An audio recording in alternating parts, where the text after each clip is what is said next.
What is good, everyone? Welcome to the stream today. We're still waiting on Pyro. Hope everyone is keeping well.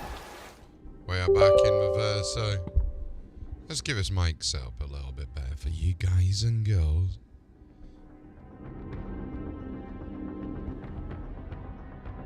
How are you all?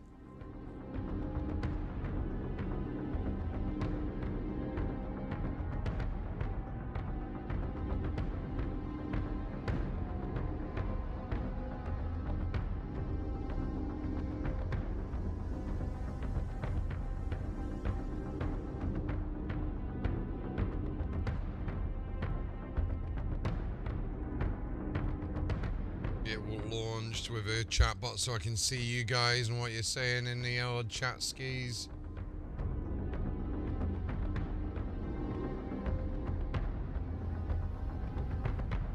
Yeah, we're waiting for 4.0 at the moment. Just hanging on by a thread, so to say. One second, I just gotta do something with my mic.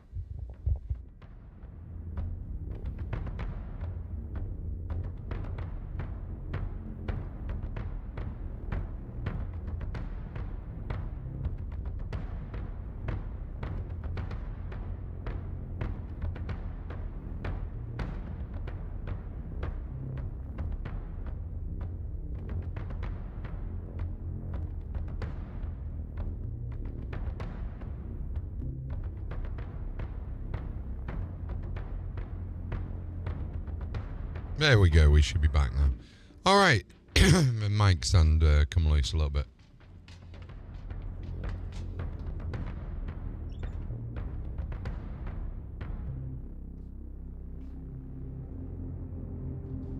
We'll get our continuous saving Stanton.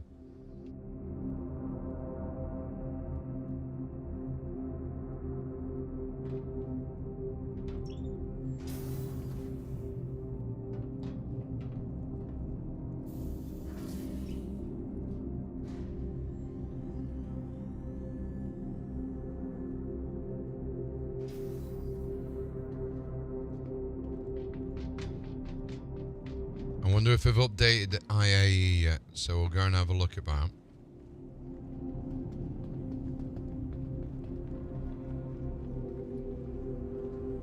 Oh, got stuff.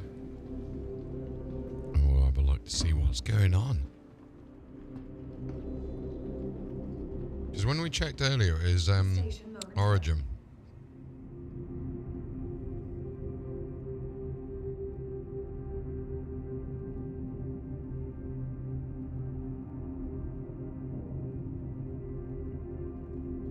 Whoa.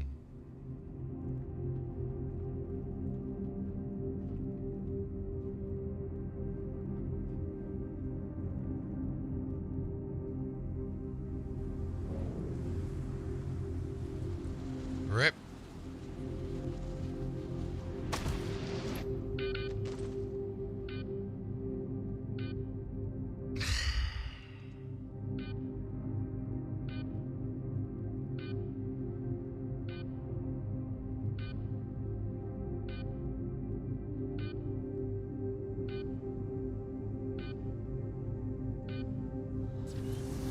Hopefully we get all our stuff back. If I've lost all that stuff, that is a piss take.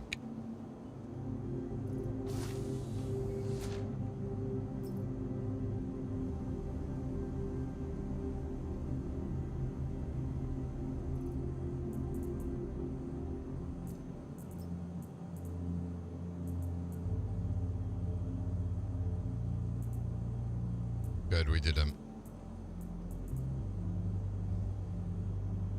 I was gonna say, if we did, I would be so disappointed in them.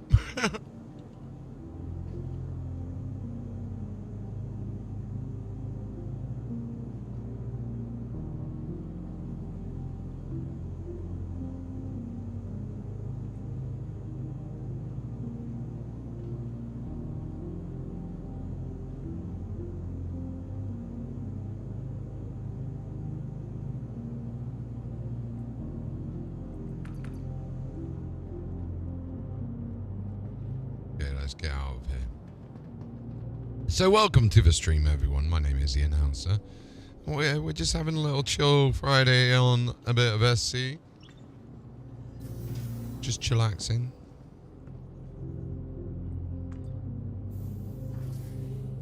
Waiting until 4.0 comes out, and then that will be amazing.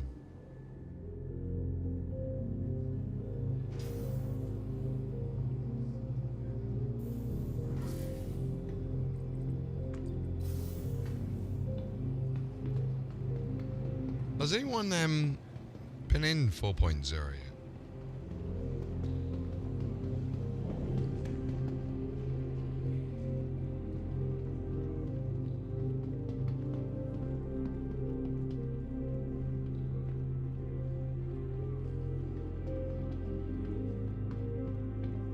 If we can get someone that's been in 4.0 to give us any little Easter eggs or anything, that'd be lush. Be very nice if you guys and girls don't mind doing that.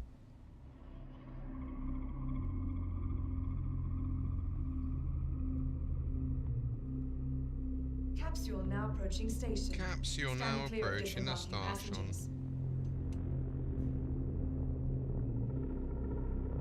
The capsule will be leaving the station momentarily. Right, we're actually on the tram this time.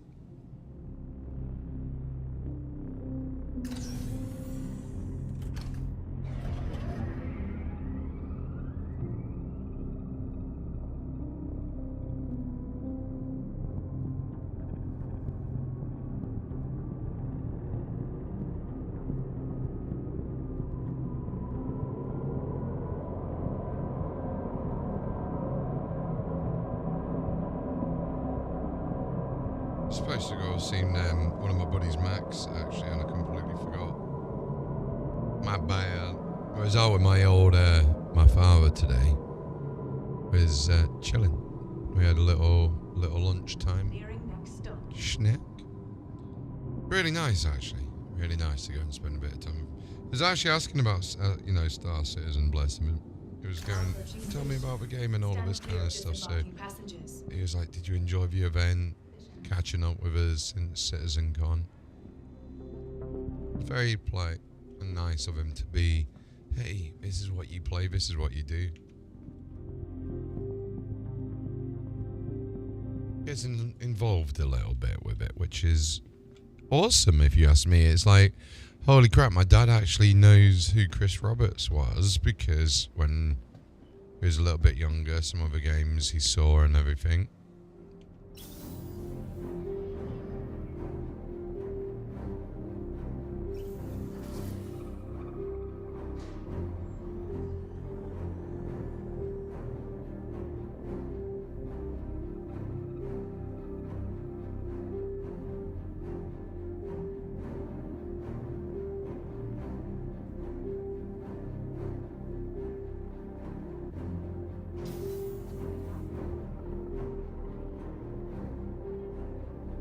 Right, has I been updated then?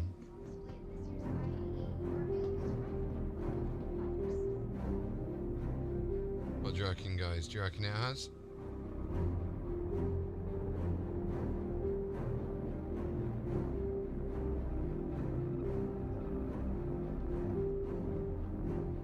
It looks like it, because the 890 jump doesn't appear to be there anymore. Which I'm not mad. Oh my god, here they are, the new ships. Please tell me they've got the new ones. Please tell me they've got the new ones.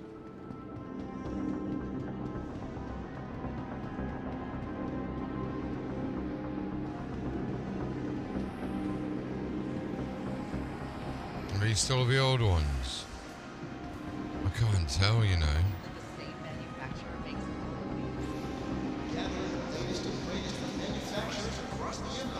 No, these are the new ones. Yeah, these are the new ones. Sexy.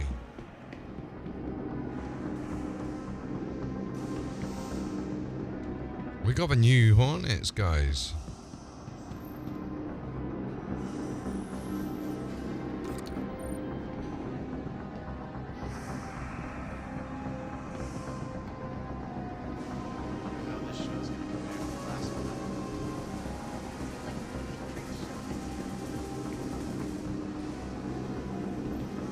Still the single engine ones though.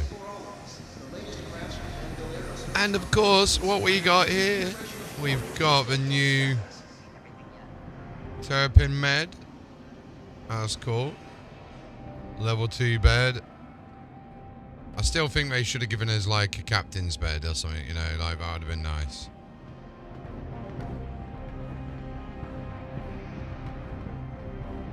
So is the F7A like way better because of that top turret, man? I wonder if it is like mainly because of that top turret.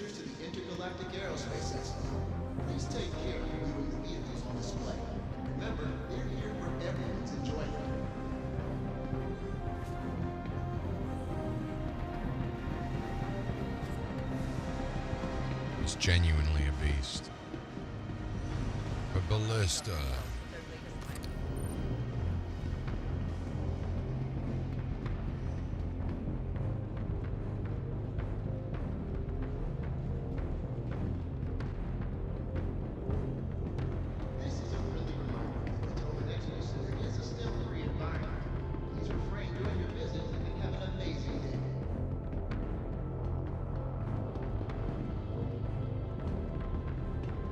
Some beautiful ships. They're beautiful.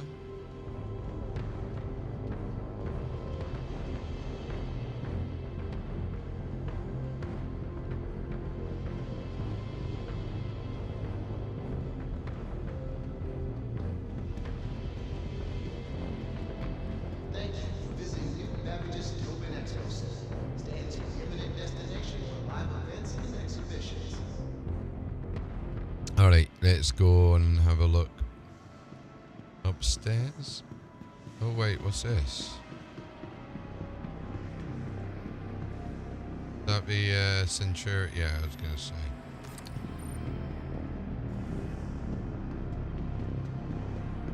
Bada boom, bada boom, bada bada boom, boom. Find a new favorite? Then why not take it for a test run? Many of the vehicles on display at this year's IAE are conveniently available to rent.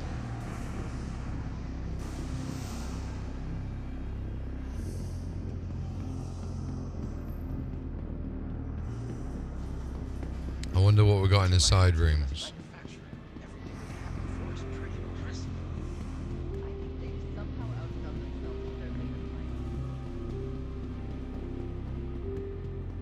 The F7A's nice, and the new Mark II, and I don't know whether it'll be worth upgrading. There's a Spartan, the Valkyrie, and the Lightning. This is what I was here for. We'll grab the Lightning.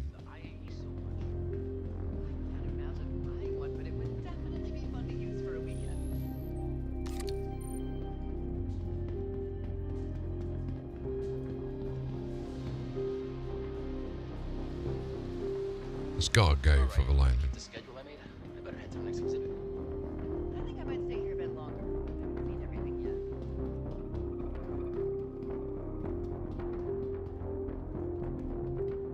It's so cool though, being able to see all like these ships and everything. It's just so cool.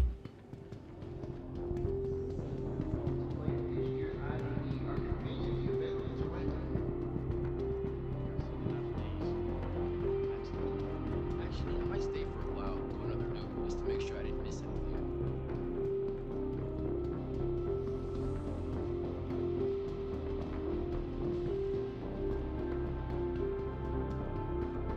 That's so cool though. We even have the bots, the NPCs. Tobin Expo says we would like to remind everyone that the first step to fun is safety. Walk, don't run while exploring the halls.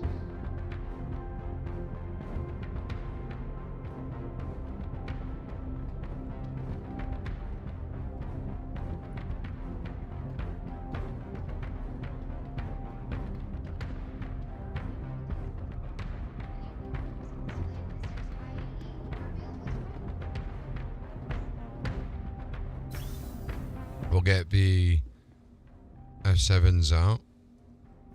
Really want to go and have a look at these.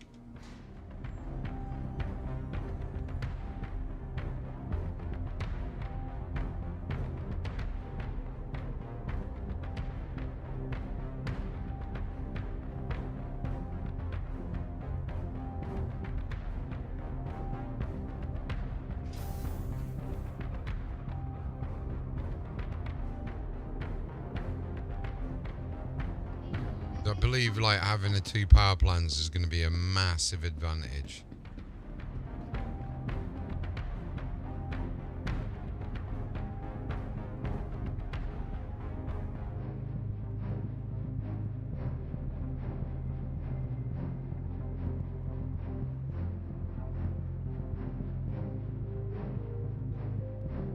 Did you discover the craft of your dreams in this year's IAE? Then why not experience it firsthand with a test flight? Many of the vehicles on display in this year's IAE are available to rent from one of our local providers.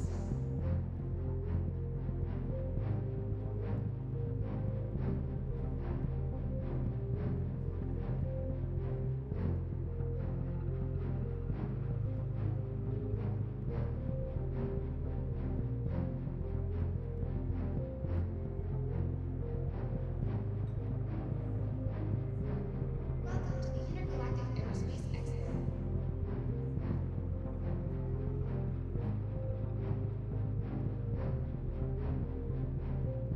So the F7C has slightly higher body, right wing. Oh wow, yeah, no, that's a lot different.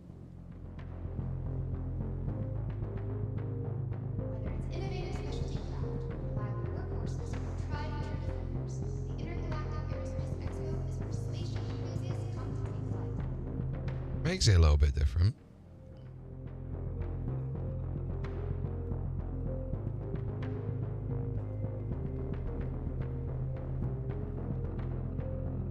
Okay, last update was 6 hours ago. We're just waiting on Wacker to give us another like cheeky updates.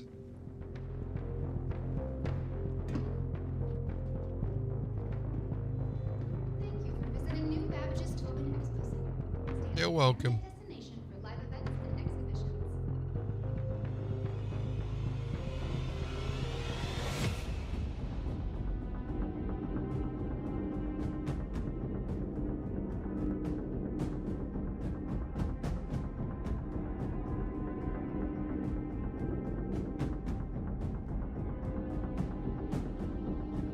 Thank you for visiting New Babbage's Tobin Expo Center. Capsule now approaching station. Stand clear of disembarking passengers. Okay, we've Capsule now got approaching station. we got it Stand clear of disembarking just passengers. arriving on Earth right now. So let's go and get back over to the spaceport.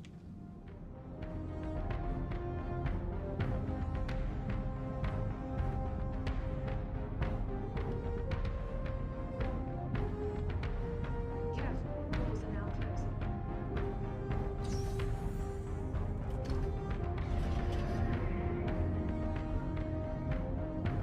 Nearing next stop. You guys and girls excited?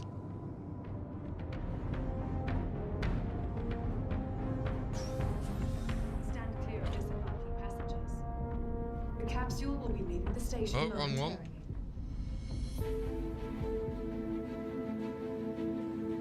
Careful, doors are now closing.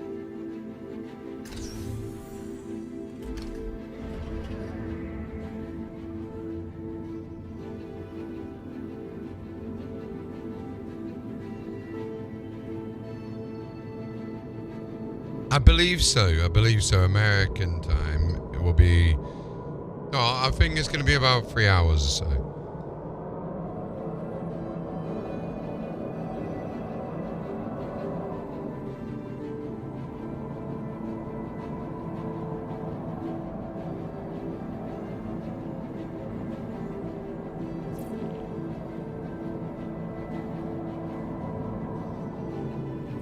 You're looking forward to it?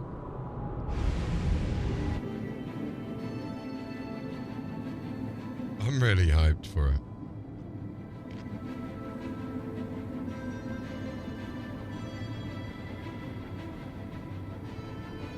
Nearing next stop.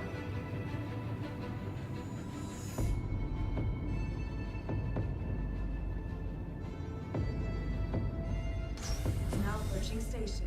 Stand clear of disembarking passengers. The Okay, capsule we'll go get our ship in.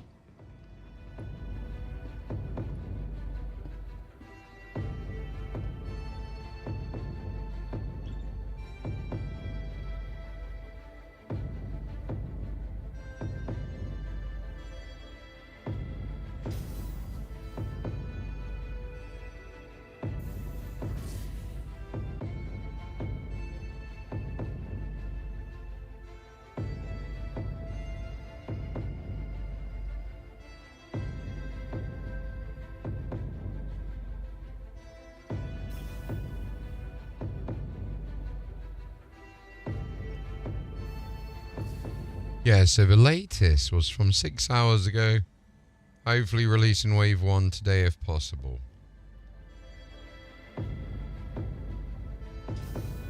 Got a couple of hours left. I reckon it'll be in 3 hours time, if I'm honest with you. Like, that's when they tend to... I hate that saying if I'm honest with you, because it implies I'm not honest in the first place.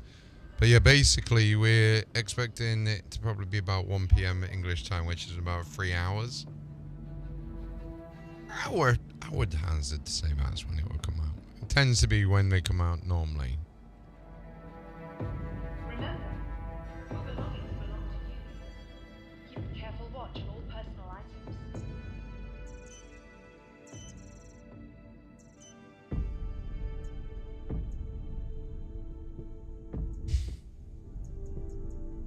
For the latest updates on ship availability and gate assignments, please use... Let's go have a look at what this is.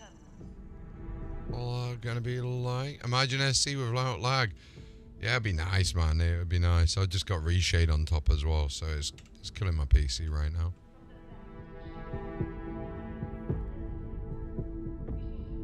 Well, we will have SC without lag one day. It's going to be called a single player game called Squadron 42.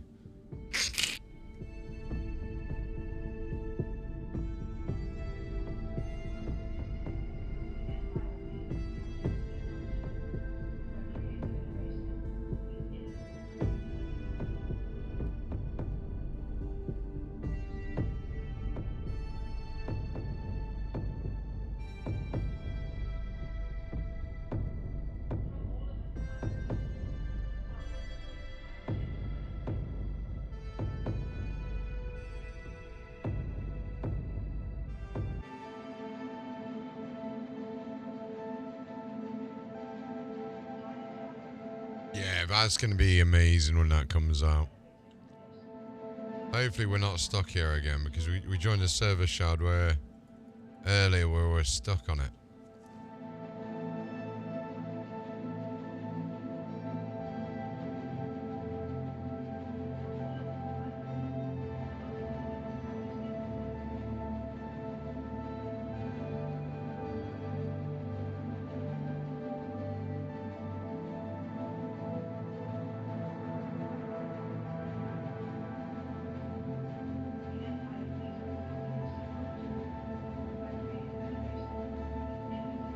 Cross fingers.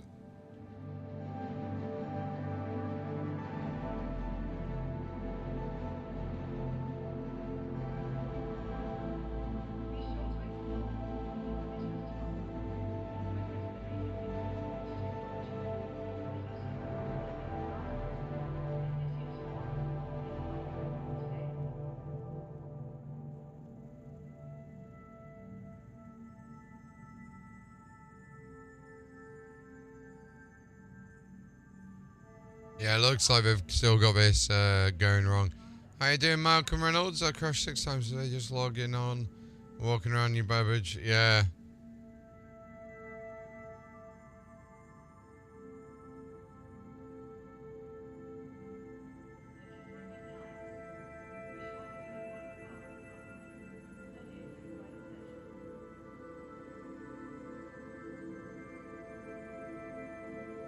It's a shame. It's a shame.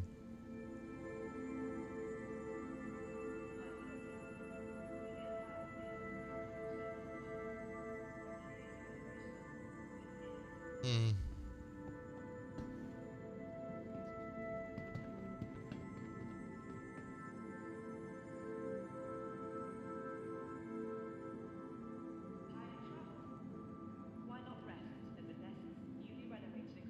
I don't know what we got to do when this happens.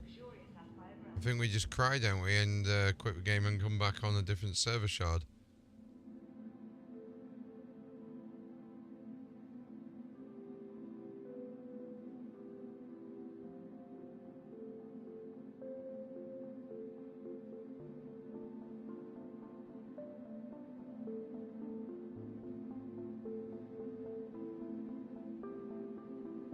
We'll just go back to live, to be honest with you. Live's always good.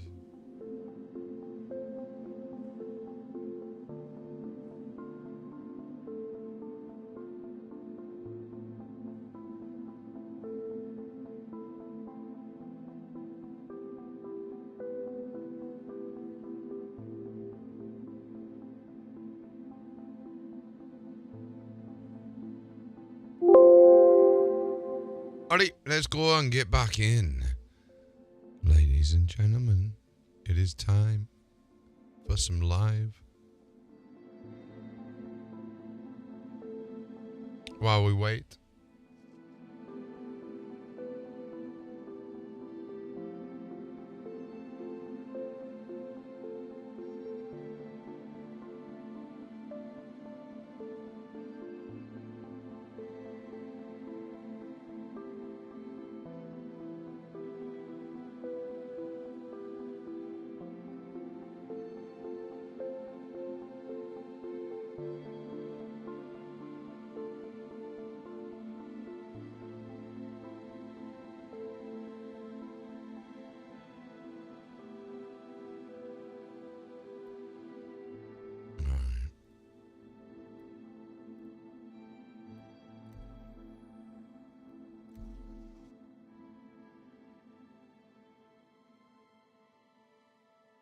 Can't believe we're still getting stuck on the PTU. It's a shame. It's a real big shame.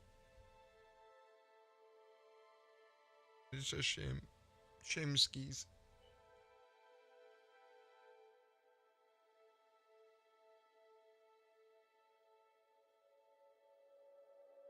What kind of prep were you doing for the expo then?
Oh, nice, nice, nice.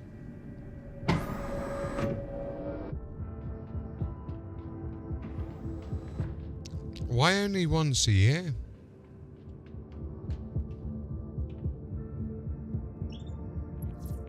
Out of curiosity.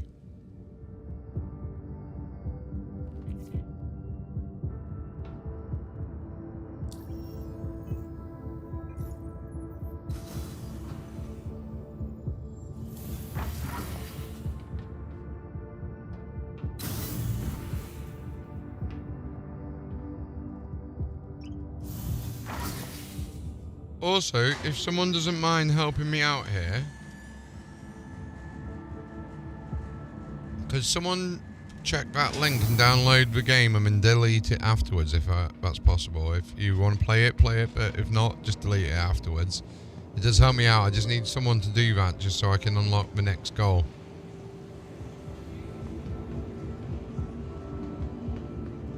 Yeah, we took that out yesterday for a spin and it was amazing, to be honest with you. That ship was awesome. I genuinely think I might actually upgrade to that. One of my ships, or that, whatever price it is, we'll end up getting it. As long as it's under 80.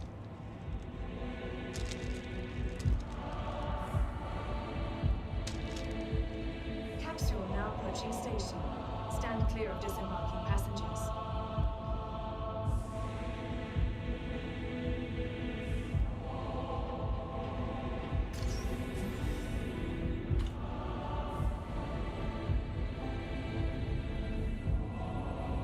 I genuinely can't remember the last time we had a game reset.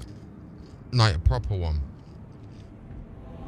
I'm an Elite Dangerous player myself, bro.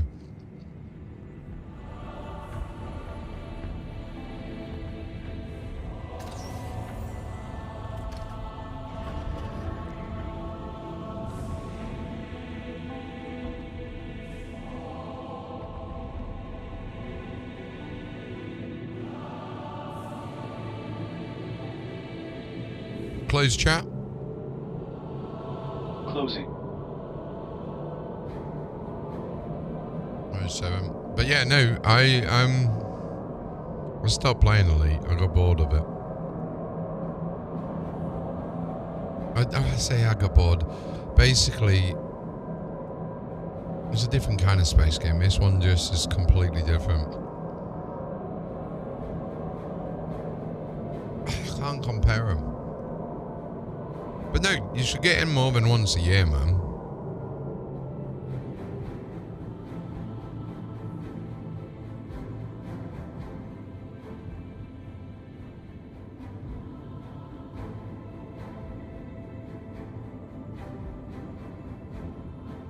Nearing next stop.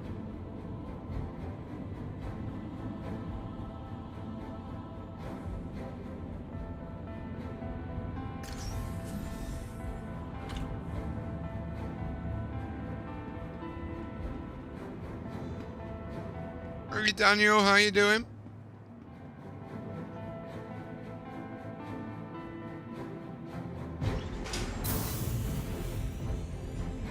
Okay, we're gonna go and save some Stantonage.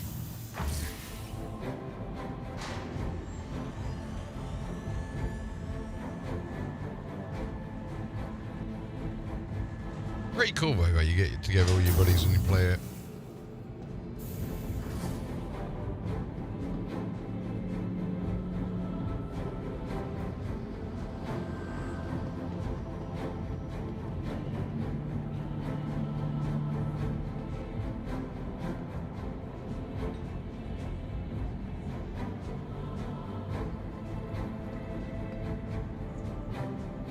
Looking for a good time? Fair. Be sure to visit Wally's Bar in the Promenade. Only a quick ride of pleasure. Right, let's go with the 7A again. From all of us in Microtech, welcome to the New Babbage Interstellar Race.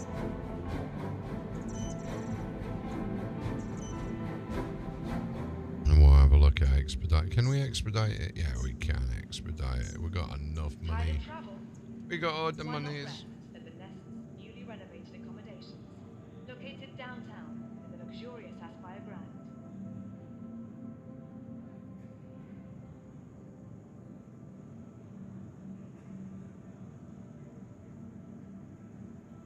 Remember, your belongings belong to you. Keep a careful watch on all personal items.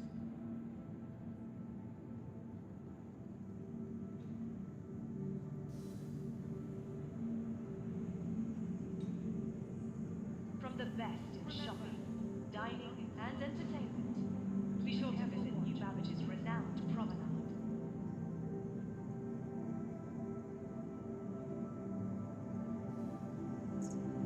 2 minutes 37 to get this bad boy in. From the Microtech, the Empire's leader in cutting-edge technology. Honestly, looking forward to getting a bit of 4.0. Do you know, I thought this pillow would help me out behind me, but it really isn't. 2 minutes 37 to get this bad boy in.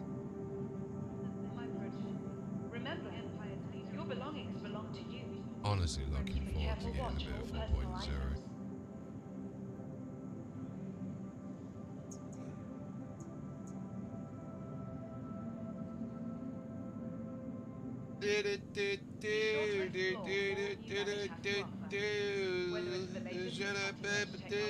Shut up, The city of tomorrow shut up, has a lot going on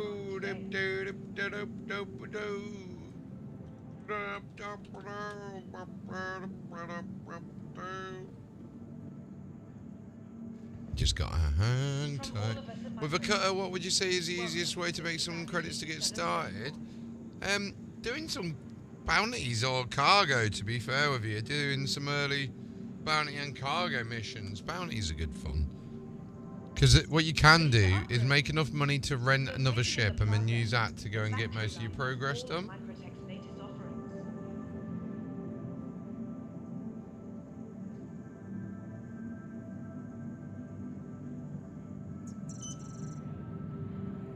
Microtech, the Empire's leader in cutting-edge technology, where creative innovation meets innovative creativity.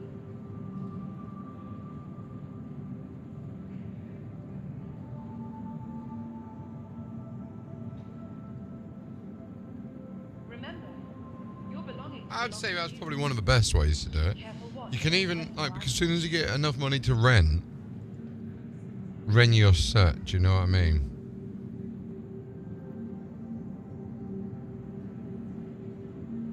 Be sure to explore all New Babbage has to offer. Whether it's the latest in cutting-edge technology or the beauty of our award-winning gardens, this city of tomorrow has a lot going on today.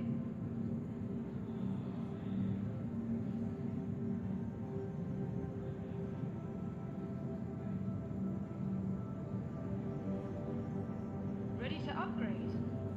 Located in the plaza, the factory line has all of Microtech's latest offerings.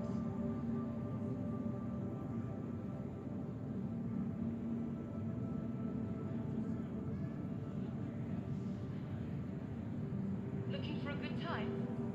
Be sure to visit Wally's bar at the promenade. Only a quick ride on the metro loop.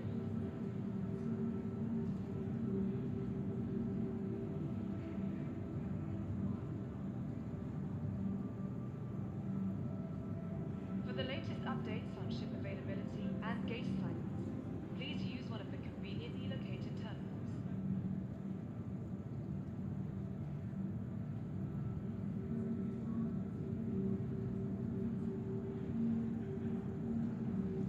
From all of us at Microtech, Hello, to the new Babbage ad info, or do you speak?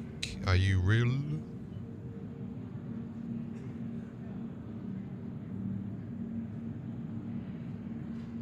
Remember, 07. your belongings belong to you. Keep a careful watch on all personal items.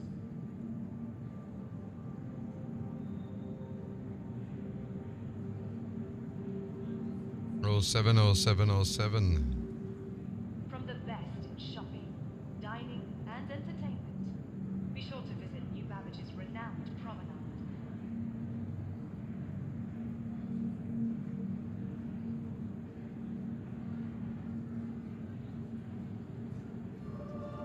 Microtech, the empire's leader in cutting-edge technology, where creative innovation meets innovative creativity.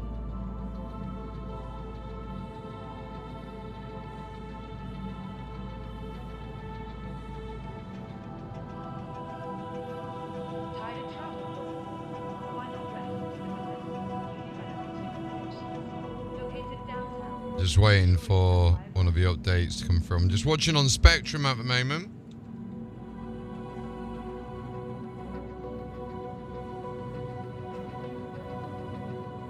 From all of us at Microtech, welcome to the New Babbage Interstellar Space.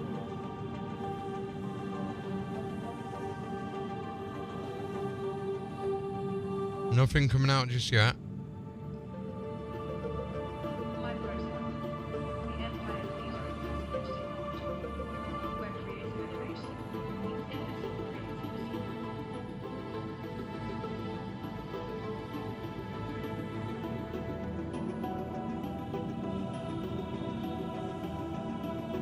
Ready to upgrade? Located in the plaza, the factory line has all of Microtech's latest offerings.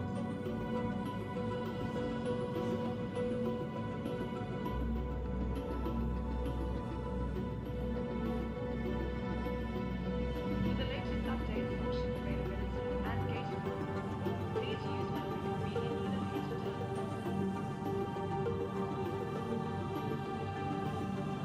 I'm in PU at the moment, yeah, just at the moment, Anthony. The PTU, I can't leave a planet on. Be sure to visit Wally's bar at the promenade. Only a quick ride on the metro.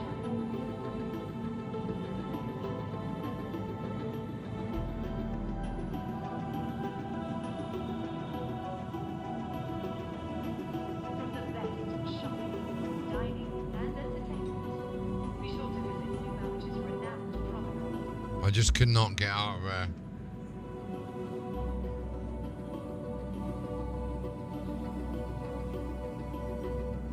Were you having issues as well? Your belongings belong to you. Keep a careful watch on all personal items.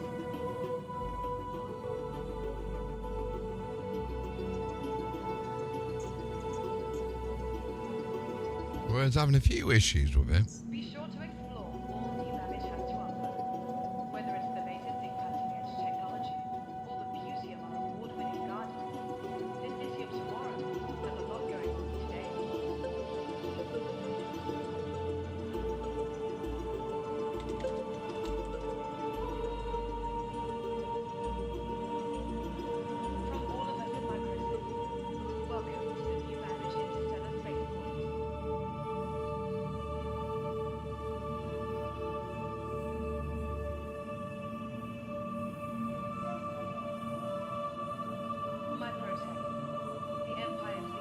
Yeah, the issues I was having, I just couldn't get out of Area 18.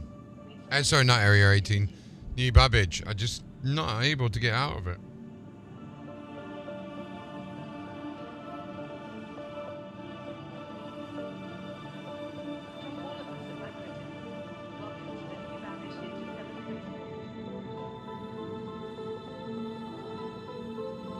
What kind of issues were you having then?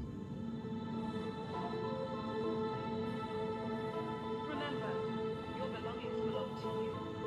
Keep a careful watch on all personal items.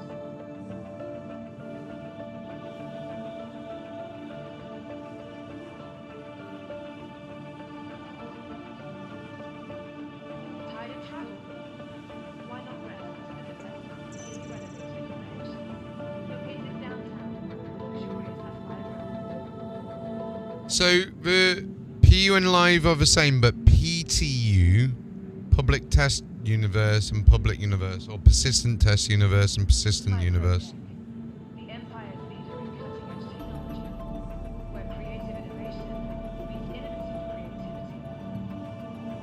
creativity. So the PTU basically has got all the latest stuff in. And it's a public test or persistent test universe or whatever you want to call it. Located in the plaza, the factory line has all of Yeah, that's it. I have to get someone to take me out.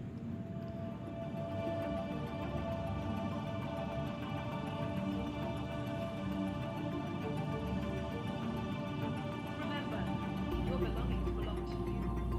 Keep a careful watch on all personal items.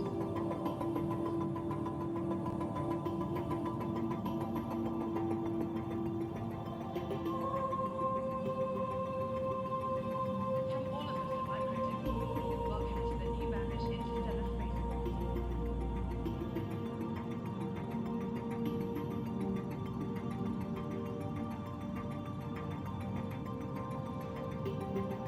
Microtech, the Empire's leader in cutting-edge technology, where creative innovation meets innovative A whacker tracker.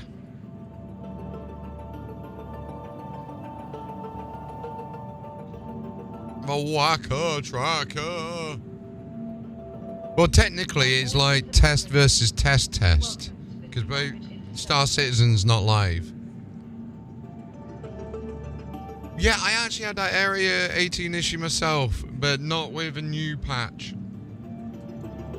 And the new one is now on New Babagay. New Babagay. conveniently located terminal.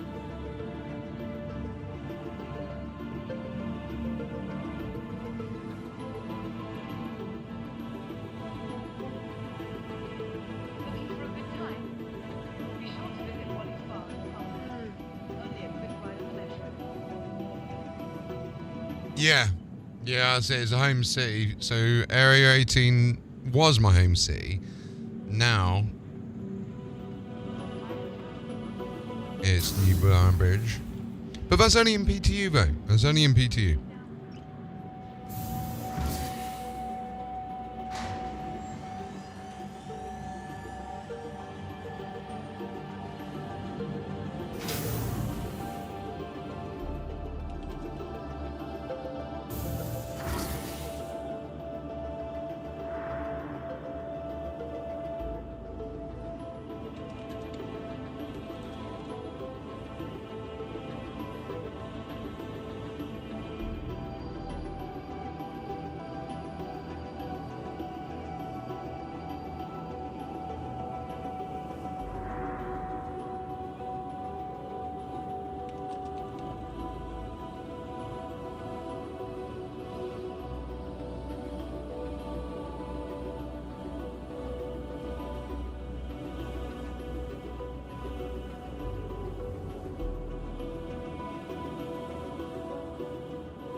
Yeah, I'm closing SC chat.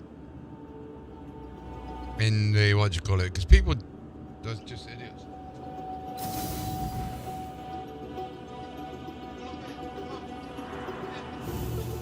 Come on, Gino. Come on, baby.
Sorry, my cat needed to get comfy.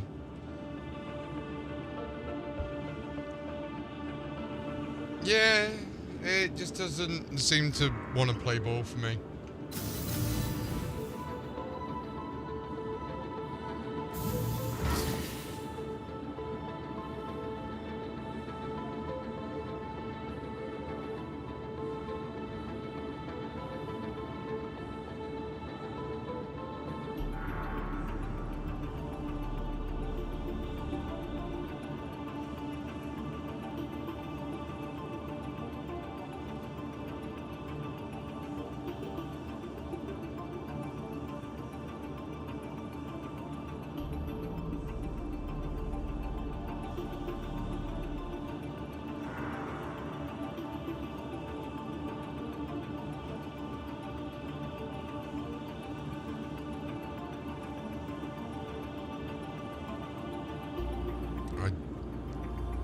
I just would like them to...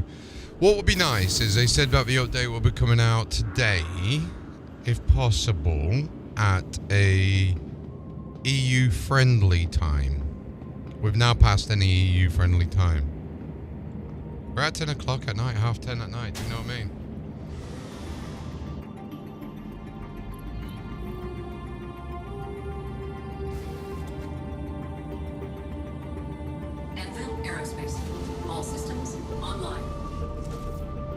I am dehydrating like a bad boy in real life and not just in game. Request launch permission. Acknowledged, Captain.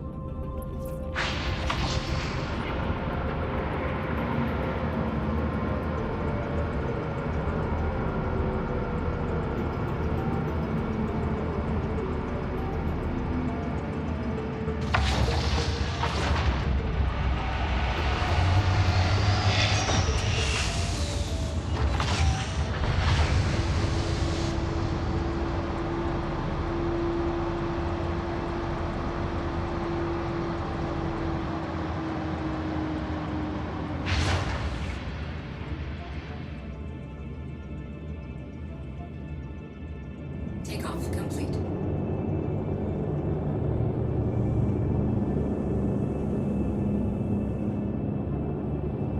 Well, EPTU's not back up at the moment, that's why. There is no EPTU at the moment from what I understand.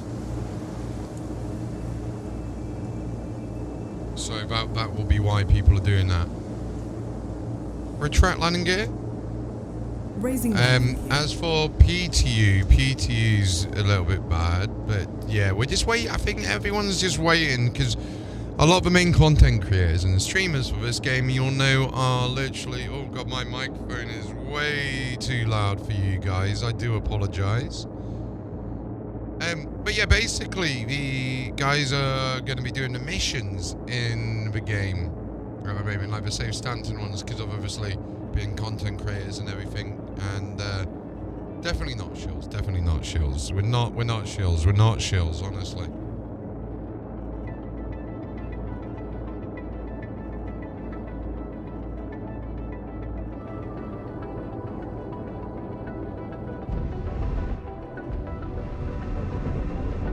So, we're going to hand it over to you guys and girls. Do we do a bounty or do we do priority? Priority is a good payout.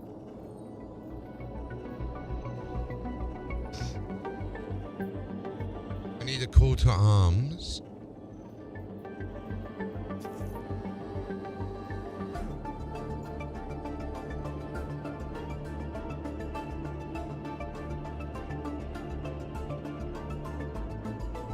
Yeah, so a lot of the content creators, they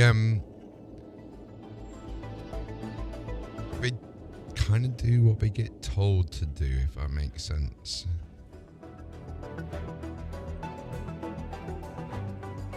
I mean, Dr. Troy is good. We got, so these are like, excuse me, very, very apologetic there. These are the different missions in the game at the moment. So we're in the live game right now. And there's an in-game event that I'll tell you what, let's go to the in-game event.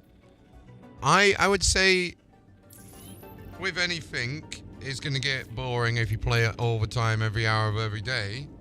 But even then, you've got PvP, you've got PvE, you've got missions, you've got reputation, you've got all sorts. But yeah, I'd say it's worth it. And the good news is, in a couple of days, you'll be able to actually play it for free. So what we're going to do, we're going to go and track this mission.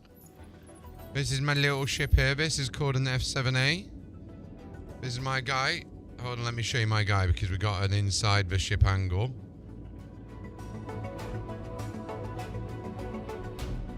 And then what we'll do is we'll go and get over towards... Engage jump on my mark. Ready and waiting. Yeah, EVE Online's more of a spreadsheet simulator. I'm doing everything in the game in this. You know, there's no simulation per se. Engage. Drives engaging. And that's why I like it, because it's all real time. Everything that you're seeing right now is all real time. Initiate jump on my mark. Ready and waiting.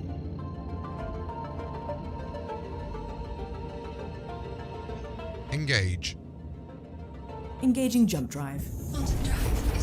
So now, I can't get out of space because I've got no helmet on, otherwise I die. But we're literally just traveling over now to our destination.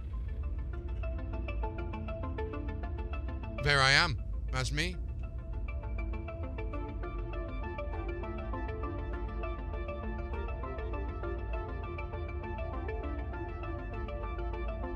Yeah, may do save standing later. Definitely do the different phases, because once you get all the phases done, you get some Pyro laser repeaters. You actually do get some laser repeaters at limited edition.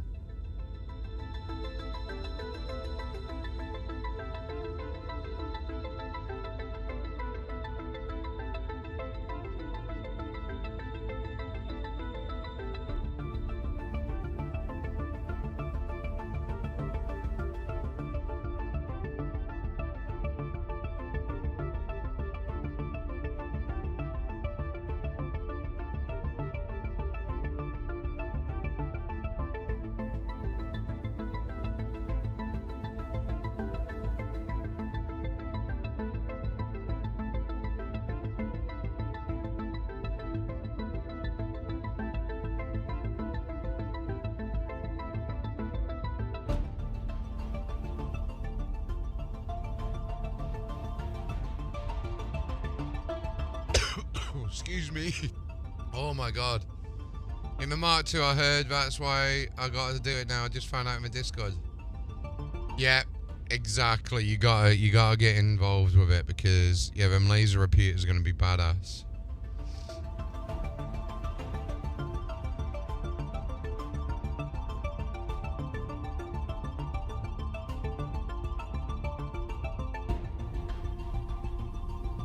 I need to find a good loadout.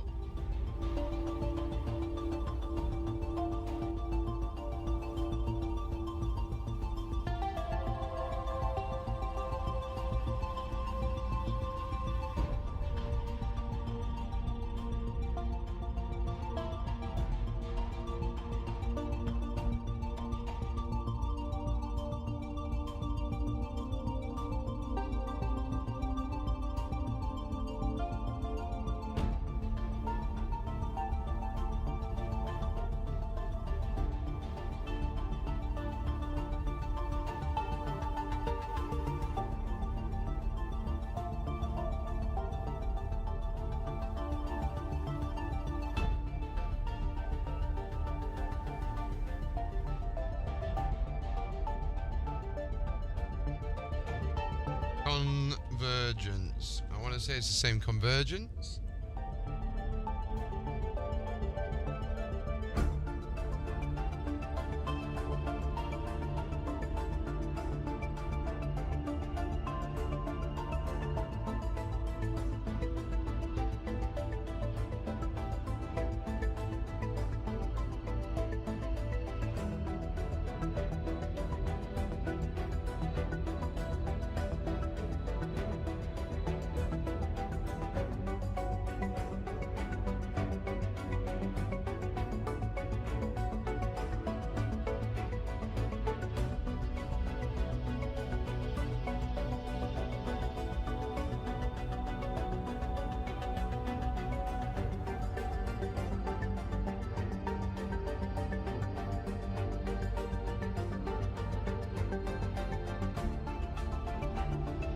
Hey, to do that, by the way, Anthony, you'll need to pop over to Twitch. The announcer live on Twitch.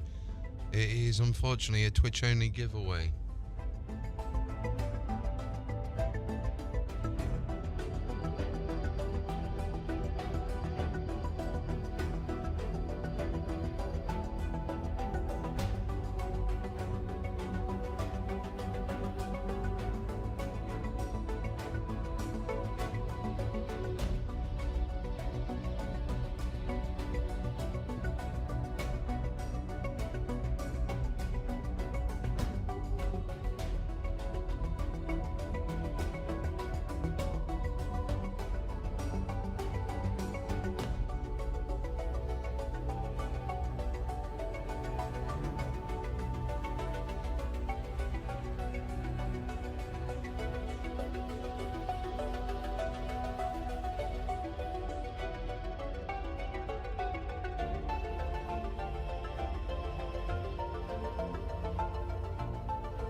Yo, thank you very much for a follow, by the way, Dr. Detroit. Yeah, I mean, it's what? 22:35?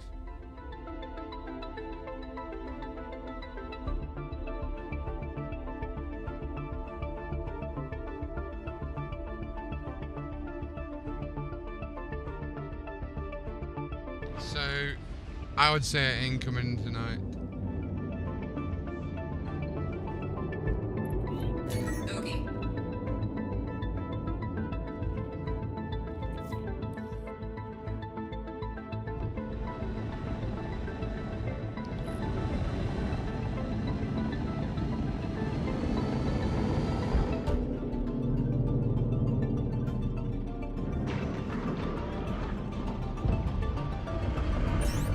Alright, let's get these missiles out.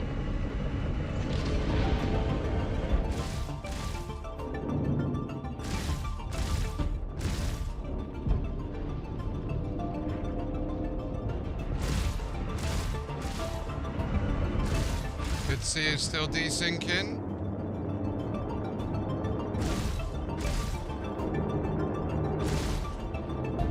Mega big desync here.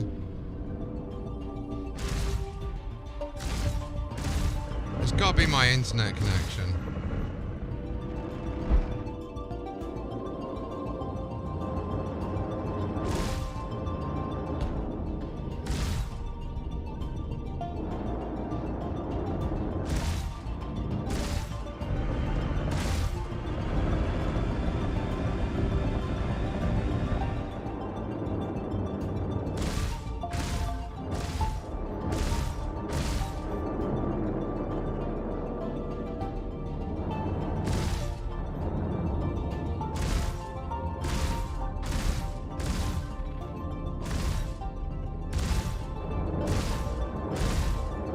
There we go. Welcome to the channel on Twitch, Pro.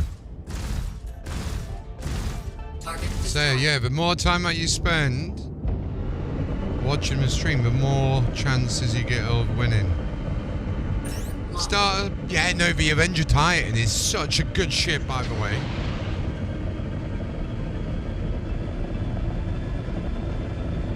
It's not going to be today, though, in England. They said it was going to be at EU-friendly time. And, yeah, no, it's definitely not going to be a friendly time.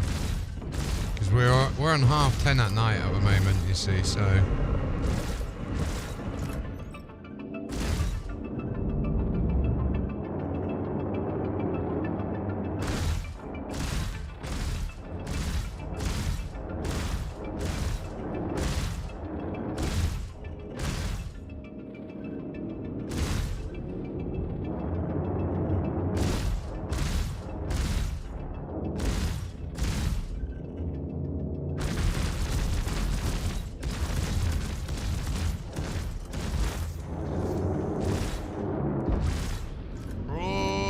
desync. I just really would like the desync fixed. That would be the best thing that I can hope for, is to fix the desync at the moment. I don't know if it's me or the game. Thank you very much for the follow, by the way. I really do appreciate that. Welcome, everyone. It's just one of them things, unfortunately, isn't it, with the desync.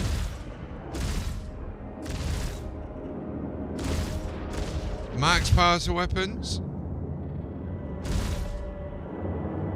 Transferring power to weapons.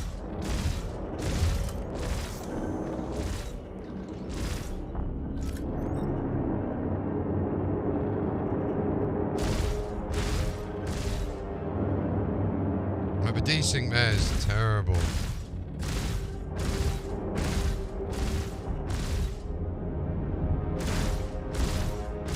Yeah, I think it does.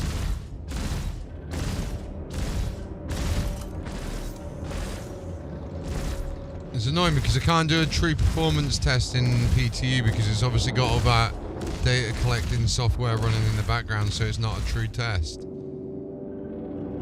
Let's just go in with EM5A for a little bit. Shields hit.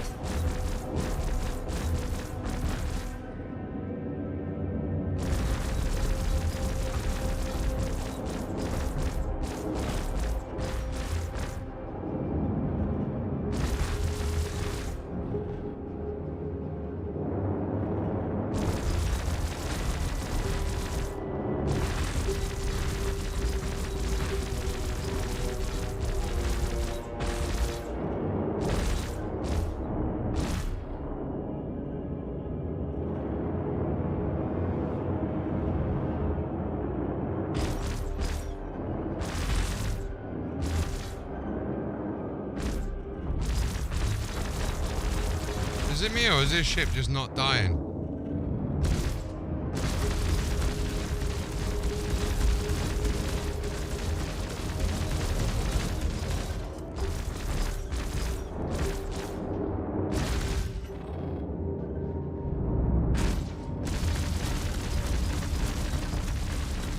Shields hit.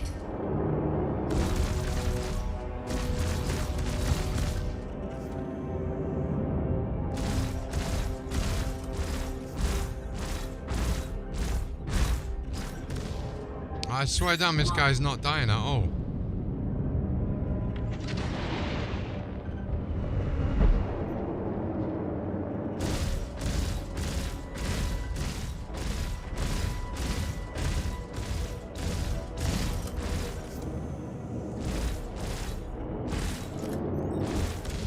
Okay.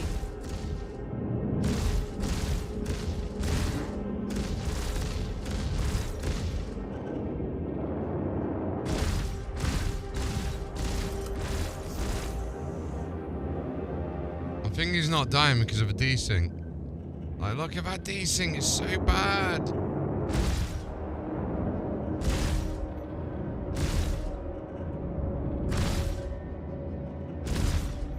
Target destroyed.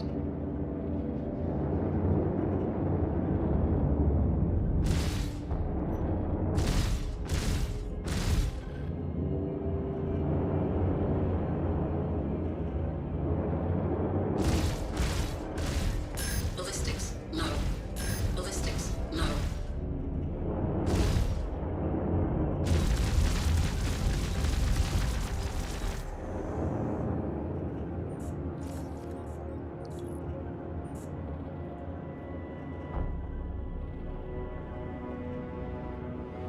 Do you know what's funny? I think if we turn off life support.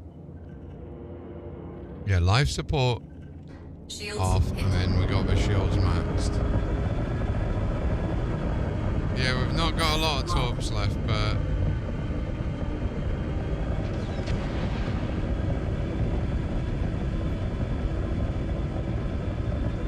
I think that's us out, is it? Is it us out now on torps? Yeah, we're out of torps. Oh, desync.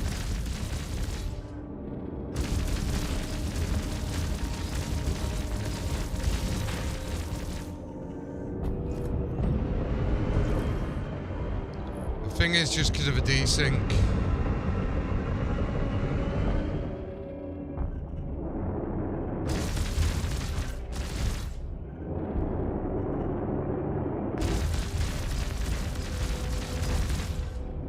It's weird because some ships are working fine, and then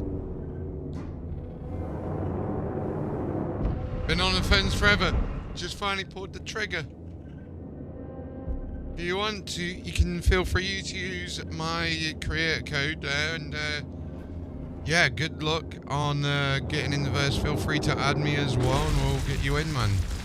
Did you get the starter set, the CitizenCon one? Oh man, hey, we got another verse player. Welcome to the verse, bro.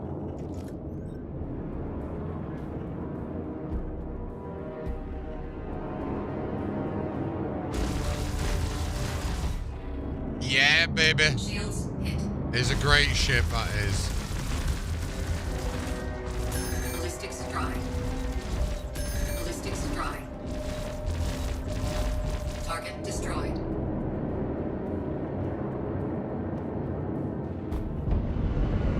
Right, we're gonna go back over to protect this guy over here. Welcome, man. Welcome to the verse.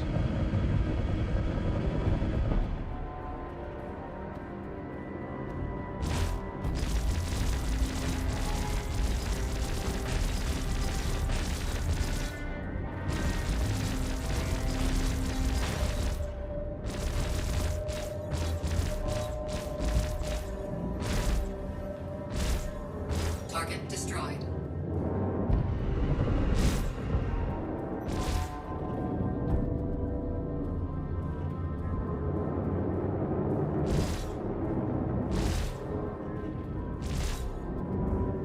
Oh, baby. Yep. It's not normally this bad with a desync and stuff, to be fair, bro.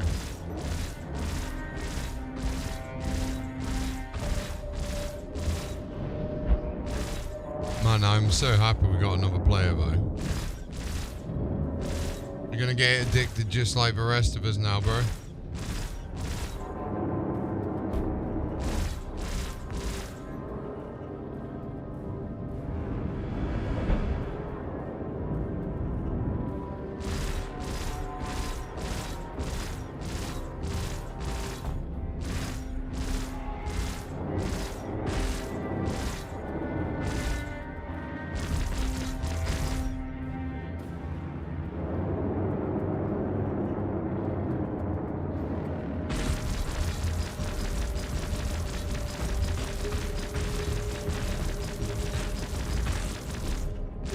Shields hit.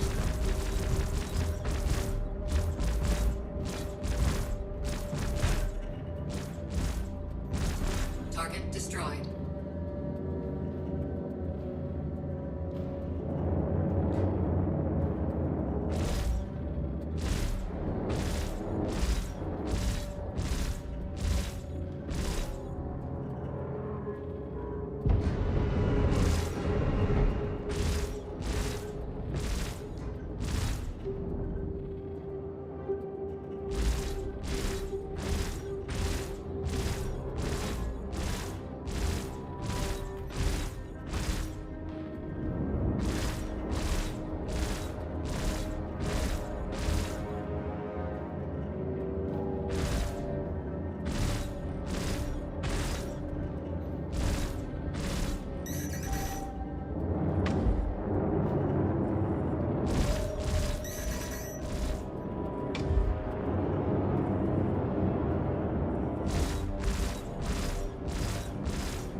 Okay, we got this.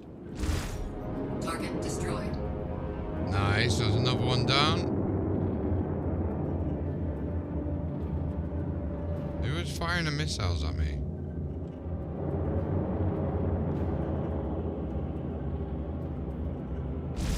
Okay.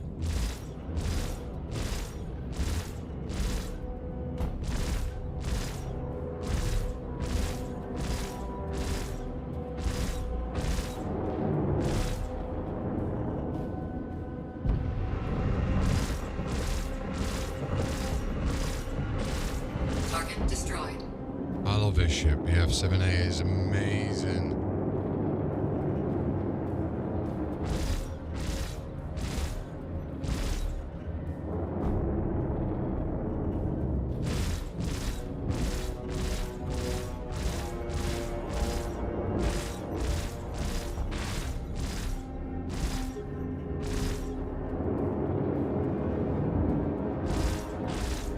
Target destroyed.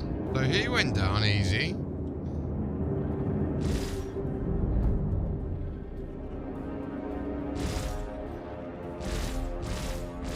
Target destroyed.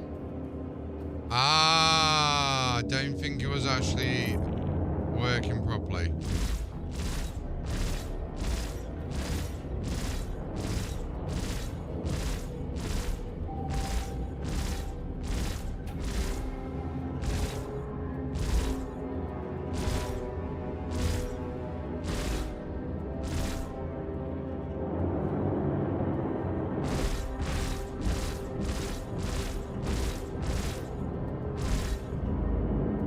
He's invincible!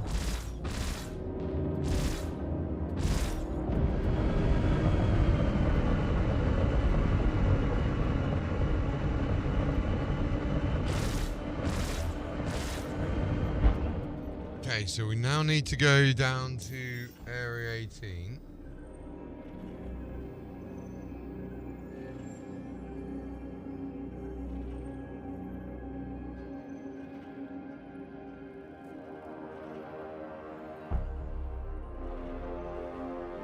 Wet.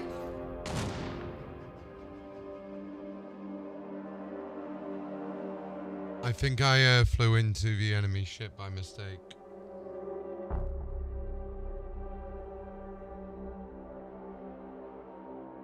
So basically they're saying that there will be a wipe with 4.0, which I'm actually happy with. I'm very happy with that because it means we're not going to have a lot of the dupers and the bug exploits going to go through.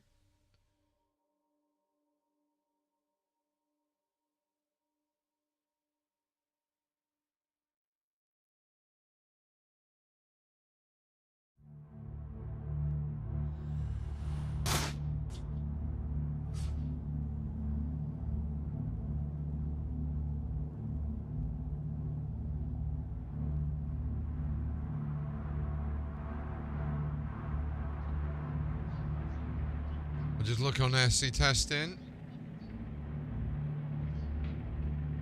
See if there's any more updates.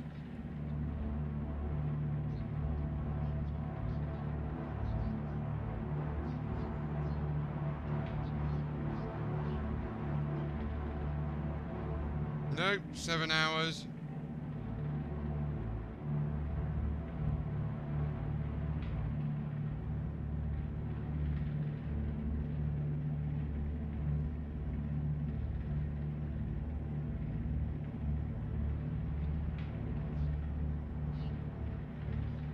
So we don't know when it's going to be. 4.0, I reckon, will be before the end of the year. Personally, that's when I reckon it will come in. Whether you guys and girls disagree or have another time, who knows?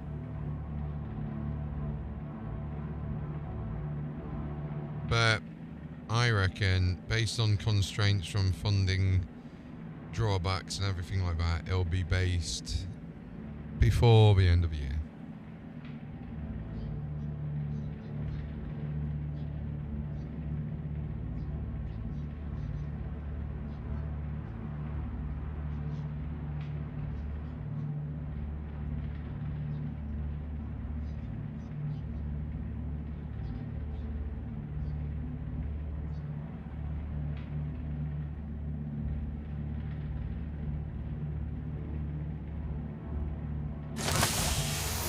Do you want to get me added in game, and then what we can do is we can get you involved.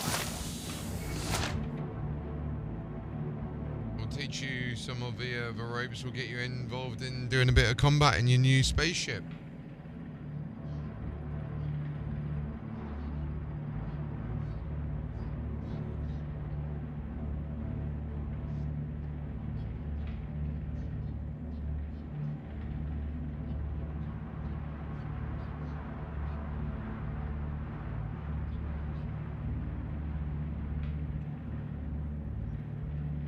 Installer's currently running, no worries.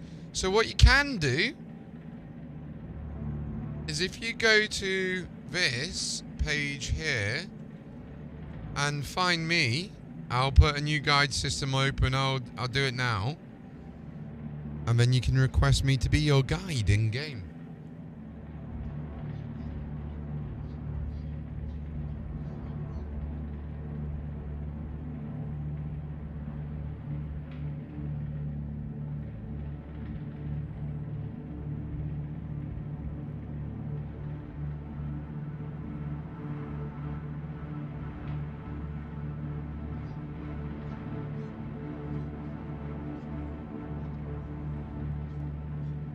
I'll keep an eye on it to make sure that we get you accepted.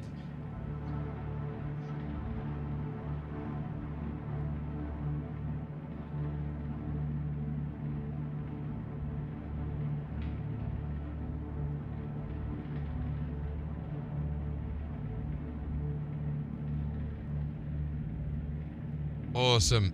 Yep, got that.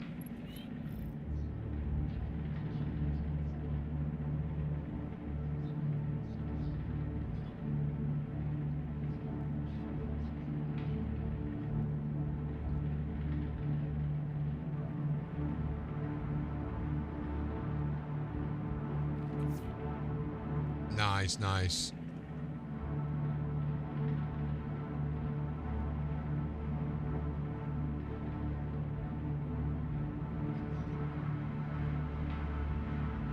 Now, while we wait, I think we should watch some SC Star Citizen live. What do you guys think? Welcome back to another edition of Star Citizen Live. I'm your host, Jared Huckabee. And if you've never seen Star Citizen Live before, it's where we take about an hour at the end of our week and we invite our CIG developers here and we talk about all kinds of things. Sometimes we explore the process of their work. Sometimes we just get to know them a bit personally. And on shows like this, a Q&A show, we collect questions from you, the Star Citizen backer, and pose them directly to our developers. So on this week's show, we are following up to the Brave New Worlds Star Engine and Genesis presentation from this year's CitizenCon. So we have a few select members. We couldn't fit everybody on the show this week, but we have a few select members from the teams that contributed to that presentation on to answer your questions. So this is cool as well, what they do with the Star Citizen Live. We'll start with Ali. Ali, tell everybody who you are, what you do for Star Citizen. Hi, I'm Ali Brown. I'm Senior Director of Pixels and Planets. And that's it, really. I look after about 20 developers who are responsible for all things graphics, VFX, and planet related. Did you get them to actually change the title to include pixels, or are you being fun? No, that's what I've been using on Spectrum. It's a lot easier to say. All right. Will, tell everybody who you are and what you do. Hi, I'm Will. I'm a Senior Engine Programmer on the Planet Tech team. I make. We saw Will at CitizenCon and rivers and stuff, and it's great fun. Okay. And you have a nickname amongst the community, don't you? Oh, I certainly do. Water Guy. Even though I should be Planet Guy, really. Water Guy. All right, there it is in the chat. Up next, Seb. Who are you and what do you do? Hi, I'm Sebastian. I'm with the Planet Content team, and I make. I'll be right back, guys. Planets and content for them, I guess. Okay. What's the what's the difference between tools and content? Like Will and Ali, they make the magic sauce, and we make the ingredients that goes into that, and then we get planets out of it. Like, yeah, all the stones and all the plants and the data that drives the systems and all of that is from us. And yeah, we get the nice tech to make it work. That works. I just wanted to hear you say magic sauce. And Graham, who are you and what do you do? Hello, I'm Graham Phillipson. I'm Director of Audio Technology. So basically we take all these stunning visuals that all these guys create and we try to make them look even better by supporting them with audio. We have to be real careful about switching from Seb to Graham because it goes from dark to light. It's like, ah! Seb, say something. Join me on the dark side? I don't know. All right. So on the show this week, like we said, we're doing follow-up questions from the Brave New Worlds and Star Engine and Genesis presentation. We earlier this week we put up a thread on Spectrum, which is our bespoke communication platform available on robertsspaceindustries.com. We let you guys submit your questions, vote up which ones you wanted to see answered most. Then we let our 4 guests here loose on the thread, and they collected the ones that they were most capable of talking about now. As is always the case in game development, things that are much further out are a little too subject to change, so we do try to keep our questions and our conversation related to within the next year of content. So most of what we're talking about today will be related to the next year and possibly the year after that, depending on specific little elements here. So keep that in mind when wondering why we're choosing certain questions over other questions, and let's get to it. Our first question, maybe this is for Seb, we'll see. It says, will Genesis allow you to create more alien-looking biomes and worlds using the Earth-like biomes as a base? Yeah, I guess it's more like a content side question than like a tech limitation. Genesis never, like Planetech never really limited us in terms of what we can do. It's more like, yeah, what we do on the content side and making it realistic. Obviously, we've made a really nice progress already towards getting closer to what Earth and nature has to offer. It's always our primary target and goal, just so it's just because it's familiar and yeah, it's a really great reference point. And now we're really looking forward to doing more alien things and adding things that make it feel less familiar and just different, but without going into the uncanny valley kind of thing. So it's a balancing act, but we have a nice baseline now, and now we just go from that and make it more and better and alien, and yeah. Do you think we'll eventually get to something that's just completely unrecognizable, something far more? I'm thinking like Felucia in Star Wars or something, where it's all a bunch of magentas and neon blues and stuff like that. Just a completely alien world. Is that something we're working towards? It's definitely, we've tried this in the past. Actually, Hurston was meant to be like blue trees in the beginning. Then we iterated onto it, and it ended up being more or less Africa now. But yeah, we'll definitely try that again and again until we get it right. But it has to feel good and feel believable and make for a nice experience to be in the place. But it's definitely on the road map to possibly be a thing. Okay. Next question. What we saw during the panel was impressive. I agree. But could we hear more about how these tools have quantifiably made planet generation faster and of higher quality? Well, quantifiable is a weird word here because we're not done. So we haven't measured how long it takes to make a planet because we can't make a whole planet yet. But the design and the whole way that we've built this tech is with speed of iteration and quality in mind. We're already getting quantifiably better quality in areas, and we want to keep working until all of the areas are of a higher quality as well. But also, we can't kind of measure how quick all this will be until it's done, until all the supporting systems are done. So just because we can pump out a planet in a day doesn't necessarily mean we can work out everything else that makes that planet an interesting and unique location. That requires content from all sorts of other things, from narrative to level design to locations to lore. There's no point pumping out 1 million alien worlds that are all lifeless. They've got to have meaning, and that's kind of what we've done really nicely with Pyro, I think. Yeah, you make a good point there. Oh, go ahead, Ali. I was going to say, just to clarify, we're also not going to be pumping out a planet in a day or 1 million planets, though. Certainly not. I mean, it's as long as a piece of string, isn't it? You could pump out something in a day, whether it's of the, worthy of releasing in a day would be a very different question. Right. No, Will, I really like your answer. Basically, there's what the tools can do, but there's still so many more aspects that go into creating a planet at the scale and fidelity of Star Citizen.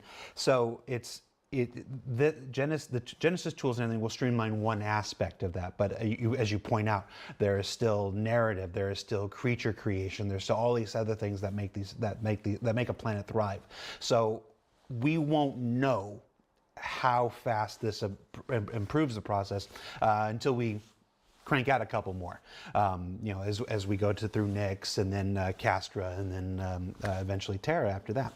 So it's one of those things. I'm sure this is not the last time we're going to be talking about Genesis or planets and stuff like this. And as we learn these answers, we'll share more. Absolutely, letting the hyperbole get a little ahead of me. No, it's easy to get carried away. It's easy to get carried away. It's we're in year 13. We try to be very responsible with how much we promise at this point. It's about doing the work and actually getting the work done now. One of the big elements of that Brave New Worlds presentation was weather, and I want to jump in. We have a lot of weather questions, so I want to jump into some of these weather questions here. Outside of thunderstorms, what other weather conditions or systems are we looking forward to implementing? So I'll take that. So there's several that have been discussed internally. We haven't confirmed which ones we'll necessarily do first, but like the things that have been talked about that are potentially on the cards, things like sandstorms, obviously snow, and then potentially variations of those like acid rain, rather than the type of thunderstorms which were intended to be our first target. In terms of what we're excited by, I personally want the sandstorms. I think the tech is quite well geared for that, and they'll look really good. And we've got some recent films that type of give a lot of nice visual cues. So I'm looking forward to seeing some of that in the game personally. Be real honest with me. How much does seeing a major film, something like what you're talking about? I will just say it's Dune and whatnot. How much does that ever sway our priorities? Like, oh no, we really want to do that and stuff like this. You can be honest. I mean, on the tech side, not enormously, I don't think. Okay. We're slightly at the mercy of the creative directors to tell us where we should put our energies. I guess, yeah. I mean, I've seen plenty of films that have recently that have sand and sandstorms in them and snow. I haven't seen an acid rain film recently. Maybe if there was one, it would jump to the top of the list, perhaps. Of course, we do have planets like Hurston and several arid moons that would all benefit from that tech. So sandstorm specifically is something that would benefit quite a few different locations. Let's stick with weather for a bit. Is there a plan or a roadmap to improve cloud layer look from orbit? Grid effect, night shading, etc. There are bits of info from devs on Reddit, but we would love to hear more.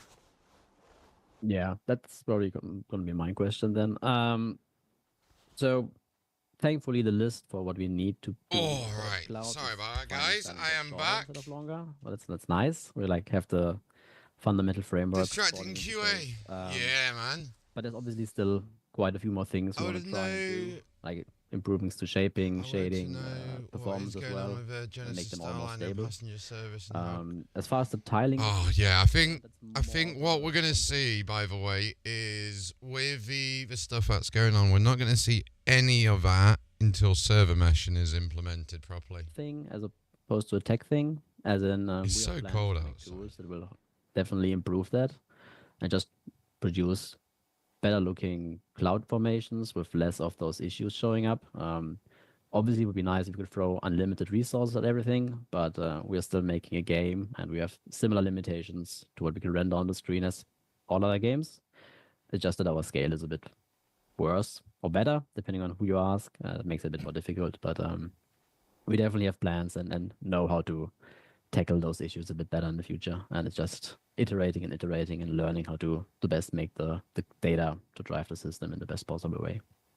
Yeah, I know that cloud tech has been something a lot of folks here were waiting for a long time. And yeah, obviously what we have is great, but like anything with Star Citizen, we're not one to generally rest on our laurels. So there will be a time where the development wheel turns its hands back to clouds, and we get more resources and more time to make that even better. I'm hoping Sky Blender, honestly.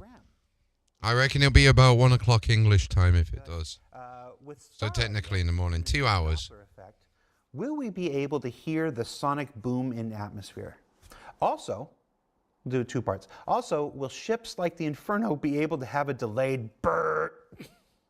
Sorry, like the A-10 Warthog, and will we be able to hear? Okay, this is like 3 questions in one, guys. Okay, let's just do this one piece by piece. Will star audio and the new Doppler effect, will we be able to hear a sonic boom in atmosphere? Ultimately, yes. It's on our development plan, and it's not the most sort of difficult thing to do, but the more difficult things to do are the sort of fundamentals of making the Doppler sound good, making every sound that plays in the game. Yeah, I work reckon well with if it is going to come out, but that's we normally do the have time the it comes data out in the that morning. we need in order to drive sonic boom. And as you saw at CitizenCon, we did some shockwave stuff on distant explosions, and that's pretty much the same concept. So yeah, we will get there, absolutely. All right, we'll do the second part of this question. Also, will ships like the Inferno be able to have a delayed burr sound like the A-10 Warthog? Again, yes. It's all down to. I mean, it's kind of a content thing, really, to get the bird sound itself. But that'd be cool. There's no reason why we can't then delay that and create the sort of horrific experience that you seem to be wanting. I'm going to add a follow-up here. What are the challenges involved in making a delay seem intentional and not a mistake or a bug? So they are those challenges are absolutely significant. One of the first things that came up when we first implemented it. Energy drink has been open, guys. That when you walk away from somebody speaking and you start to see the lip sync go out, that's kind of like it's realistic, but people have seen movies often enough that they don't expect it. So we have to strike a balance between realism and the sort of the experience people are a little more used to on screen. That makes sense There's as also well. the challenge of camera zoom. That's huge. So when the camera's zoomed in and the audio listener is actually significantly further away than it appears on screen, that causes problems. So we're having to overcome some of that as well.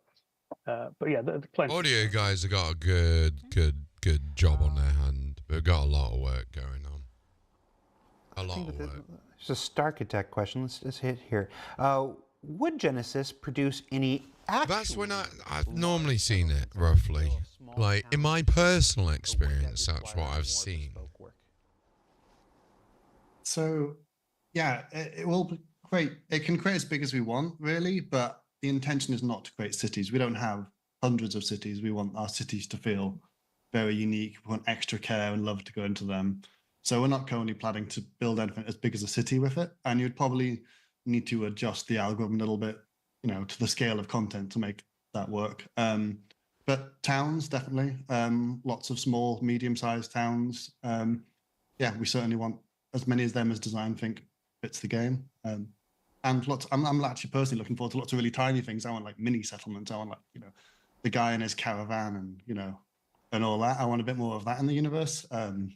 But yeah, hopefully lots of small to medium-sized towns. And once they get a bit larger, I think that's where you really want to handcraft it and make sure that it has a strong narrative backing for it from design. That makes sense.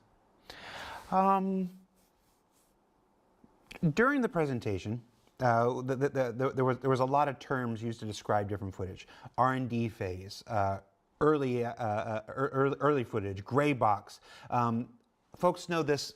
You're more than welcome, bro. Thanks for joining this stream. Terms for like ship development, but the thing doesn't. So this is going to be a good one for guys in the chat here. Graphic stuff. And when the panel was ended, this person was conflicted over where their expectations should be set. Is all of this still R&D with clever renders, or is this technology at a stage where it could potentially be used to actually build a planet at this point? So this is going to be an interesting question and and answer. answer. Toss-up, really. We use the term vertical slice specifically, and that's something I'll kind of dive into a bit. We've kind of tried to do a bit of everything so that we can see the whole picture, and then kind of tweak our design from there and start finishing out each bit. And that means that, yes, we could build a planet, but there's no way we could ship it. It's not performant enough. It's not varied enough. It doesn't check all of the boxes that we want. There'd be all sorts of problems with the tech that is working for the difficult bits, but not working for the bits that mean that you can have 30 in a solar system and then 30 in another solar system and so on. Yeah, that makes sense. That makes sense. We've approached it like this is because there's kind of such a fundamental change in the tech. Like the Genesis and the Planet Tech improvements are not just kind of What do you reckon to that the idea? existing system. It is a Bloody hell, fundamental kind microphone's of fallen over. reshuffle and redistribution of work, which is largely because V4 kind of addressed the needs of planets, although the planet tech that we have kind of addressed the needs of planets as they were at 3.0. But nowadays there's a lot more. Okay, sorry about the mic rustling. Whether it be kind of server meshing things, base building things, harvestables, persistence. So we've approached it from this vertical slice, which means yes, we can build a planet, but it's not the standards we want. But we're now at that point where we take that, we can say, okay, well, here's what worked, here's what we Razor, are you in the game yet? What we know is great. We've solved some of the big tech problems. Now we're transitioning to more of a kind of milestone-based approach where we're saying, okay, well, now we're going to finish out GPU spawning, and now we're going to finish out the orbital look and so on, and we can start kind of taking chunks of tech and finishing it. And I think one of the really important things as well is that we're not aiming to release this as one big floodgate and suddenly I don't know if you're in the game yet. and boom, you've got Genesis. It's going to be features coming online. Hopefully you're in the game. Bit by bit. And one of the Cross fingers. one of the early bits of tech is actually already in the 4.0 streams that are going out to EPTU right now. The planetary rewrite of how we store and subdivide our planet and into patches and so on is already out there in the world and working. And no worries, no worries. Having done this as a vertical slice, it means that we're starting to reap the benefits already. In terms of grey box, Seb, you can probably explain better what you meant by grey box in your sections. Sorry to drop you in. Oh, yeah, sure. So like in our process, we usually have like a white box, gray box, and then final and polish. For vegetation, doesn't really work that well, but like white boxes don't really represent vegetation assets super well. So we just make a very rough version of it. Also, we were asked fairly late into the process of making the videos to add those labels, and we might have been a bit sloppy. So like the swarms were definitely further along than the jungle, for example. Jungle definitely very much what we consider white box. Swarms and redwoods a bit further along, with the swarms being the furthest. And yeah, it's all coming together, and we are working through them. And a lot of what you've seen in white box is further along now and might be close to polished and final. And then we just need all systems there, every other system to make it into new planets and then release the thing. Maybe one day. No, I don't know. Seb, I love you. I love Seb. As Will was saying, I actually love Seb because he's like, maybe release it one day. I don't know. It is Genesis. I love that. I actually love that a lot about him. Multiple different tools. That was brilliant. That was actually brilliant. With different one day. With different one day. Of them with different. One day we shall release. Come online faster than other things, which is another reason why we can't quantify at this point just how much faster it'll make making planets until all that stuff comes online with everything else. But like you said, you will already start to see stuff in 4.0, which is the planetary stuff that you mentioned, and then with 4.1, 4.2, a subsequent release. Okay, so if you want to set your spawn point to area 18, for prime time, they'll be used to reconstruct. We'll just finish this question and then we'll get back in. Support other features like base building and stuff like that. So I know one of the things that often happens, because I've been doing this. So you want to set your spawn point to area 18. That, anytime we say this is going back to the foundation or going back this is a rewrite of this and stuff like this. Why do they keep remaking this and stuff like this? This is the normal process of game development. The difference part is that you don't normally see this exposed to anything else. It's one of the things that makes Star Citizen unique, being in a live service environment during the process of making the game. So it's not any different or anything unique to Star Citizen. That's a great answer by Jared there. Other than you get to see it. True. True, that's it. And that's what I appreciate about these. Let's do a little asset distribution question. So with the sheer density of forests and similar biomes in Genesis, how might this interact with gameplay like landing ships or driving vehicles around? Right. It's yeah, obviously for CitizenCon we made the biomes look their most intense, most dense. So we want to see like what does it need to look like at its most densest, I guess. But obviously with the new system and everything being having ideal conditions and less ideal conditions, you will have varying distances. They could be over multiple kilometers and just like have the forest or like have something turn into a forest over a large distance, or it could be over some meters. So you get like clearings in the forests. The system will support all of that. We've just only shown the most dense and the most purest version of each biome at CitizenCon. So that's why they look very dense. They're not very friendly for landing and everything, but it's going to be very unique and varied everywhere on the planet. So you might have very different experiences depending on where you are.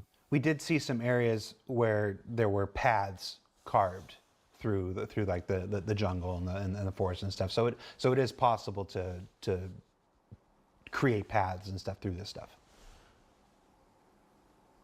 Technically, yeah, but like, they will also just happen naturally based on what data we put into the system and what how fertile the soil is in certain areas, and maybe that was a water washing it away, and then you have like a path cleared out from certain species of vegetation that don't want to grow there, or there's more.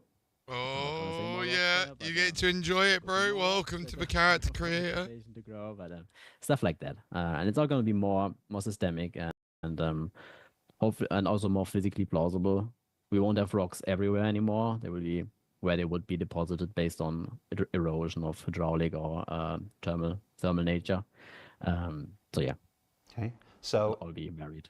All right. So if paths generate naturally and stuff throughout the system with the rule set and everything, well-traveled paths eventually begin to they start to get wider, and they start to form what some people might refer to as roads. Anything you want to tell us about roads?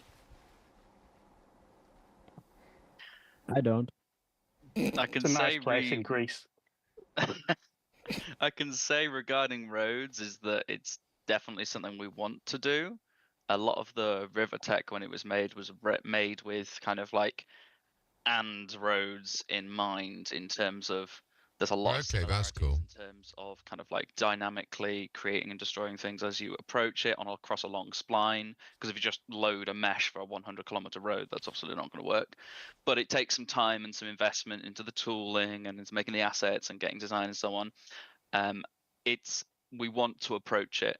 We're not approaching it this second.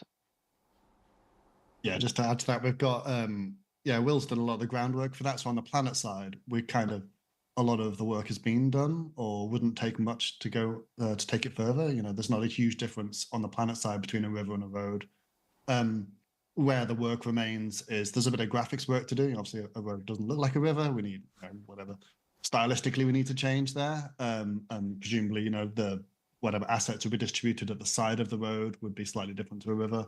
But probably the biggest difference is we assume it would come from Starchitect. Like, you have to place all these locations on the planet, and then we have to figure out what would be the logical distribution of roads. There will need to be rule sets. Does this planet support roads? Is there areas true. that will and won't have roads? Maybe outlaw bases don't have roads. They don't maybe want to be signposted with a big motorway to an outlaw base, but some places will. So it's that element that is the biggest part that's missing. And then obviously there'll be a bit of, once you have decided to connect to towns or locations, there's some code to figure out what is the best path to get between these two. Do I carve straight through every mountainside, or should I weave around them?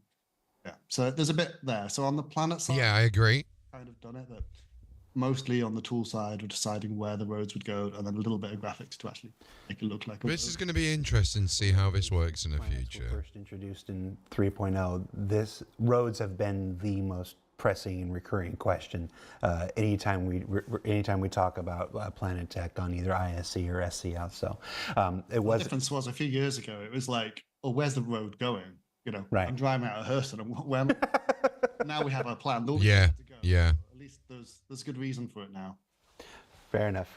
It's a good answer. I think folks will appreciate your candor on this. Let's jump back into weather. The weather tech was amazing. Will the puddles and ground remain wet for a while, or will they dry out immediately? Yes, we've recently just changed that, so it does do what you would hope it would do. It's a lot more complicated than you think because of like sticking to the surface in a different way. It's not as easy. Physically plausible model, which we tweak to be kind of a cross between whether you want it realistic or what feels good for the gameplay based on the scale of our planets and the wind speed and stuff. But yeah, it will stay wet for some period of time after the rain has passed. So all good there. Cool. And That's cool. That's cool. Actual dynamic weather systems. Weather question, but somebody's thinking creatively. If you die in the water, for instance, in a swamp or whatever, do you float? All we can recommend there is to take a really good friend with you to an ocean or a lake on Microtech, shoot them in the head and see what happens. You mean do that right now? Be my guest. Okay. Just the views and opinions of Will Hain do not represent those of Cloud Imperium Games, Robert Space Industries, or its subsidiaries. Will we ever see, go back to asset distribution, will we ever see lakes, ponds, waterfalls, cliffs, or deep ravines? I mean, you already see lakes. There's, 15 of them on Microtech and about 18 of them on Hurston. We want to take a look at things like smaller ponds that might form without kind of a necessary or a visible water source, but it's not kind of scheduled or road mapped. And along with waterfalls and deep ravines, it's stuff that we want to be able to do. And we are approaching a place where we're in a better position to implement that, but they're not kind of like things that we have tasked out and planned out. Cliffs is something we are going to take a better look at as part of the current planned work for Genesis. People are always sharing that old canyon screenshot from Daymar, and that wasn't a viable way of doing that across a planet, but we're hoping to come up with a more holistic approach for doing these cliffs, and we've already improved the cliff rendering in terms of what is shown on the terrain mesh itself, which is a big part of what's missing at the moment. So yes on that one, and the others are kind of like from my heart I want to do them, but I have to wait for my heart to match the bullet points on paper. Fair enough. Graham, this question is more a follow-up to the Star Audio presentation from last year, but we'll get into it. So Star Audio looked great. However, the audio engine in-game is already having a hard time. Weapon sounds stop randomly and some audio simply doesn't work. Is this technology a replacement of the entire audio engine or simply an extension of the system we have now? So it's absolutely been designed as a replacement. Some of those issues that you hear are due to some fairly naive culling of sounds, which obviously in Star Citizen you can't predict what's going to happen. We have a very limited budget for how many sounds we can play, how many ships we can play sounds for, things like that. And Star Audio is, it's absolutely planned to replace all of this stuff and improve all of these situations. So in the example of weapon fire cutting out, we have a much more intelligent budgeting system that will take into account the sort of importance of those sounds to the player at that moment, whether they're visible on screen, how close they are, how many other sounds in the sort of similar categories are playing. So we can definitely improve all those things with Star Audio. It's just a case of working through all our systems because we have audio systems hooked into pretty much everything the game can do. So we need to work through all those things one by one and get them all hooked into Star Audio. And eventually, sometime down the line, we won't have any of the old system. Okay. I'm going to follow up here. Karasaki in the chat simply asks, audio ray tracing? It's something we've talked about a little in the past, myself and Ali, but never really been able to dive into it deeply. But it's certainly something I'd like to revisit because, for things like reverbs, for,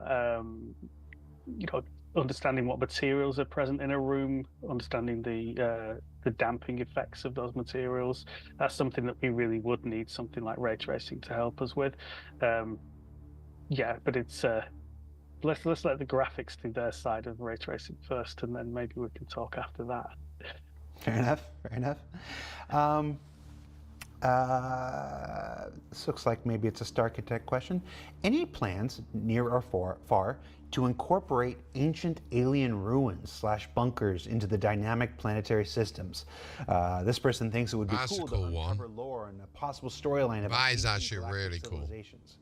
Really cool idea. That would be so cool. And maybe we'll do it, but would be lame if we spoiled it now, right? Can't tell you the things you need to discover until you discover them. Yeah. I will. Yeah, say I that appreciate that, bro. such things have I already appreciate that. planted with things like this here for those who recognize what that is from CitizenCon year past. It's like that. So yes, we don't want to spoil that, but I think you'll be happy at some point. Let's look back to, are there any plans for variable planet rotation speeds, obliquity, there's not a word we don't say every day, obliquity, axial tilt, orbit, eccentricity, and atmosphere makeup, or lack thereof? As far as our side goes for planet orbiting, it could be turned on, but it's going to make quantum traveling anywhere very difficult because the system isn't kind of set up for that as far as we know. In terms of more complex kind of orbit, most of those things Orbit are is totally possible difficult. with the systems that we have in place. Yeah, tutorial. Maybe David tutorial some of first. those things. But yes, one of the Yeah, so what you do, you pick Stanton, and then what you do after that is on the right-hand side, you pick Area 18. We don't need to wait, unlike Orbit, we don't need to wait for any other system to turn on seasons. We could turn on the seasons and just have it know where the tilt would be, even if we can't tilt or move the planets yet. So that is dependent on us finishing out that stuff and finishing out the content in terms of making it look right and so on. But yeah, very excited for this sort of stuff to come online when it does. Okay. You bring up a good point that sometimes, even if a thing is technically capable, you can't turn it on or enable it because of other game-related systems that will break or aren't quite ready for it, like the quantum travel system. That's a good. I'm glad you pointed that out.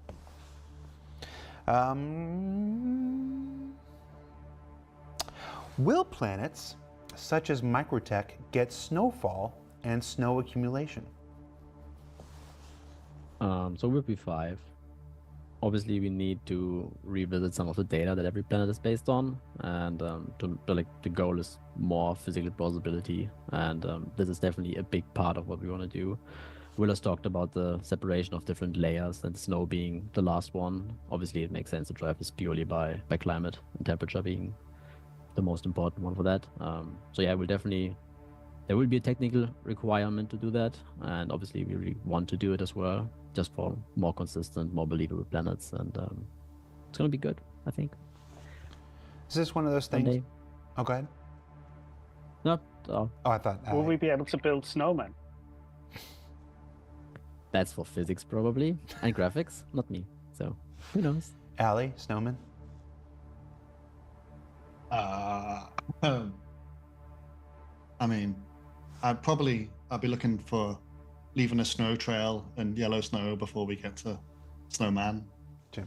Is this one of those things where snowfall might come before snow accumulation, or is this one of those things where it's a 1-1, you don't get one without the other?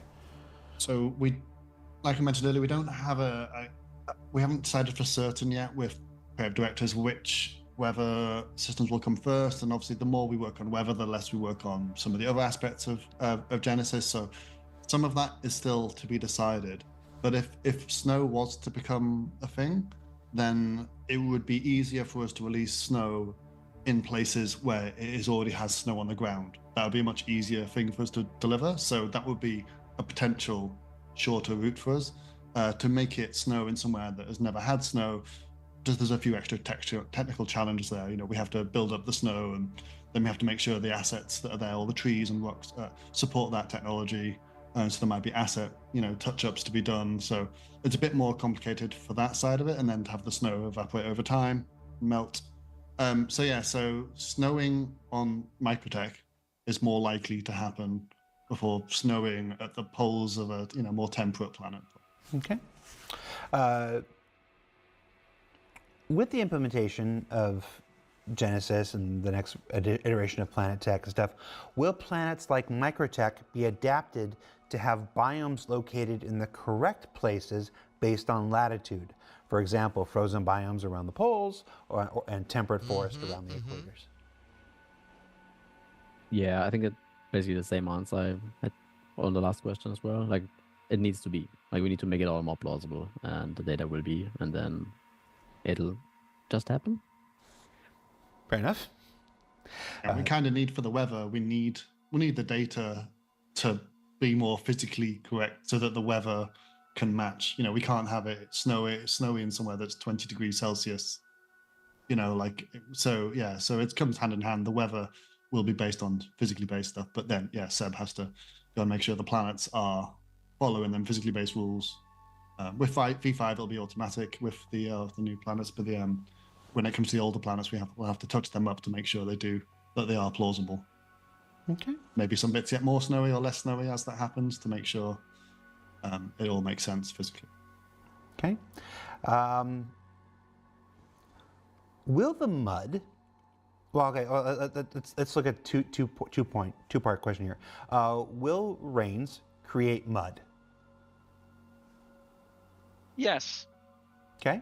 One of the design points for the new planet shader is that the different soil categories, like the kind of visual appearance of soil. That's cool. That's really cool. Kind of have a matching set of what they look like in different amounts of humidity. So you'll have a cracked clay and a cracked soil and a whatever, and then you'll have a damp and then a saturated and then like an oversaturated. I don't know. I've just pulled those categories out, but something like that. So that's kind of based from the beginning that we want to incorporate that into our data. And then so some of it will come from static data, like being next to a river or just being in an area where there is higher water availability. But then kind of transitioning these based on local rainfall is definitely part of the plan, yeah. Okay. The second part of this question is whether that mud that's created from the rain will affect, the term they use is crossability, but basically uneven terrain or difficult, in D&D we'd call it, will it make difficult terrain for people on foot or in wheeled vehicles? We can report the surface type back to physics, and then other systems can change their behavior based on that. I don't want to speak for all the other systems that would have to then come and change their behavior. So the physics on the wheeled vehicles and the actors and so on. But all of these systems already do respect different surface types. Audio is another important one, of course, as well, because soil and mud sound very different. So by changing the surface type at some sort of threshold, we hope to be able to provide the information needed for this to the systems that would then change those behaviors. Yeah, this is one of the I don't know. I'm trying to think of what I'm trying to say here. Only Star Citizens, and I mean this as a compliment, would hope that rain would create mud that would create difficulty traversing and accomplishing their goals. It's one of the shared interests between us and our fan base here, and I love that. I love that question. It's basically what I'm trying to get at, and I hope it's something that materializes. Do clouds move in one direction across the planet, or are they actually dynamic and move in all directions, forming cool patterns from space? All right.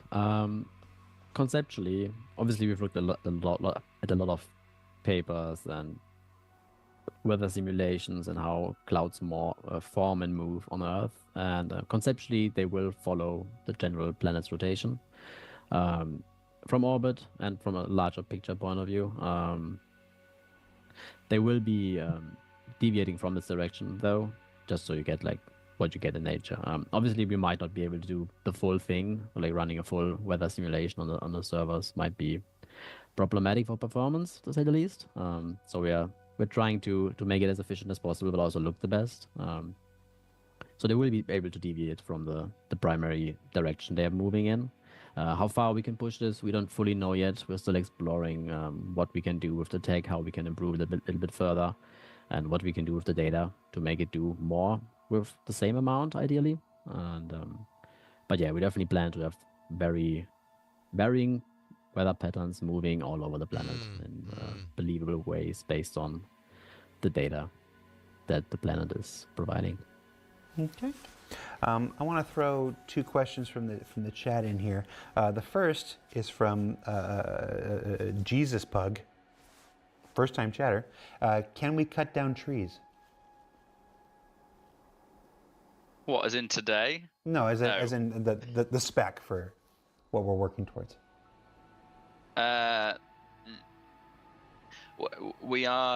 We're incorporating some kind of technology decisions into our tech at the moment that will allow us to better kind of support individual behaviors on assets, which is a long-winded way of saying that there's a lot of stuff that goes into being able to scatter 20 million trees across a planet and then being able to point at one of them and say, I want you to be chopped down. But we're bearing it in mind. Good answer. That's how I'm going to leave that. Nope, good answer. I knew I could trust you to answer to throw the curveball. The other question is the current question that's dominating the chat right now, and that's what any of this means for ArcCorp. ArcCorp is not built like any of our other planets. Everybody knows that. It's not built with the Planetech system. Does weather come to ArcCorp? Do any of these features come to ArcCorp? And can any of these features be used to improve or further develop ArcCorp in the future? Or is that something entirely different? I mean, ArcCorp does use the Planetech. I mean, there's a lot of special cases on ArcCorp. It's shaded differently. We type of abuse the system a little bit to get the results we want on ArcCorp, to say the least. It probably will be a similar story. We're not planning on spending a year making bespoke ArcCorp tech. But there is parts of the new system that we're hoping will allow improvements on ArcCorp. Obviously, things about, the amount of light that will gather underneath a tree and whether a fern can grow isn't really relevant, but there are many other parts that are relevant, with like the density, with the way we position things. We type of intentionally kind of randomize. We have a grid pattern for where we're going to put things, but then we randomize it. We could kind of just remove that randomization and get an actual grid pattern more naturally. And yeah, a lot of these rule sets, they're built for nature, but some of them again they're more powerful this time, so we might be able to abuse them again to get something nice out of ArcCorp. But that type of, we're not focusing on that at the moment. We're making sure that we can deliver every other planet, and we're hopeful that we will then be able to do something nice with ArcCorp at the end as a result, because all planets must eventually use this tech. There is no option long term. They all must use it. It's just a question of how much we have to change to make it suitable for ArcCorp. And which we won't fully know yet until we give it a bash. Yeah. ArcCorp is an unnatural abomination. It'll definitely get weather, though. That much I think we can say. It'll definitely get weather. Okay. Very cool. Will Genesis... That's because ArcCorp's basically like a tech place. Being placed on the areas of exposed rock layers like cliffs instead of being randomly scattered on a planet's surface. That's definitely in the cards for sure. I don't know if Will wants to talk about the whole entity thing, but conceptually, yeah, we'll definitely be able to have them. Right now, they're like interesting biome they're in, but in the future we can be more specific and spawn them on cliff sides or where the rocks fall down at the base of a cliff, and then you will find them there and stuff like that. It's definitely possible, I think. I mean, yeah, I think we want to treat a harvestable like any other asset, in that if it's a mining rock, we want to spawn it according to parameters that we would spawn a regular rock. We kind of don't care whether it's here's a game entity that you can mine versus here's a static piece of geo. We kind of want to do them with the same rules, and it'd be the same for because you get those the revenant trees that you go and revenants are bushes, then there's the heart of the forest tree or whatever. We want to scatter them just like any other vegetation based on the same data and the same rules. So if you're asking, is it going to be more realistic, then I would say yes. I think Seb also alluded to the new kind of entity management spawning-y stuff. I don't think that's going to help the specificity of the locations, but it's definitely going to help the density of these things. And I won't elaborate into that right now because that's the managed entity system is a very techy, boring subject that you can't cover without a TED talk. Well, now we know what we're doing early next year. I'll come by your desk on Monday and talk to you about it. Graham, so you mentioned that Star Audio is intended as a complete replacement of the current audio engine system. We've been talking about Star Audio for a little while. We introduced it. It'd be nice if we could one day. What are the blockers remaining? What's between us now and the eventual implementation and swap out of the system? Well, some of the biggest blockers are just the sheer volume of systems that we have running, and the design of Star Audio is that we take all the features that are embedded in those game systems and make them all part of the engine, and we're chipping away at that. So that's the biggest blocker for it to be covering everything, is that we need to have every single possible audio feature covered within the engine, whereas right now there's a lot of game code, a lot of very specific code for certain situations that's been designed for those specific situations. So it's all about making everything as generic as possible and making all these features available to whichever game system wants to use them. So it's the biggest blocker is the sheer volume of work involved. That's the only way I can put it.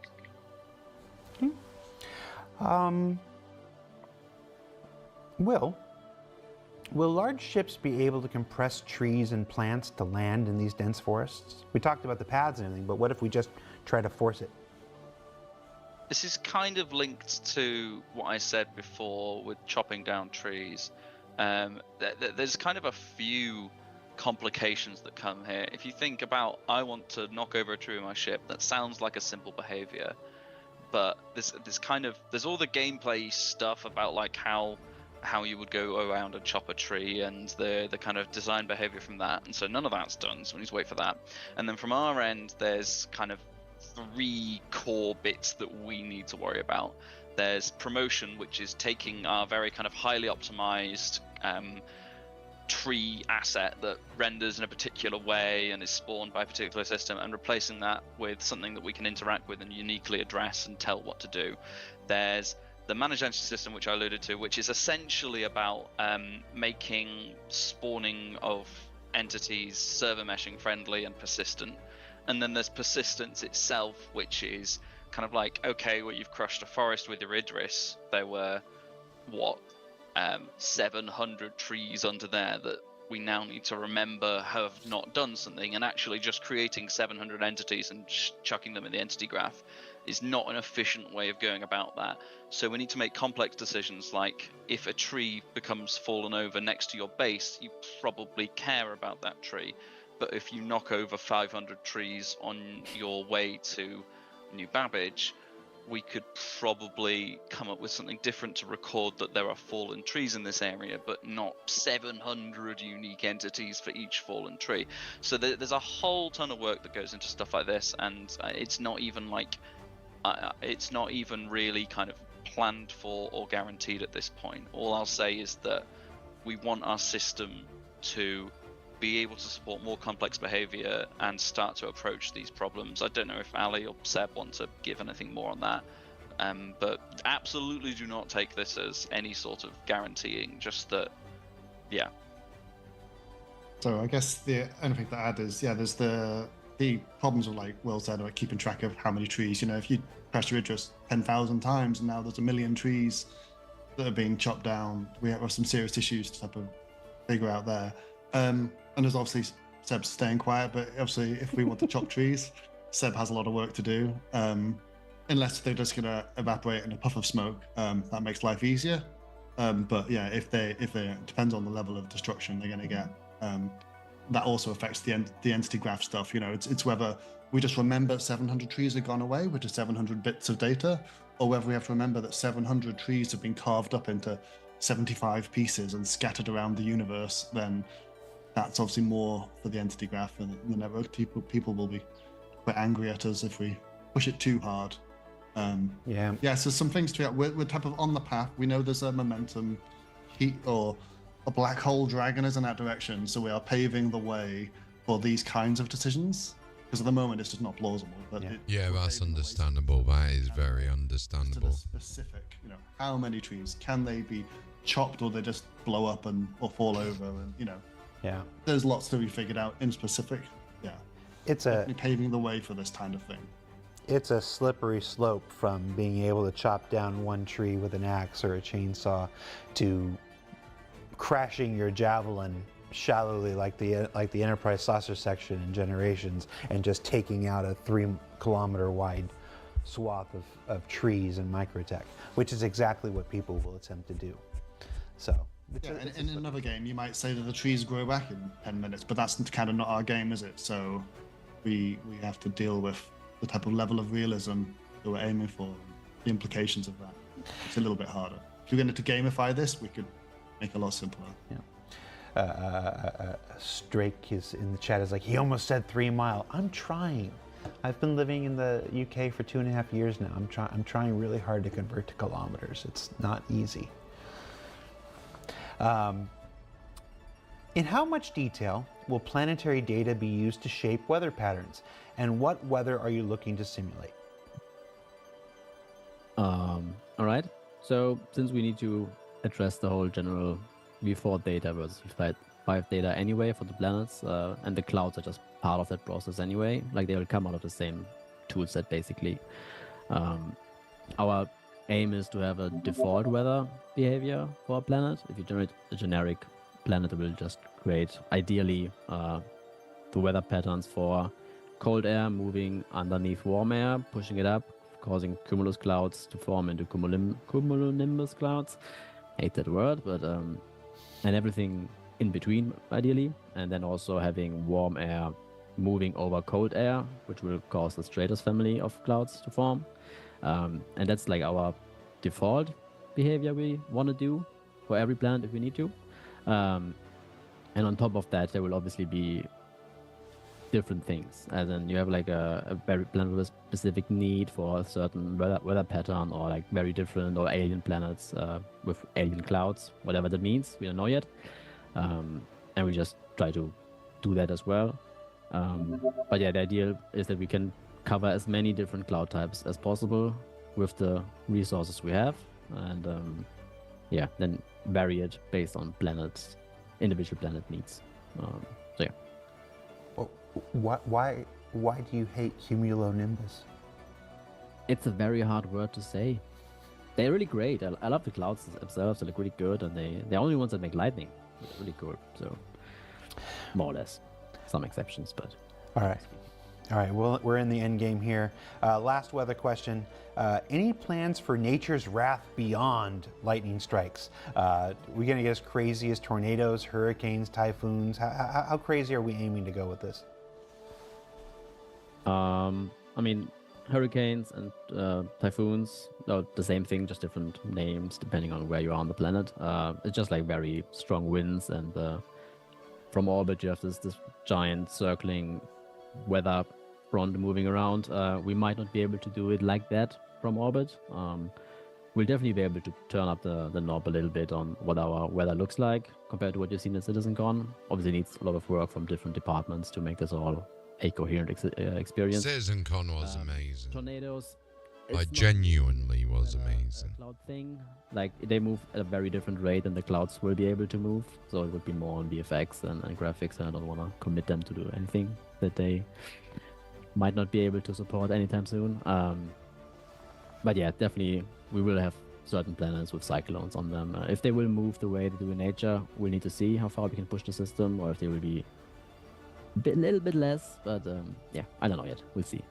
We're still learning. We're still working with the data and the tools, and expanding them, exploring them, making better data, and you can expect a lot of iteration for the weather over the next few months and maybe years. Ali, Any thoughts on Aurora Borealis? That one does actually come up a bit. We would kind of like that one. All of the stuff in the atmosphere ends up being quite difficult, though, especially when they interact with each other. So the clouds and the atmosphere are in the same volume, and then the rain is covering the same, and then ground fog. These things are all overlapping and quite problematic. For the Aurora Borealis, I take it. I mean, I've not looked into the science of it. I assume it's always above the cloud layer, isn't it?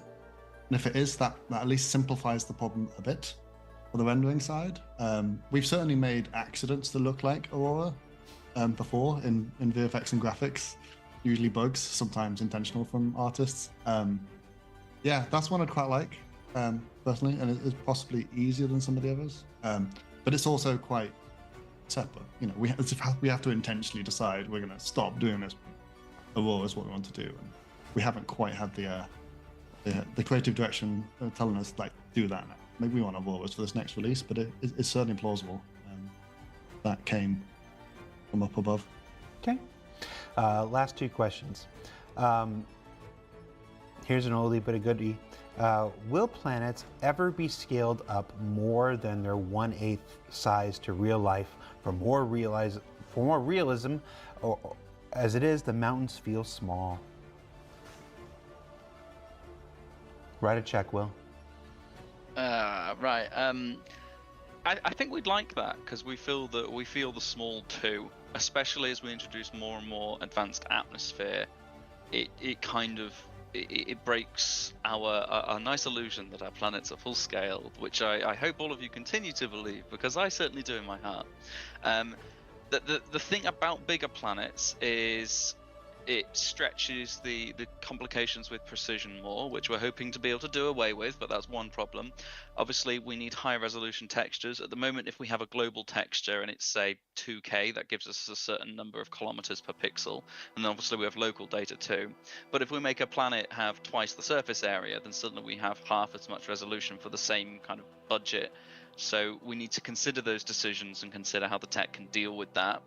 But you also get kind of gameplay problems with that as well. If I make a real life-size planet, we have fast ships, but like suddenly getting from one place to another takes 10 times as long, and it's not necessarily good for gameplay to have that.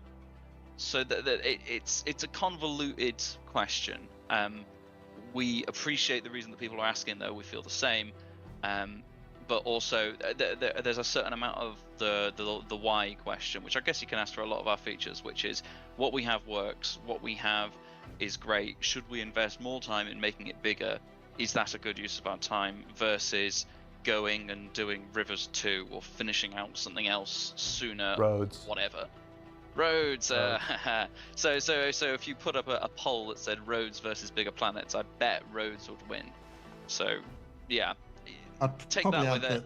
the 8 times is probably, like I say, it probably pushes all of them aspects too much. You know, too low res, it's too much memory, it's too much of a knock-on for the gameplay. A smaller increment would be more appealing, I think. You know, like a doubling or something like that, because just being able to double the scale of our mountains would be nice, and double the scale of our global features, you know, mountain ranges.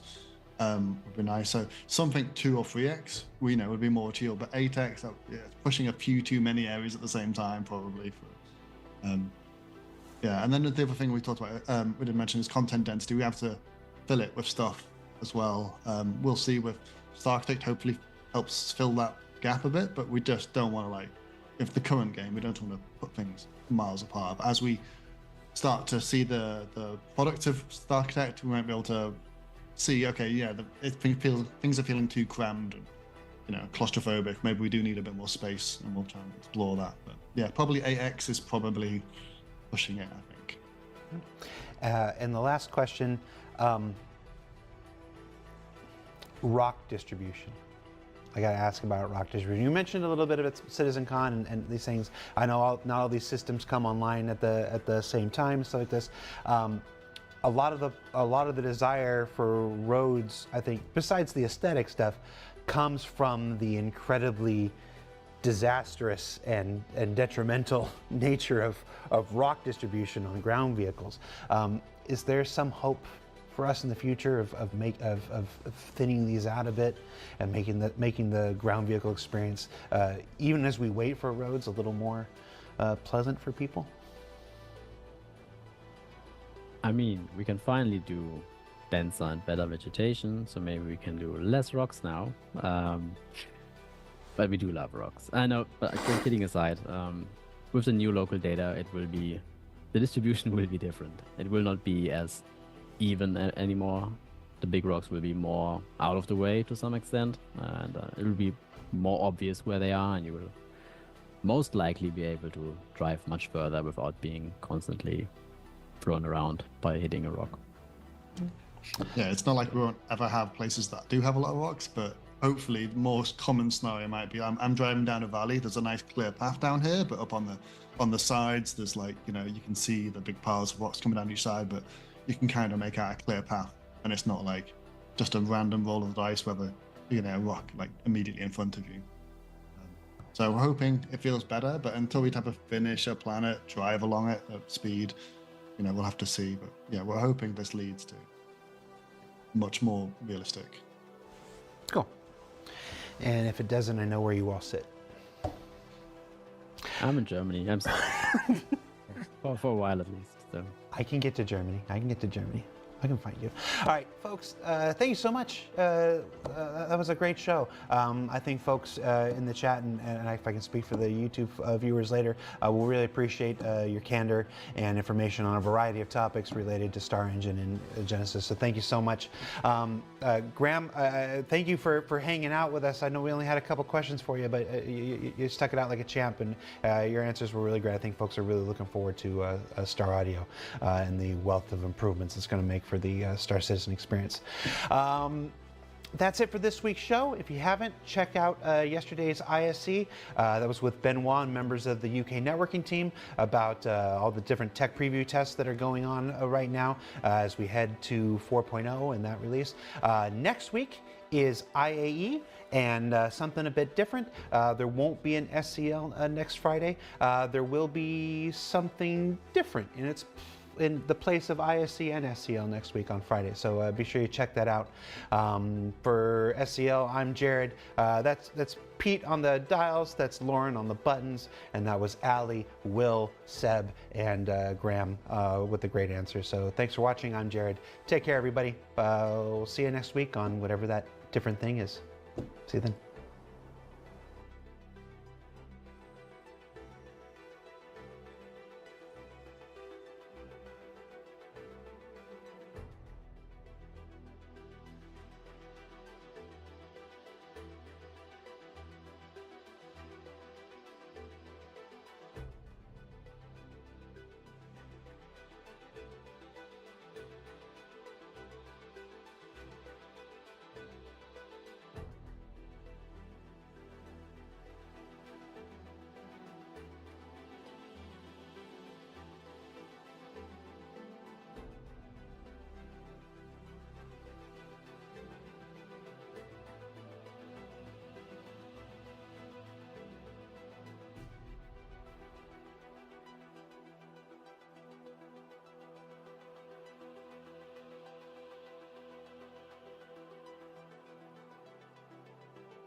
Alright, guys and girls.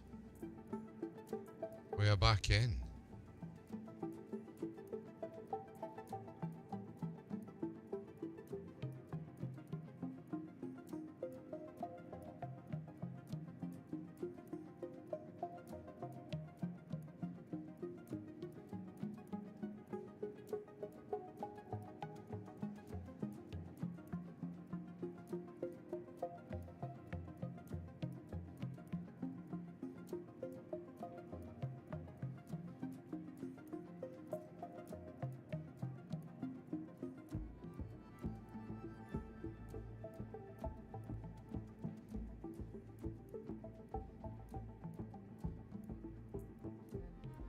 Right. What else are we going to put? Got a lot of paints now.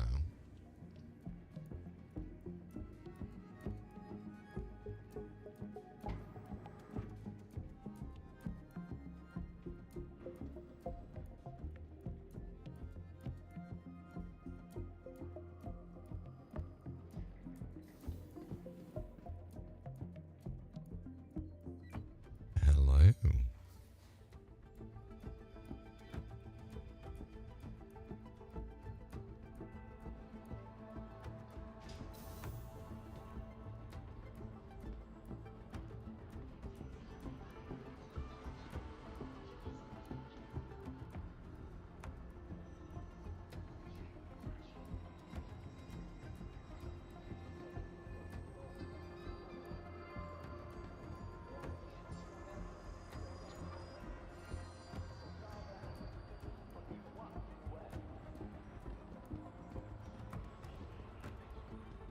Desync. I'm gonna try Vulcan. I'm just gonna try it.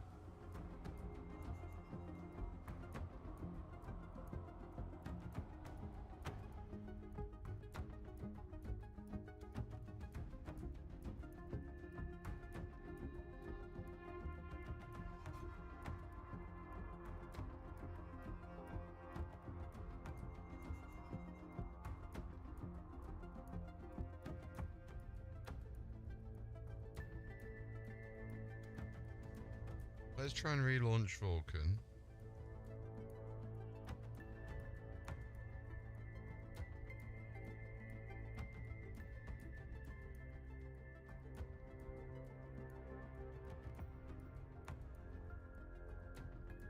I think we got the sitcom bed now in game as well, which is kind of cool, which is really cool. So yeah, I'm hoping we got something like that going on in game.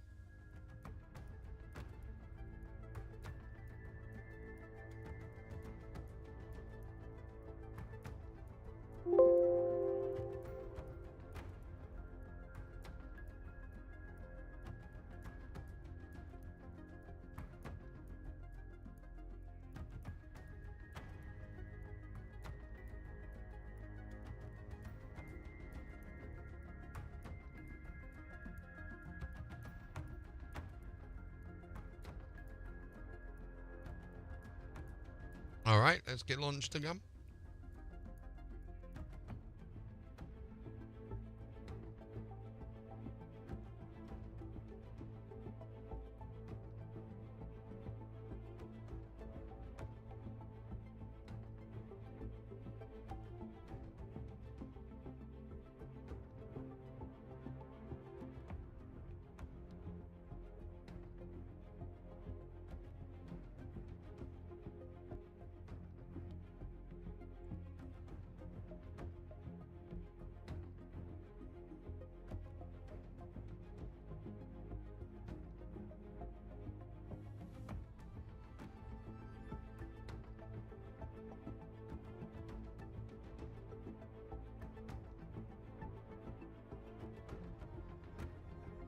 Okay, we'll let it optimize the shaders.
Right, don't forget, ladies and gents, we do have Mech Arena, the sponsored game of the stream.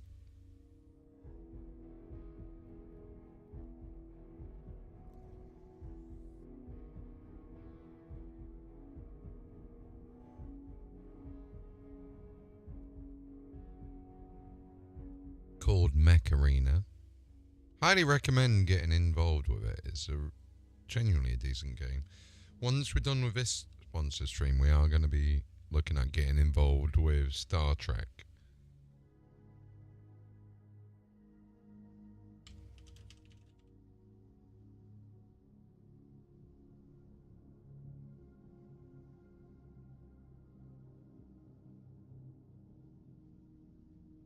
Hey, you found the transit system.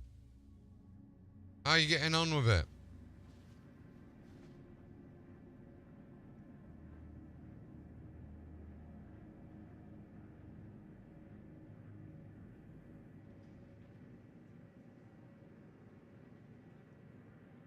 Right, we are experiencing issues with Vulcan here.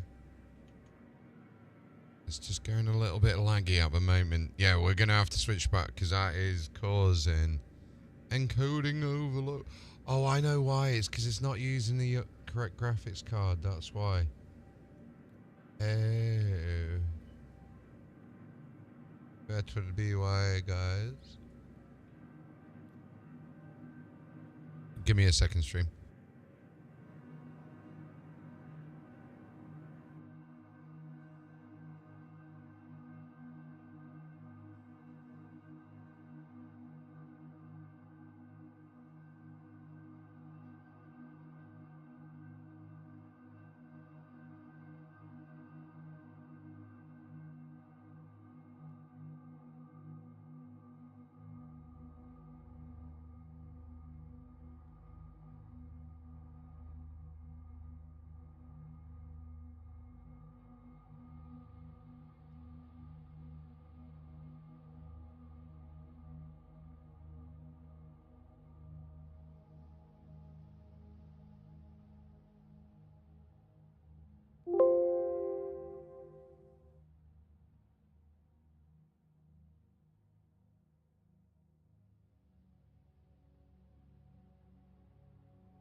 Right, guys, let's see if his performance is any better.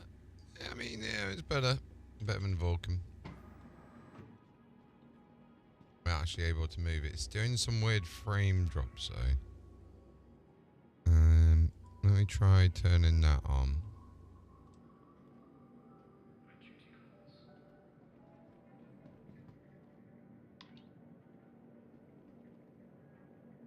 Let's see if that works. It's still doing it. That is deactivated. No, don't deactivate it.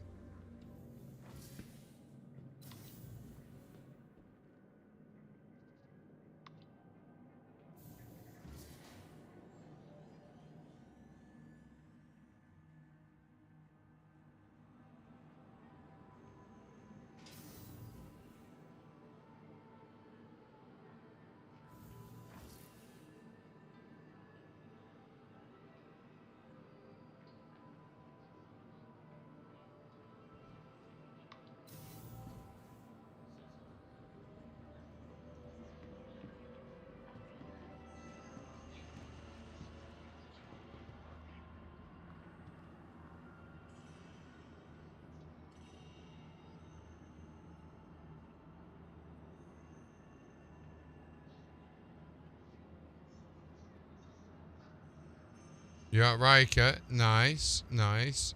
This is where I am at the moment. I'm just in PTU though. I'm just going to go and see if there's anything.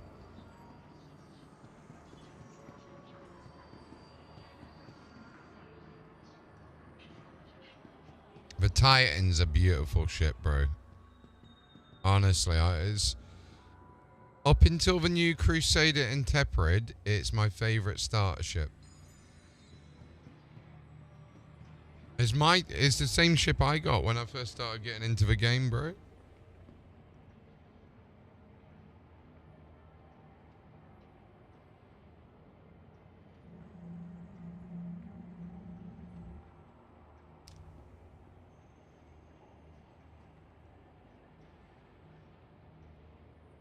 We'll see if there's anything reference wave 1.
Now arriving.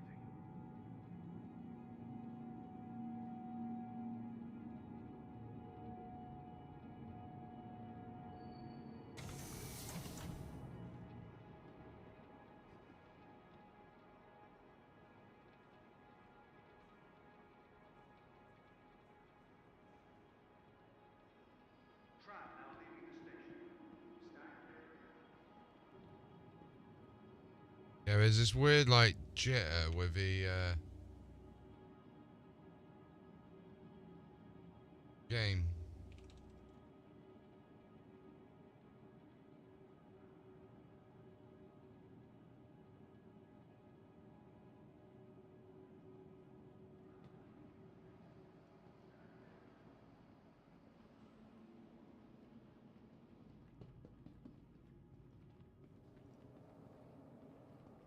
Want your company to be in good company? Our Corp's unique vertically integrated corporate parks offer amenities such as resource sharing and logistical pairing for our rental partners. Inquire today to learn how you can invest in making our Corp your new home.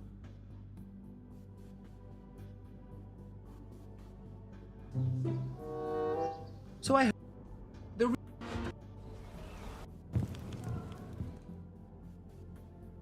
the first game. The game mode off is better actually. Okay, cool. Hello, and welcome to Riker Memorial Spaceport, servicing the greater Area 18 metropolitan area. We hope you have safe travels.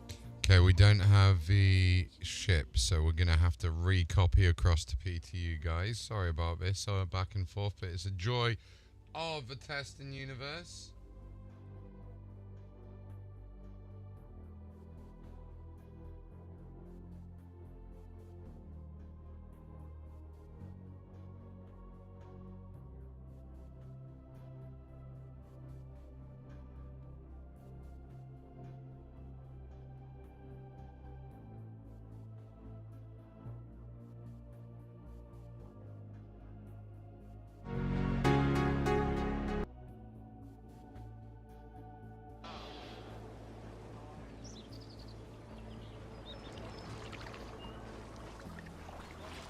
Samuel,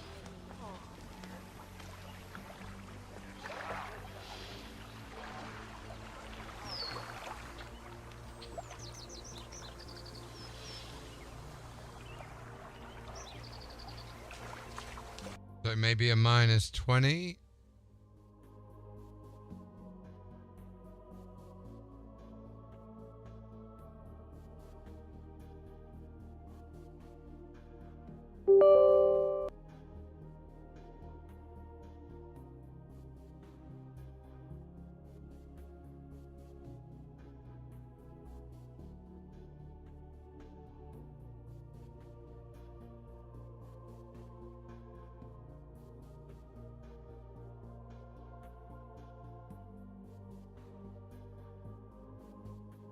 Yeah, -20, I reckon we'll try.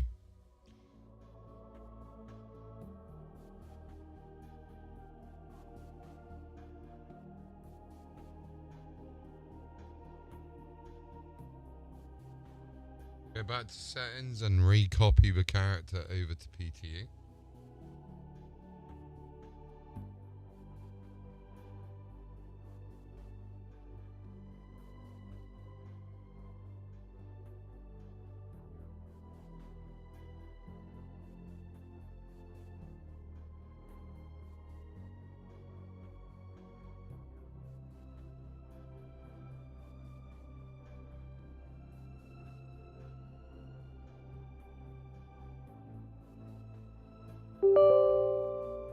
Pretty boo.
Okay, so that driver's not let me install.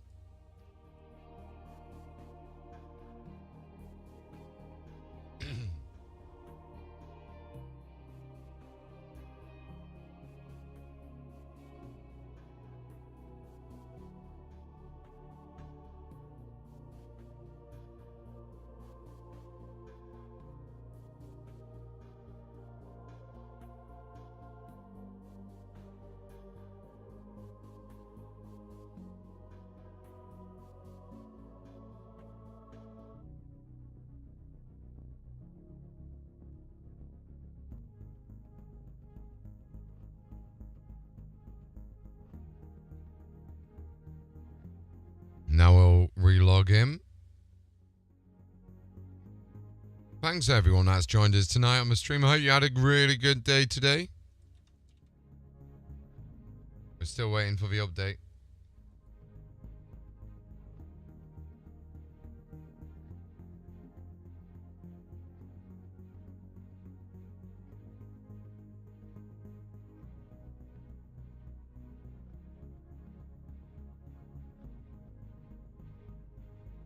Is there a way to slightly increase? Oh, sorry, man. I completely missed your question earlier. Yeah, so if you scroll your mouse wheel up all the way or down, that will change your like walk and run speed.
Okay, we should be back in now.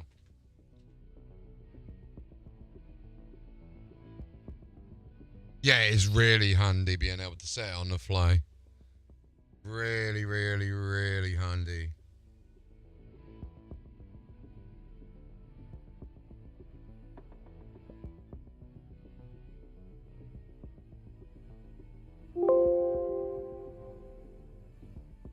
Alright, we'll get back in.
Alright, let's go and select that bad boy.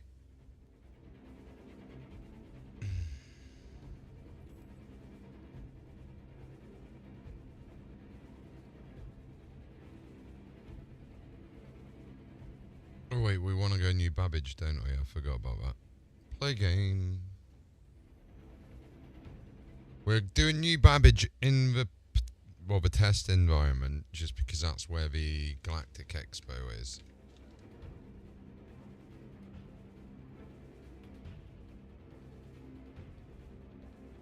Normally my home location is Area 18.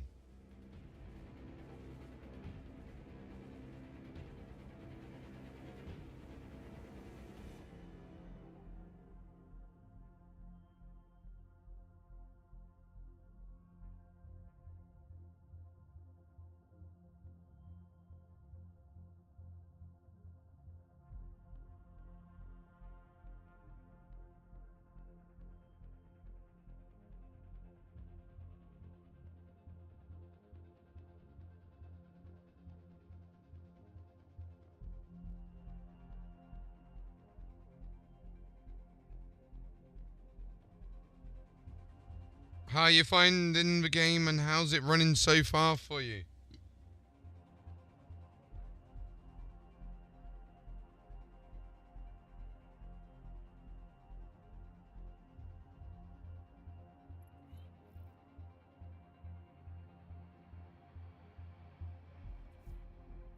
How is it going?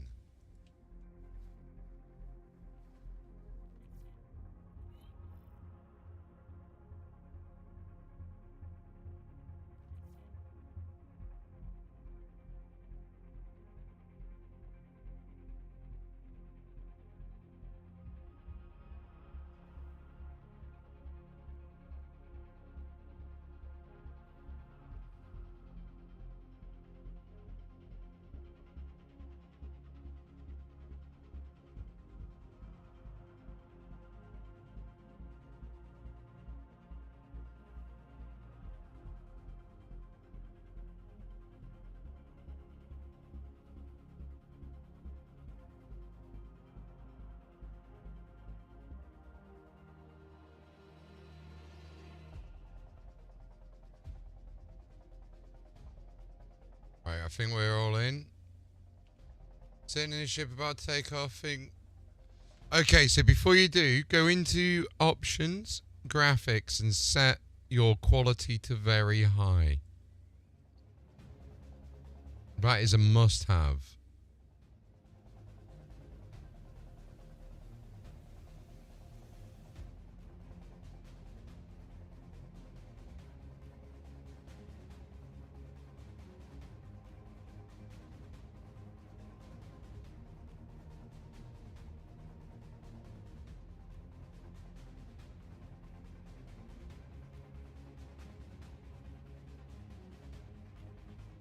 Very high. The highest it will go, very high.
Alright, let's get going.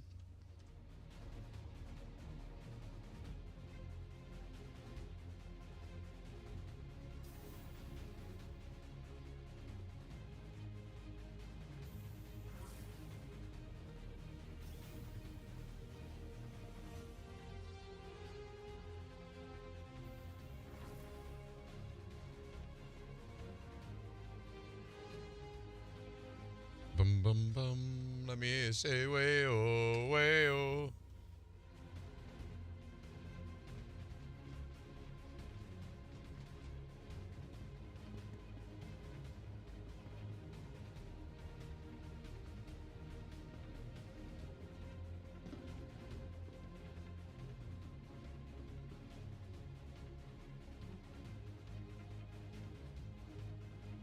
And we're in.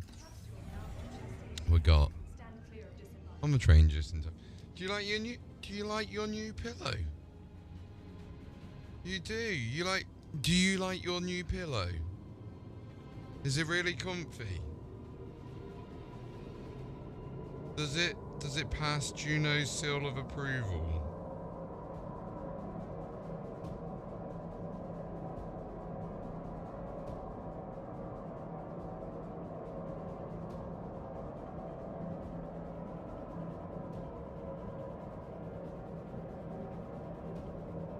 Yeah.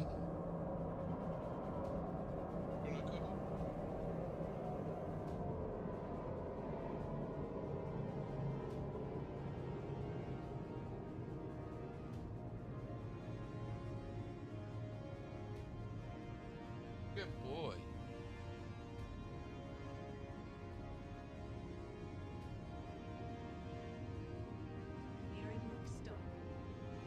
Bless, we got Juno and Kalis, like our two cats, and Juno's just sat on the new pillow that I got. Loving life. She just jumped off of it, I think, because she thought her son was going to go and attack her.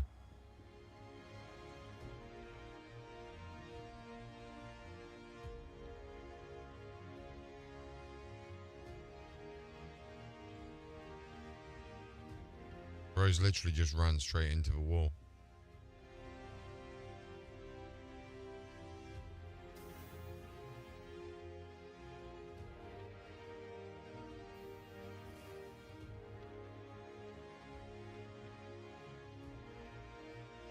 He just ran straight into the Vorsky. Anyway, let's get back down to the embers. Let me know when you got the tutorial done, bro. Or done, you've flown back down to Area 18.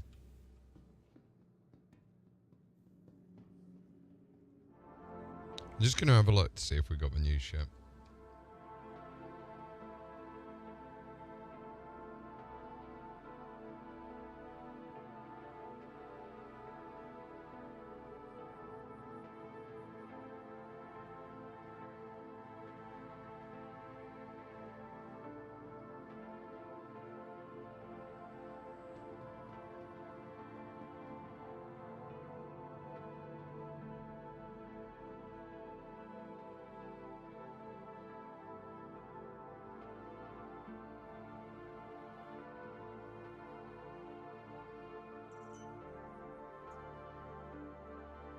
Oh no, you failed the tutorial. Okay, we still don't have a new ship set. I thought we would. Fair enough. Actioned. Oh, no. Gonna have to go down to the IAE. Oh no, because it's not gonna be there, is it?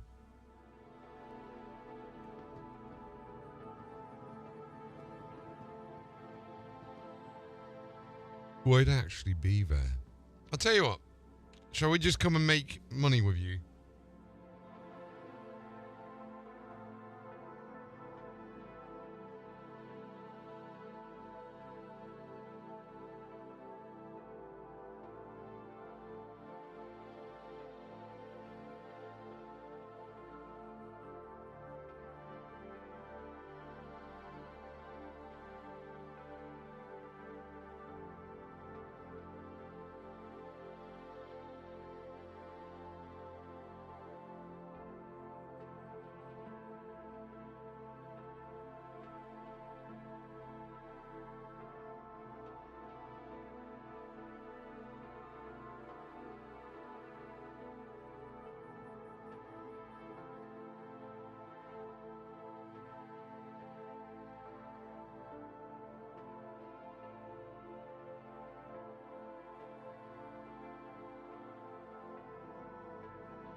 Alright, let's get launched into live.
I'm going to invite you to a party. You'll see the invite pop up on your screen.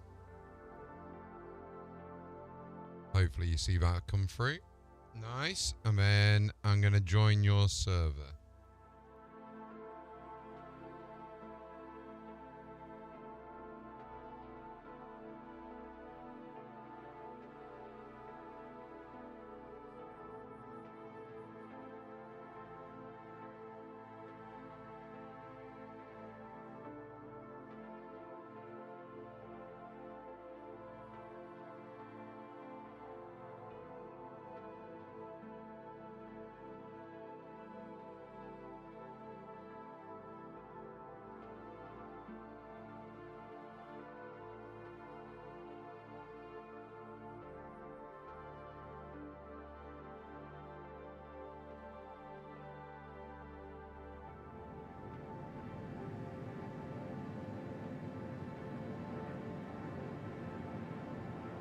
All right, let's go meet you.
Sweet, we got that arm.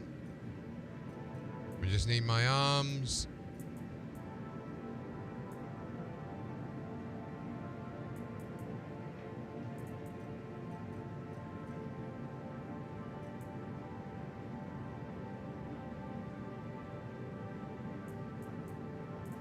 Hey, we are good to go, I believe. Okay, let's go and get that bad boy. And we'll get a tractor beam. We'll also take... I don't have a meg gun, so we'll just put that together. Right, okay. So, where are you at the moment? You're in Area 18, correct?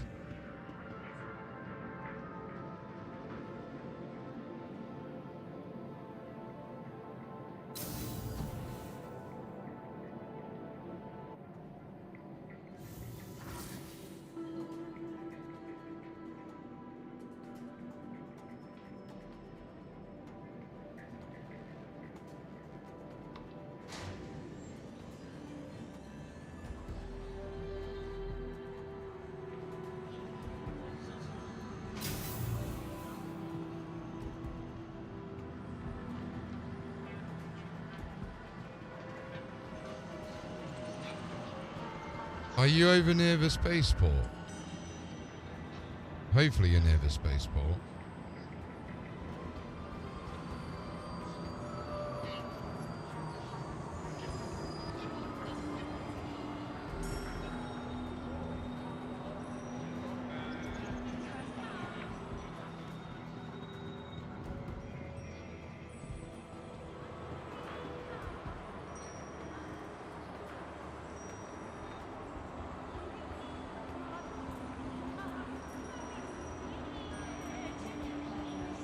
Free gun. In a hangar. No worries, no worries. Do you want to come out of your hangar and come visit my hangar?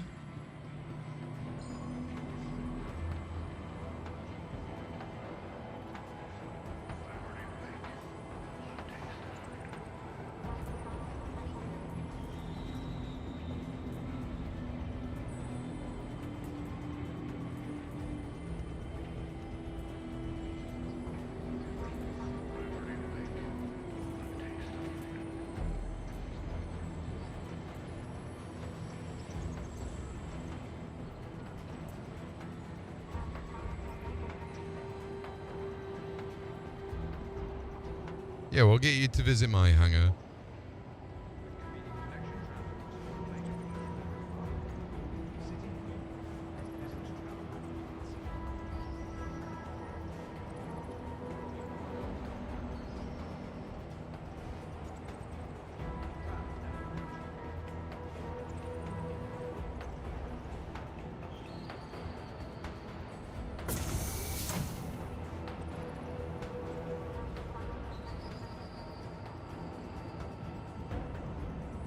No worries. And then we'll meet up and we'll go do some flying. I'll introduce you to a few bits and bobs.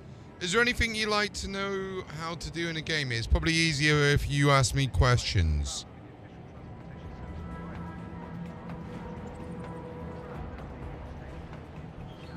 Yeah, if you ask me questions and then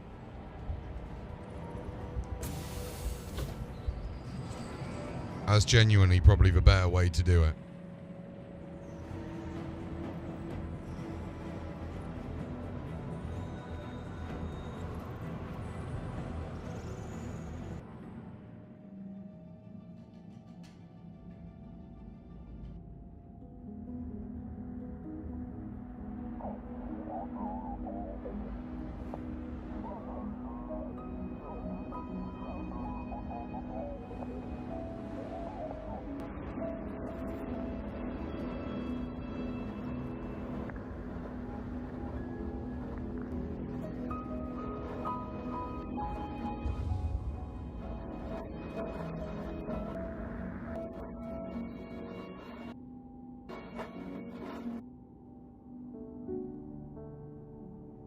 Now arriving.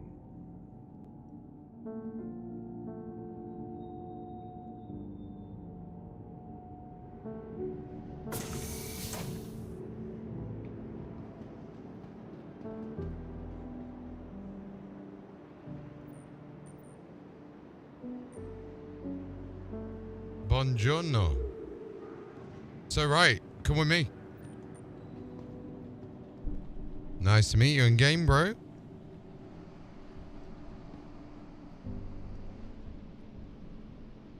Oh, I just need to turn shader cache off. Where is it? Screen space shadows. We'll get rid of that bad boy, and then we'll go down here. We're also going to do sys max FPS 60.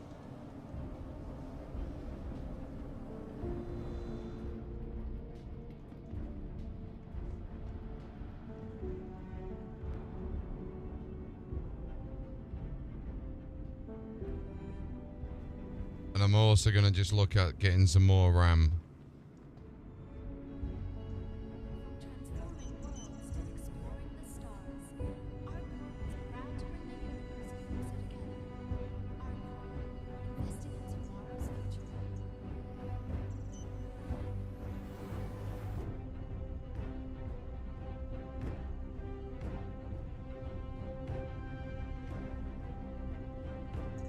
All right. Let's go get... We'll give a Zeus out for you.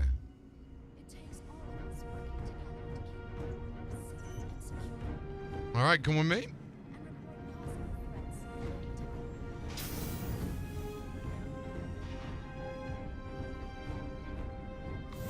So a little rule of thumb, if someone else, I'll teach you this is like a little unwritten rule. Whenever you come in an elevator, if you're not pushing the buttons, always go to the back right. Because if you notice, if I push you around like this, look, you see how it's hurting you. And you can end up falling through the planet and everything like that. So it can be a bit dangerous at times.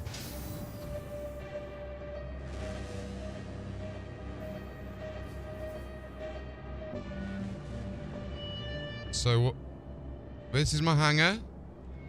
I've got some posters up here. So one of the cool things with the hangars that you can do is you can put posters up. And these persist. So we've got like these little posters here. And then I've got somewhere I had some like seats as well.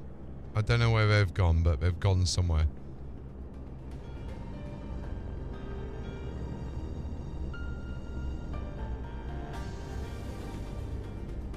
Welcome to the RSI Zeus. This is specifically the Zeus CL.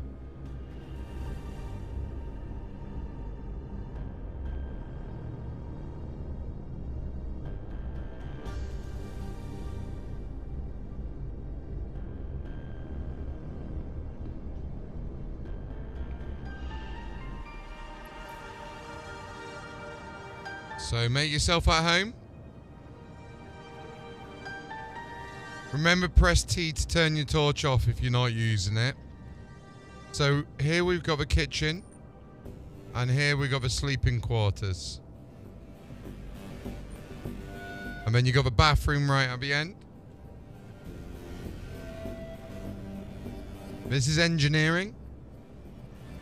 We've got a nice little exit just here. We've got the ladders to get out. We've got a nice little exit just here.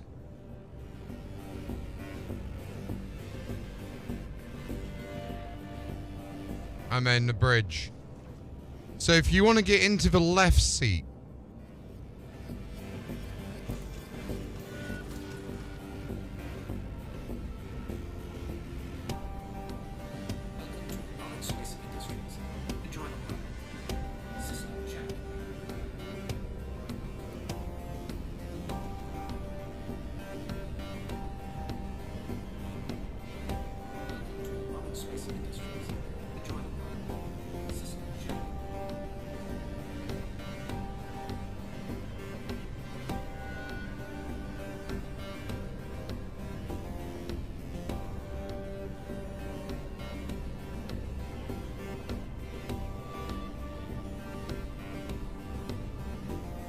power up the ship. Transferring power to systems. One moment, please. Diagnostics done.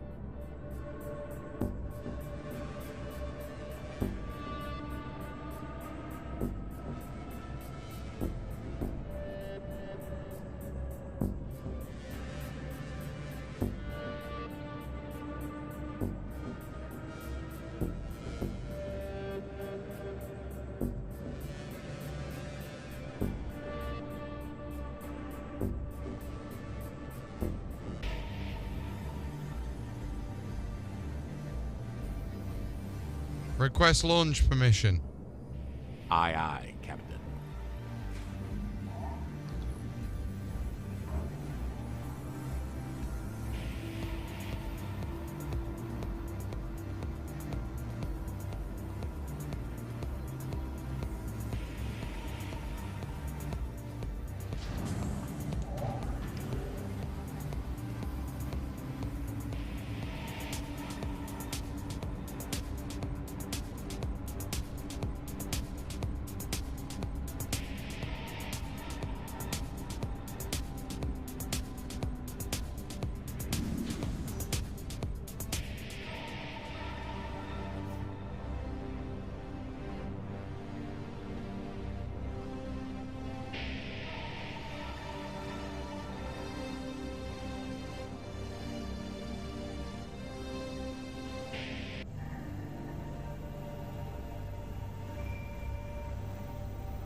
One second, sorry, stream. 3600. I'm just looking at this memory as well.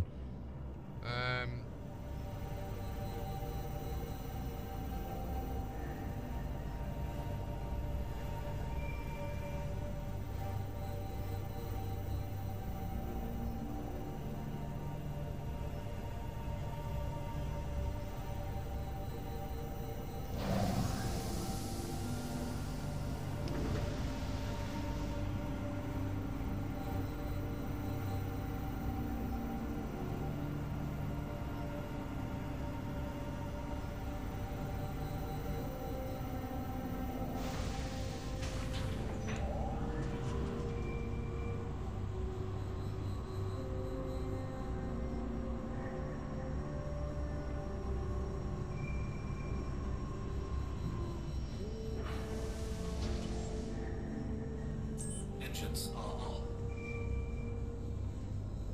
Oh, I need to repair the ship. Hold on, I need to repair the ship. Appreciate your patience with this, by the way, bro.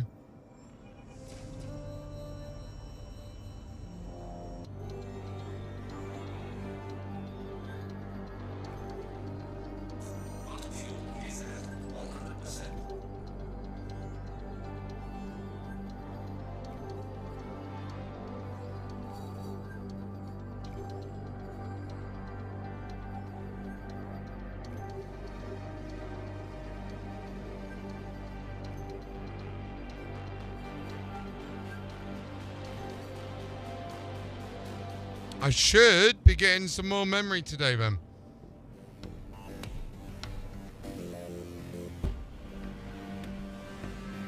I've just ordered some more memory and it should be delivered today.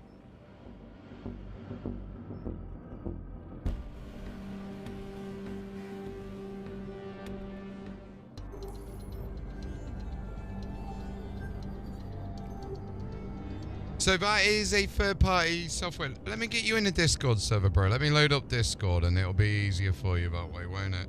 Your audio won't be on stream, but at least that way we can communicate a little bit better. How about that?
One second, we're just gonna have to download this music.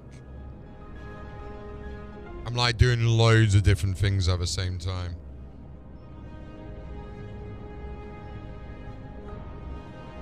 Engines off. Engines on. I don't know why my engines are not working.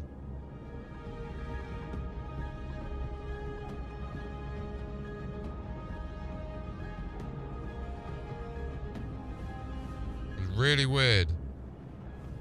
Engines are off. Engines are off. Engines are on. So we've got power going to them, but we haven't. It's weird.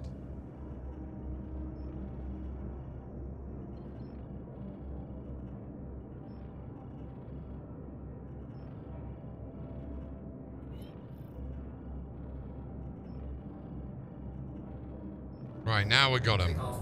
There we go.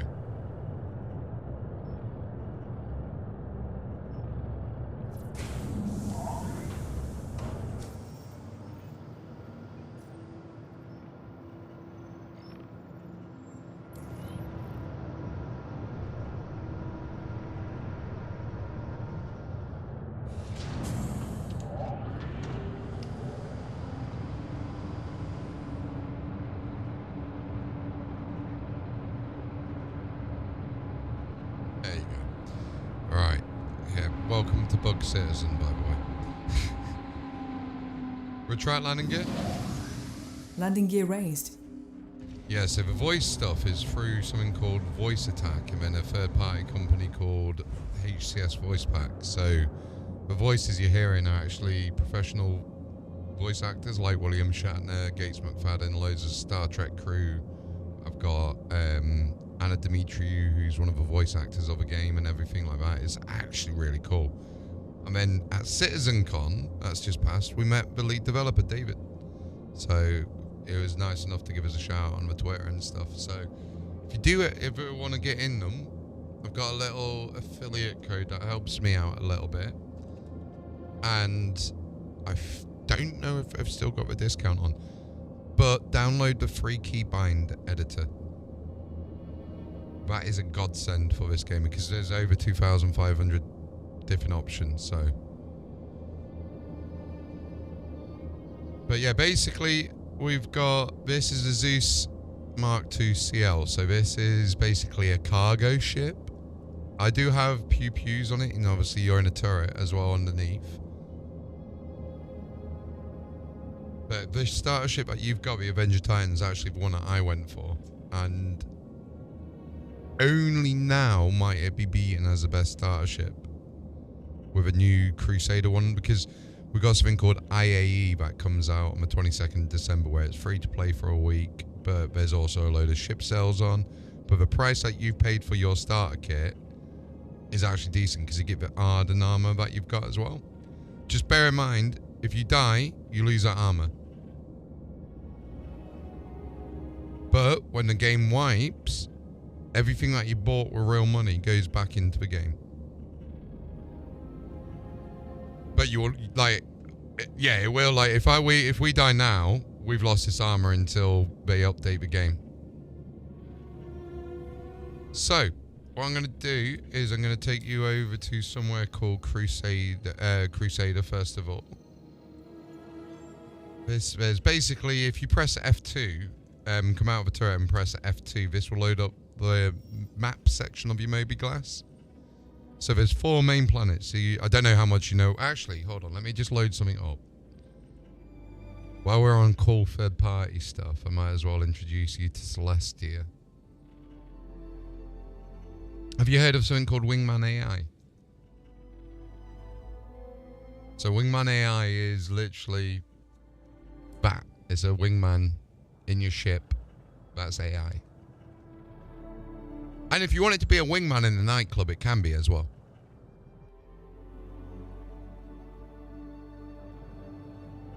So, for example, Celestia, can you say hello to one of the new players that we've just got to join the verse called Dr. Detroit? Hello, Dr. Detroit. Welcome to the verse. Enjoy your adventures among the stars. They're brand new to Star Citizen, so can you give them a rundown of Star Citizen? Their starter ship they went for is the Avenger Titan. Tell them a little bit about that ship and the lore behind it, and also tell them about the system called Stanton. So you see how I'm just like speaking to it like a bit more, less like a human, but on steroids. Sure. Star Citizen is a vast universe where players can explore, trade, engage in combat, and take on various missions. As a newcomer, you're in for an exciting journey. You picked the Avenger, a versatile starter ship known for its speed and agility, perfect for bounty hunting or transport missions. Your ship, the announcer, is equipped for exploration and trading, making it a great asset in the verse. It's essential to stay updated on laws in different areas. For example, some regions require permits for certain activities. LORE. Now, about Stanton. It's the primary system in Star Citizen, featuring several major planets like ArcCorp, Delamar, and no, its Microtech. information's out of date. So that's ChatGPT information it is recalling. Ask Perplexity. Tell me about Star Citizen, what it is, and say hello to a new player called Dr. Detroit, who's just pledged with the Avenger Titan sitcom kit. So Ask Perplexity should be a lot more up to date. Does cost me a little bit of money, but it's cool. Normally I have 11 labs cloning my voice or one of my friends' voices, so it's got a real human voice. Hello, Dr. Detroit. Welcome to the verse, and congrats on... It misheard me. It thought I mentioned Star Cities and went into this whole thing of Russia, basically. Where Star Cities is basically a location in Russia that they created for the first cosmonauts. Yeah, so... Do me a favour, download that thing that I just posted in the chat.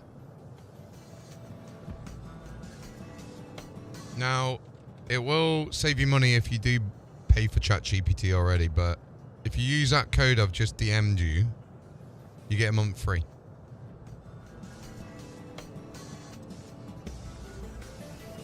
What I recommend doing is while you get your month free, click subscribe to the Ultra one, and when you are on the billing page, it'll say enter coupon code.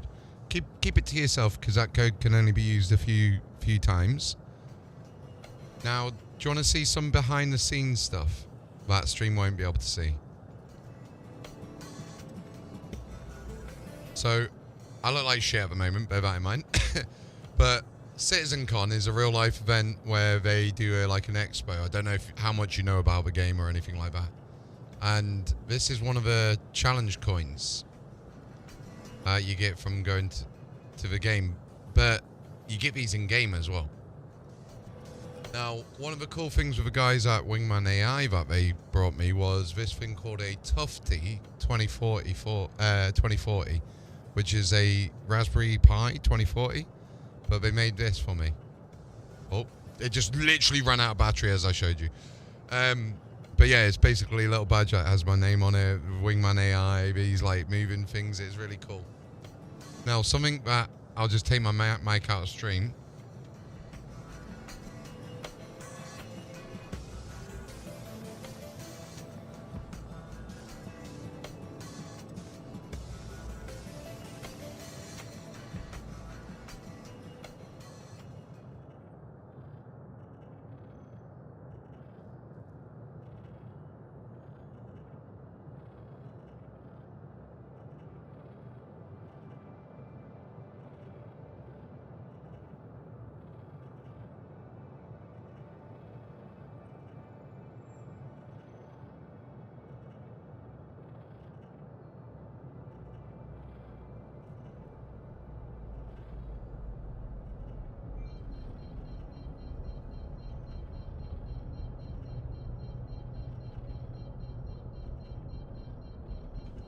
Oh yeah, something else the game has is face tracking. So if you do have a webcam, you can turn on face tracking and it will do exactly what you're doing in real life on the character.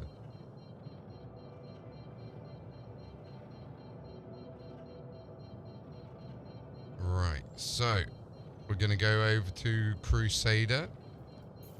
Crusader is one of the gas giants in the game. Well, the only gas giant technically in the game. Engage, jump on my mark. Standing by. Engage. Jump. And then, yeah, welcome to your first jump across the system. So the cool thing is,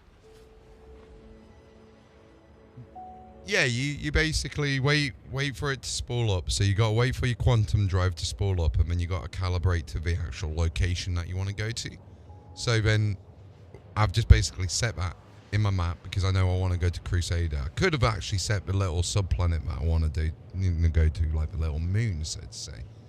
But yeah, it's a little bit junky, so I normally do it one by one because sometimes it can pull you out at a different location and mess up the jumps. But this is like not a loading screen. We can walk around the ship. I can stop this at any point. It's the only loading screen you get is the first one when you load in.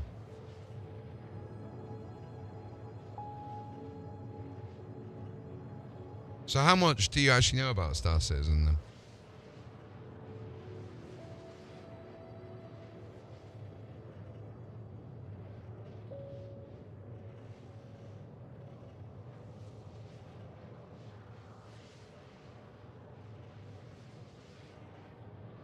Yeah.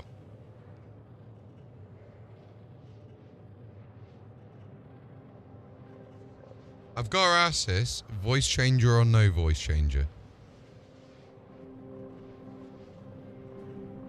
No voice changer.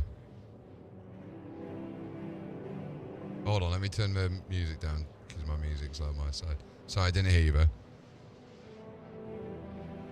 Do me a favor, buy the same microphone I got, spend $60 on my microphone, get it, and then Howard Stern 2 is in the making.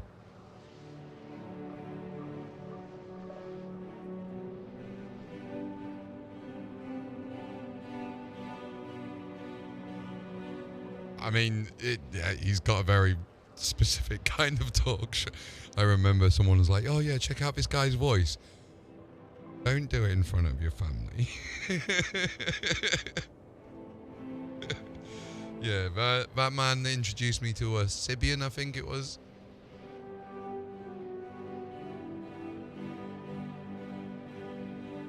When Pyro Wave 1 ready? We don't know at the moment, Star Citizen 23. It's, it was supposed to be yesterday, but I've not heard anything. Let me go and check on Spectrum. So what we're on about is 4.0 is going into what they call Wave 1 soon. And Wave 1 is basically if you got more money than cents, or you're a subscriber to the game. So what you can do is a monthly sub where you get like extra perks, like you get an extra free ship to fly in game. You get at the moment like a chair item. No, it was a dice. You get like this big dice for IA. There's some cool stuff that you get, and then you get access to like the subscriber store where you can buy like cool looking armor and stuff for real money. I mean, I'm 1400 deep into the game, but 336 of that was the 2-day ticket for CitizenCon, so it's like still quite a bit, but not compared to some of the people that I met at CitizenCon. I think the biggest spent Manchester. Yeah, so we got to on one of the nights out when we went out drinking, we got to go past the CIG offices. We got like a life-size man. They call it. I think someone said Mandiva Vandi is a life-size vandal in the entrance to the offices, which is pretty cool. Next time I'm over there, I'll have to get a tour of the office because it's just nice to see. You know, be like, I've been in the office where they make this game I put so much time into. Okay, so here's a gas giant. Now, Daymar is a nice place to go do something called low flying. So we can actually set our location on the map to an actual outpost or a mining facility. So we're going to somewhere called SCD-1, which is like the normal meet-up spot, so to say. So like now, I point it over to the location it's giving me on screen. It'll calibrate on the left-hand side, and now I can jump. Engage jump. Quantum travel engaged.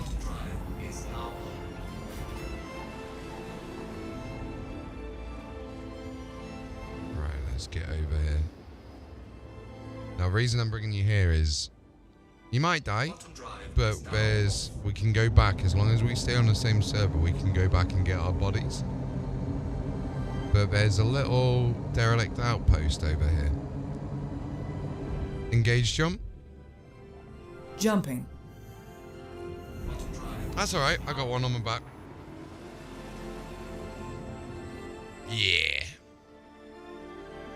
Don't know whether it's got ammo though, that's a different question. I mean, if not, what we can do is I can take down a couple of them with a ship. No, I know what we'll do. The thing with new players is I get like overwhelmed with all the cool shit the game has to offer, and I like turn into a kid in a toy store, and I'm like, hey, bro, we've got access to this whole toy store all night long. Let's go play, right? And that's what I love about this. It's like the other day, me, Havoc, and Trinity Ninja got into like we called the stream 3 Idiots and PTU, and we're just messing around here in the new Crusader ship. Ninja's like dead, so I've got to try and revive him, and you just see Havoc just fly straight into my ship but clip it just enough so it's still there but slightly damaged, and I'm just like, yeah, this is freaking awesome. We just had such like random time that made no sense, but we're just giggling like little kids. Probably should slow down actually.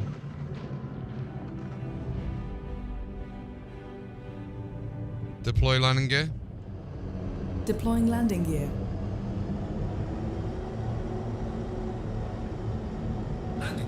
There we go, that went too bad. Not feeling sick there, are we? Some big G's pulled.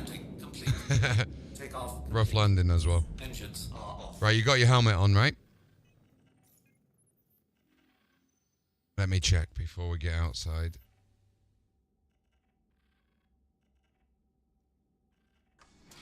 Yeah, always make sure you got your helmet on because, like, here, yeah, you got your helmet on.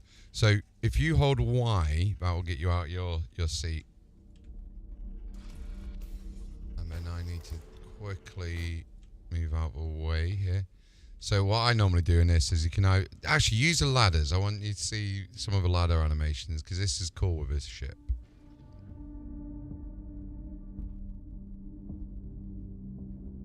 So not that one, not that one. That's the airlock, so you can dock. So just here on the side, you got nice little ladders to get out of.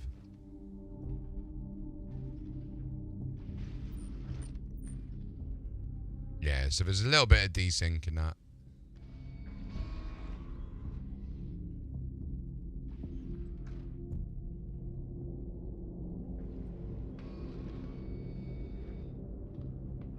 So, this is one of the little outposts. You can refuel, repair, and all of that on these 2 landing pads. But you'll probably see over here, loads of people have like got out other vehicles. So we currently got a random floating, just a random vehicle that keeps floating off over at the back. So this is like the little Argo MPUV. This ship's pretty cool. It's like a little drop carrier. Argo do a lot of the cargo stuff, if that makes sense. Argo cargo and all of that. I'll stay on your stream if you get into the Polaris instead of that dead. We're not in PTU at the moment, bro. We're in PU showing a new player, a game. And then you got this one here, which is a C8. So this comes in like a little medical rescue version. On the, yeah, that's that one that you're near.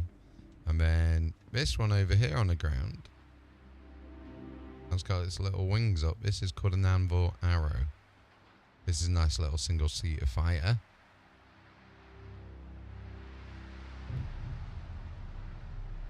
And then what we can do is in these buildings, we can go into the airlock. And then there'll be little crates. So I'll let you cycle the airlock on the little panel there.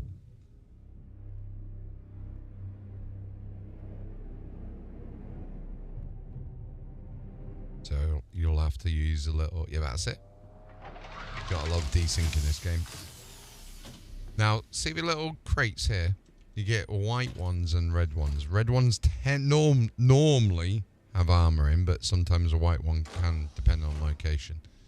But these will tend to have, like, food and all of that kind of thing in, so you want to drag a couple of drinks into your backpack just because of, you know, hydration and all of that. And I'll just call in the other ship.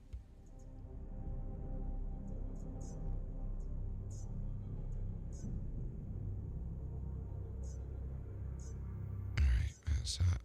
I'll be here in 46 seconds. So yeah, on these ones you can claim like smaller ships or ground vehicles. So what I'm about to get out is called the Nurser. Basically a medical Ursa, Medivac Ursa. But the cool thing is it's got lasers on top of it. And on top of that, you can use the medical bed to set your spawn location at. So what we do, I drive it off of a pad. We go set it somewhere over here, out this window, somewhere like just down there. And then if we die, we respawn inside of the NASA. I'm so glad. Yeah, literally, I just went on Amazon, right? Because we normally don't have same day delivery in the UK. But I just went on Amazon to check how much the 32 gigs of RAM, because I've just switched from an Intel 8700K to an AMD 5700X3D. So Intel likes PC 3200 memory, AMD likes PC 3600 memory. And I've got 48 gigs at the moment. So I thought, right, I replaced 2 of the 8 gig sticks with another 2 of the 16 gig sticks, but make sure they're the right speed, cast latency 18, everything that the AMD processor. An extra 10% of frames is very much nice. Like I don't mind 10%. It's worth it. Any performance gain is worth it in this game.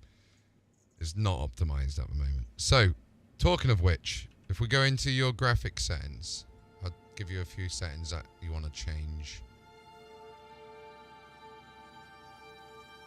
And yeah, if you go to audio, first of all, this one is, I normally have this enabled for streaming purposes just because it's more like, rather than a stable ship, it pulls in and out when you have audio going on in the background. But basically, audio driven camera shake strength, I'll turn that all the way down to 0. I have my master volume set to 14, my sound effect 45.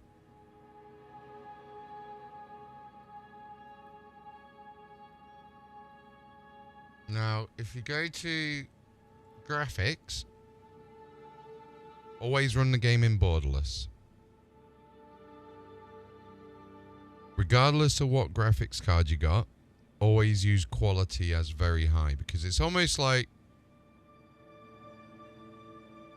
AMD can kind of like 2 sticks, but the B550 chipset, you don't lose any performance through splitting up the DDR channels, like the memory bus channels. So that's quite nice. I do by using on my PCI Express slot, though, Mike, with my graphics cards, because at the moment I've got a 3060 that's used for the stream, sorry, for the game, and then the 2060 is rendering the stream. But oddly enough, I actually get better performance doing that than just using both on the 3060. Even though I'm splitting the PCI Express bus lane speed up from 16 times to 2.8. It's complicated, but that's why I'm not a computer engineer. I just know what works and pass it on. And watch too many other people's videos on that shit and then going, right, okay, why doesn't it work? And then, actually, technically, yeah, I'm like a junior computer engineer that's studying at university, but watching YouTube people who know what they're on about instead. But yeah, going back to the graphic stuff. Borderless, DirectX 3D, don't even touch Vulkan until multi-threading comes out. Vulkan's just there to show you what could be, but it's not optimized at the moment. And then quality is what I have on the upscaling, 66%. And like I say, I'm running this on the 3060 Ti. DLSS quality will be set to very high. What is your processor? Do you know which one?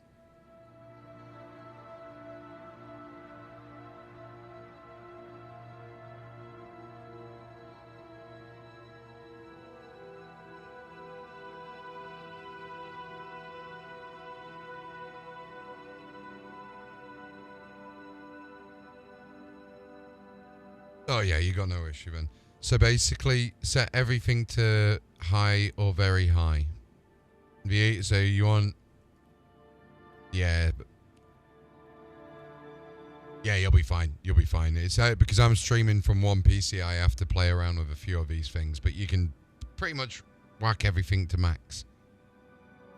And also set planet volumetric clouds to photo mode.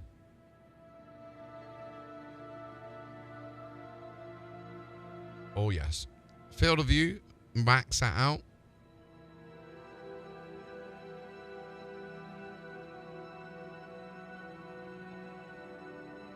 Motion blur off, VSync no.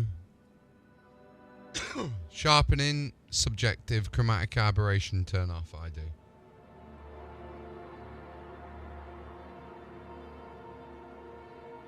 Yeah, and then a session QR information, whatever, turn that off if it's on. Then go to game settings.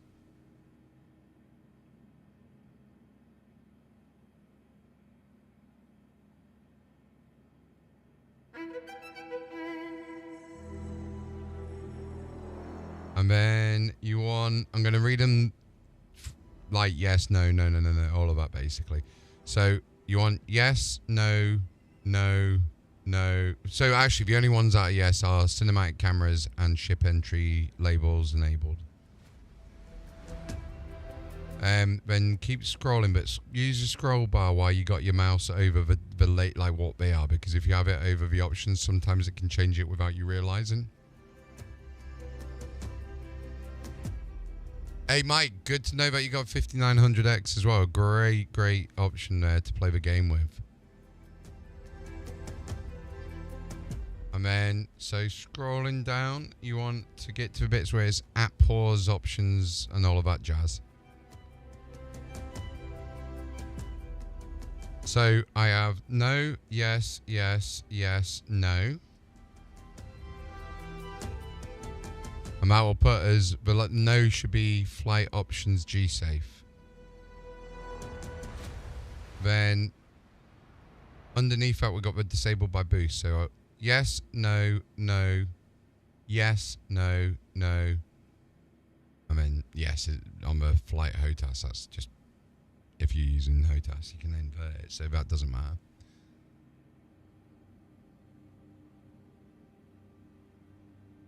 Now, the next bits will be VJoy visibility, always visible.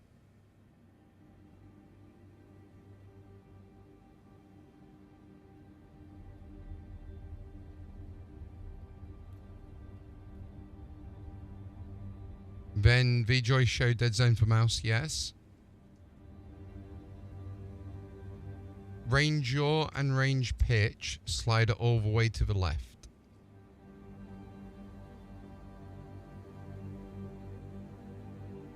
That's going to make it feel like you got sticks. It's going to set the sensitivity of mouse like crazy. But for when you're flying. Pilot velocity indicator, always on. Then you can scroll down until you see...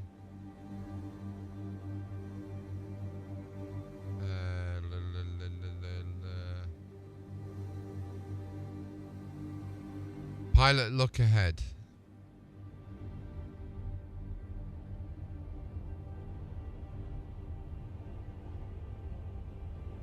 So it'll say pilot look ahead enabled. There should be wrongly 2 options there, believe it or not.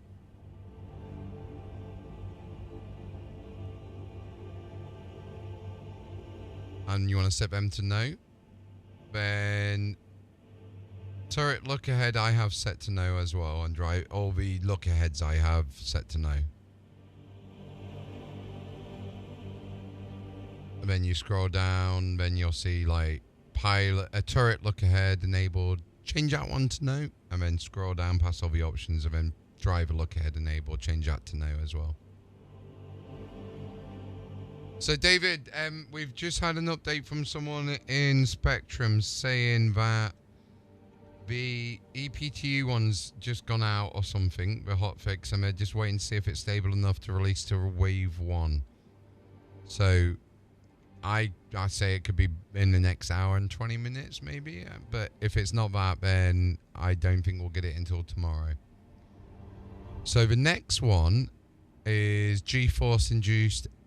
So the 2 G-force induced ones there and the global camera shake, set them all the way to 0.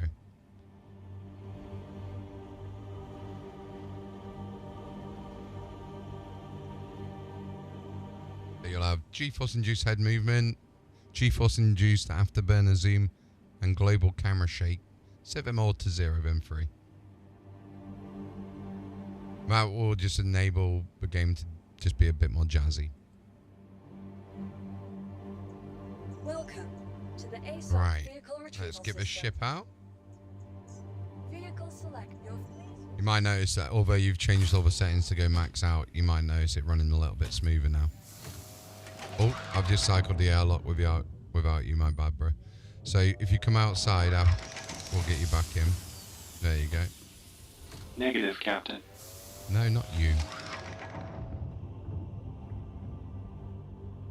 And then this is Vanessa. So what you want to do is when you get in, I'll just do it first. Use a little medical screen here. And it will say regeneration. And you transfer your imprint to the RSI Ursa Medivac. There's a glitch screen in there as well when you use it, so just bear in mind. Cool. welcome to your first bug. That's it, guys. He's in. He's christened now. Space Industries. Enjoy the ride. System check. You still in, yeah? Yeah, you're in. Yeah, cool.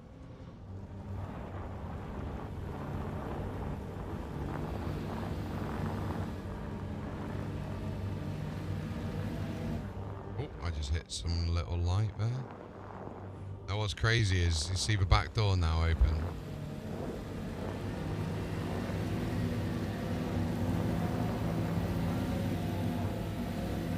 So I can control that, all the doors from the, what do you call it?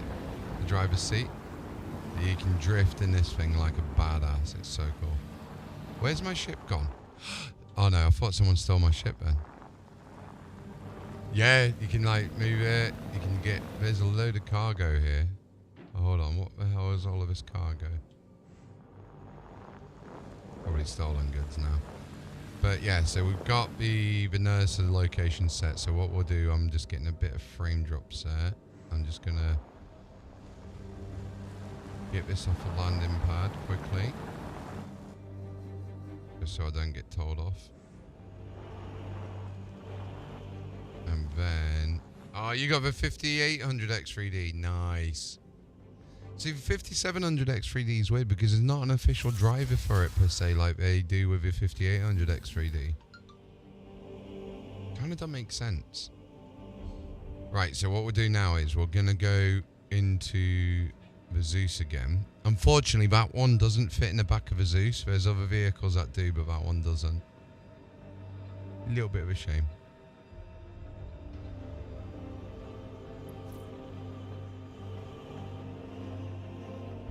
And if you want to grab the door, it's just on your left hand side as you come in.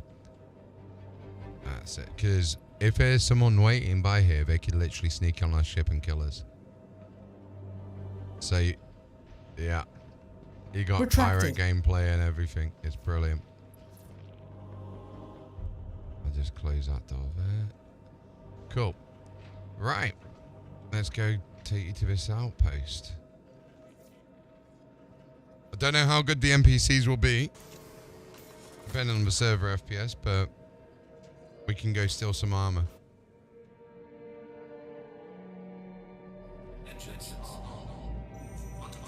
Okay, I've got a bug on my screen at the moment, but we'll see if we can find it. I want to say it was over this way.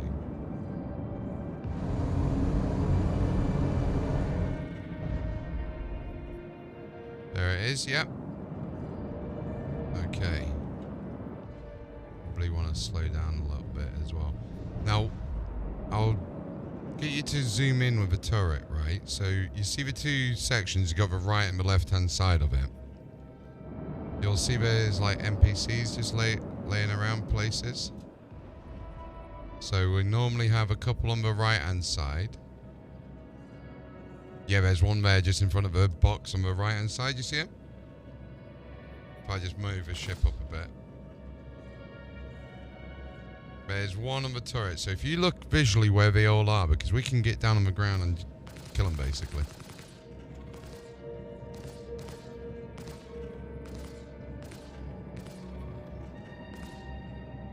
Yeah, you have to like angle it right.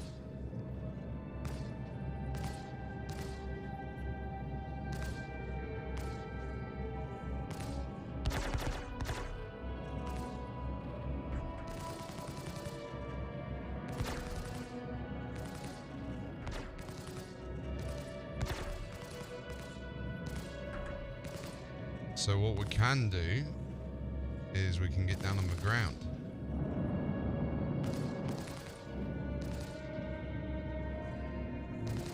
Landing complete.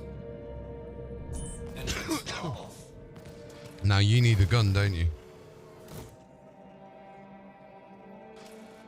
Cool. Let me put this gun in here for you then. Yeah, they have weapon racks in them. It's freaking awesome.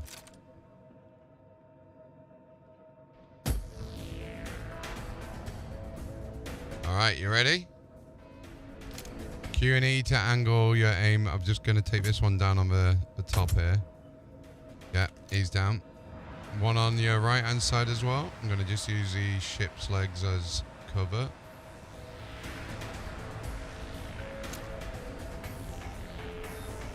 Just out of his sight as well. You can press B, I think it is, to change your rate of fire. Now just be careful because they are on point AI. Normally got two up there. 3 up there actually.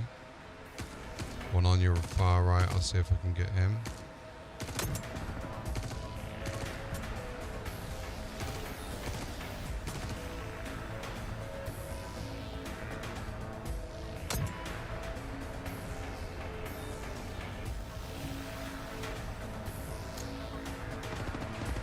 Okay, yeah, they're shooting back. They're a little bit active today.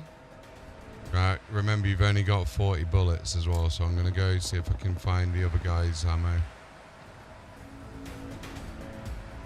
So if you run back over to me...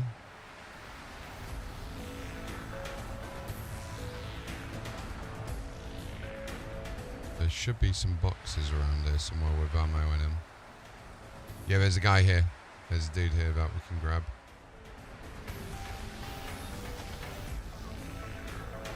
Yeah, boy. So on him, he's got some ammo.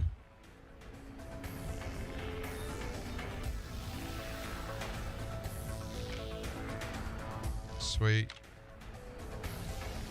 Just watching the guys over at the back. We've got the little scope weapon.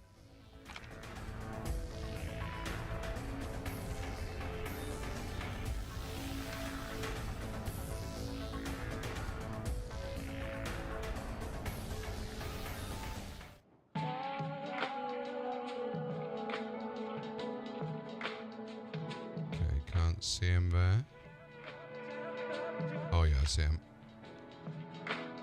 They're literally bunched together at the moment.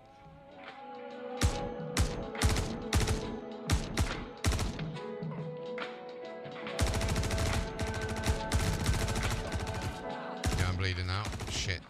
Run, run, run, run, run, run, run, run, run, run, run, run, run, run, run, run, run, run, run. Nice, there's 2 more alive, I think.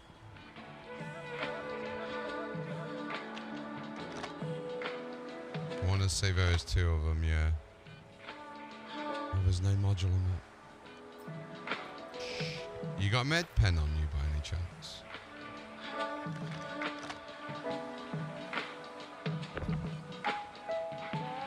I might be able to find one in one of these boxes, but maybe not. Oh, yes.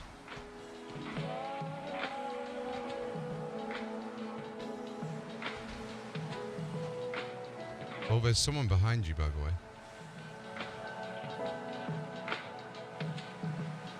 Literally, a NPC just stood up behind you.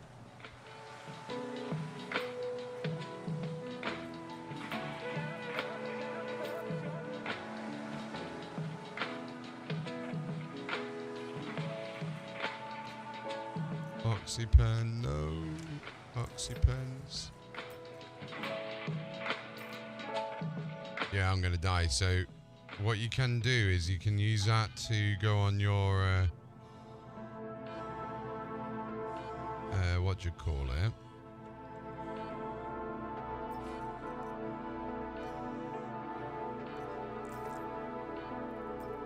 So you know you're on my body, so if you loot my body, there'll be a multi-tool. And then what you can do is drag the medical attachment onto that multi-tool. And then you can revive people, which is pretty cool. So I've got like an hour and a half now until I die. Until I die. Until I'm dead.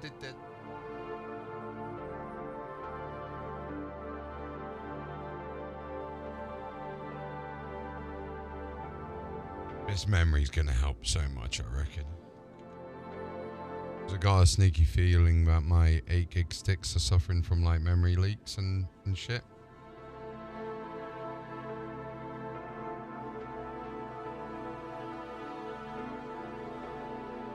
Oh, use it on yourself first then. Right, okay, so what we'll do is we'll get the ship, because remember we spawn back in the med, like that vehicle? Don't spawn just yet, so don't press backspace until I'm up, because we'll both spawn in the same ship.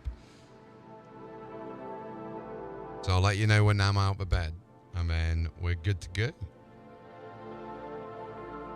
So if we didn't set the spawn point in there, you would have spawned back at Area 18 again. Back in the hospital over there. I mean, it does, but it doesn't at the same time, because it's like you get to fly your ship again. You know what I mean? It's like every cloud has a silver lining with this game sometimes, but then other times it just fucks you off to the next level where you just want to throw it out the window. So I am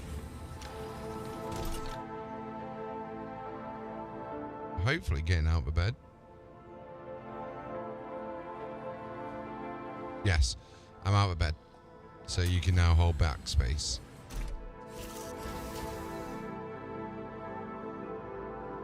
And the cool thing is, because my ship's over there, I can now drive us over there.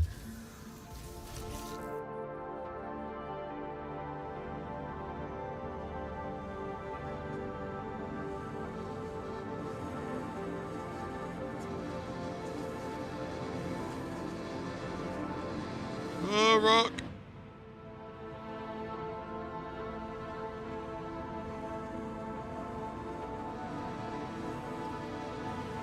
Oh, we flipped it.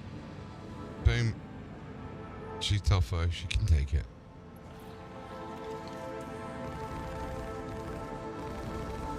Yeah, boy.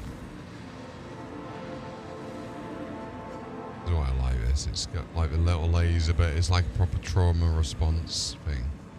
With a little ramp at the back as well. Oh, did I avoid that rock? Oh my god, I did. Not that one though. You fell out. Oh shit, where are you? I'll stay still. Oh yeah, I see you. Right. Shit, you're gonna die. There you go. So now you can use that med bed, lay down in that med bed and it'll regen you.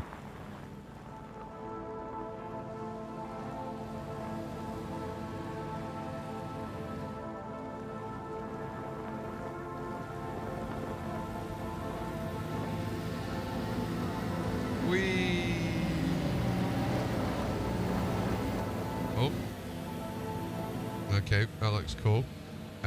F4 is the external camera mode, and we just flipped like no tomorrow. But that looked cool.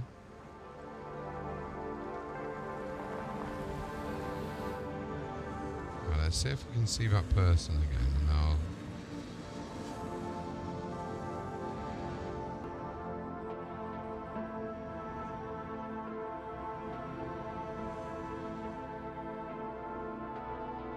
No, we're not there. Right, okay. What I'll try and do is get close to one of these as possible.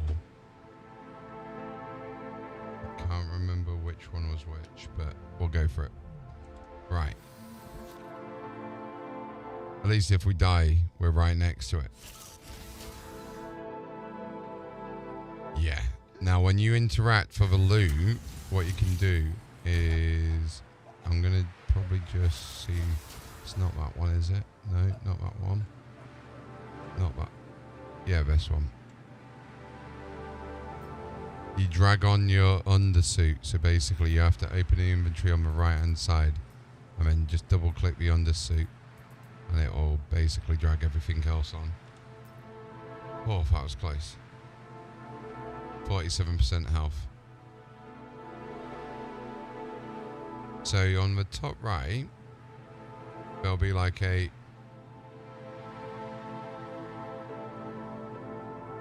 Are you sure that's not your body, is it?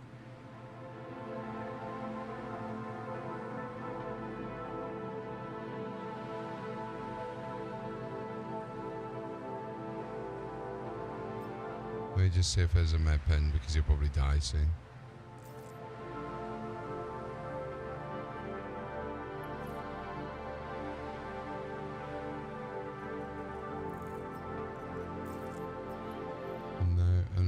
Is this box yours? Let's have a look. Loot. Yeah, so this is yours here, I think. Let me take the medical attachment for that lifeguard. And then the med pen. No, is this yours? Horizon helmet. So that's your backpack.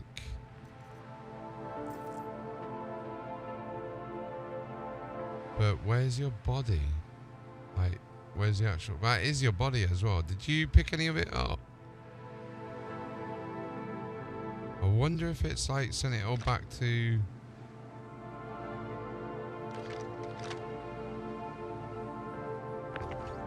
Right, let me take your body into here anyway, just in case. Oh, if I can.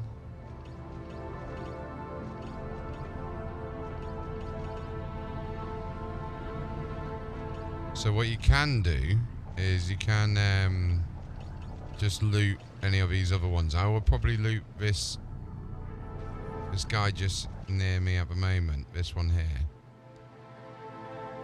He's got like the better armor on technically. Right, where's your backpack? There, that's basically your body. Yeah, so here's your undersuit. Here's your undersuit. It's here.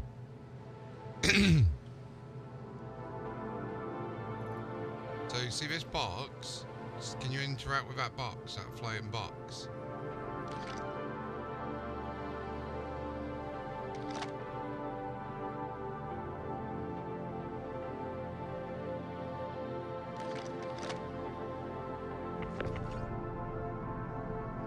Here, come put this guy's stuff on and then I'll open that door again and I'll drag this guy's body in.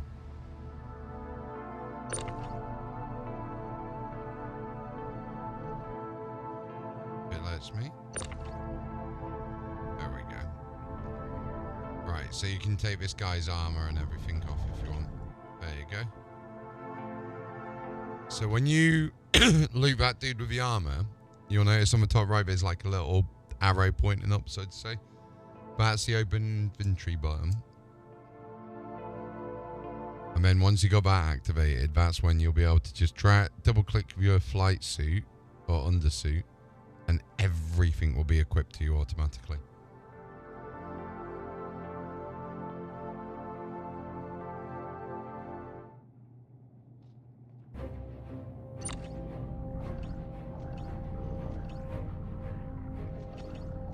I'm just going to start chucking bodies in though, so just bear that in mind.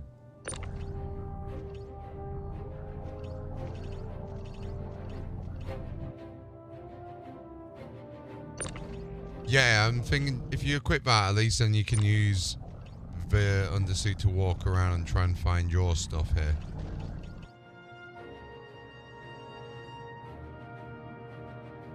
Oh yeah, your undersuit, the thing's just moved. Like the actual box out here is moved. So what we'll do is we can drag these in using the multi-tool. If you want to go to the Zeus, so you see these weapons, what we can do is we can take all these weapons, put them in the Zeus, same with all these bodies, and then we can sell these, and well, you can take all the armor if you want, but like, yeah, can sell them, get money. Or what I like doing is just keeping them in my home place.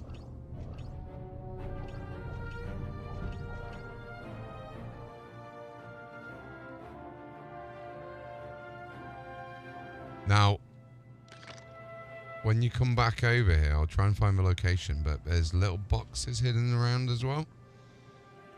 And they tend to have like subscriber gear and stuff in it.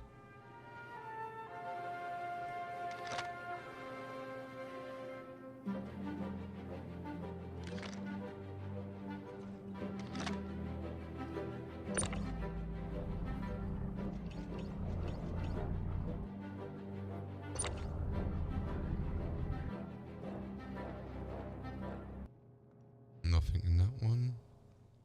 Nothing Standing in that by. one. You stand by.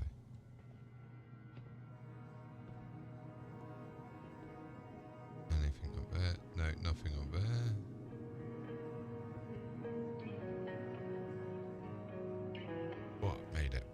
nice. Right, what we got up in this one? So in here, for example, there's a tractor beam in this one. So you can have that. There's a lifeguard, medical attachment, drinks, revenant pod. Just basically the tractor beam attachment's probably the only thing that's worth it in that one up there. And then have we got... Yeah, here we go. Here's another one here.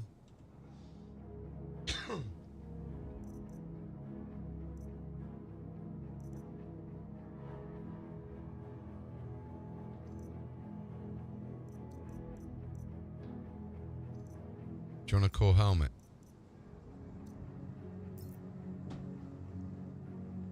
I'll bring that back to the ship then.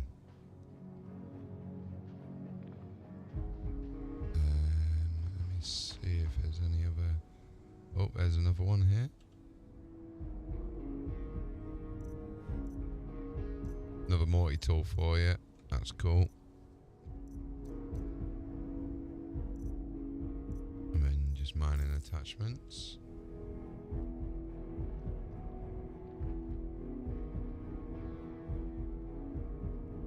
That's it, only one. Yeah, it is. That's sit down only.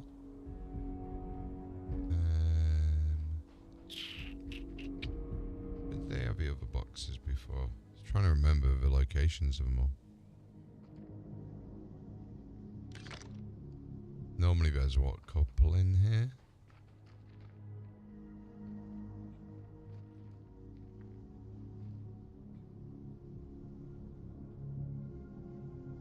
Ooh, gotta time it right. There we go. We're in. Have we got anything in here?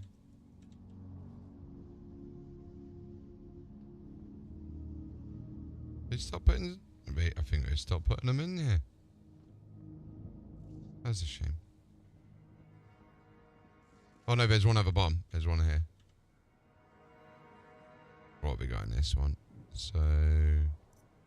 a lot of food. Open inventory. They've got a... Oh, yeah. So in there, they've got a multi-tool for you as well.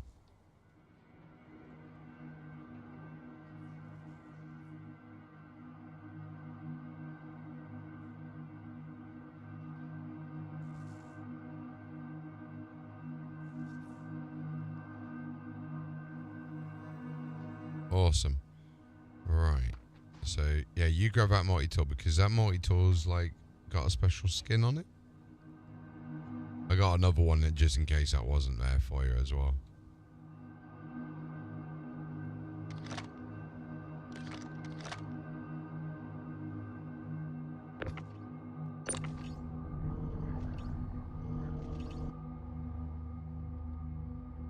We'll take this back to the ship.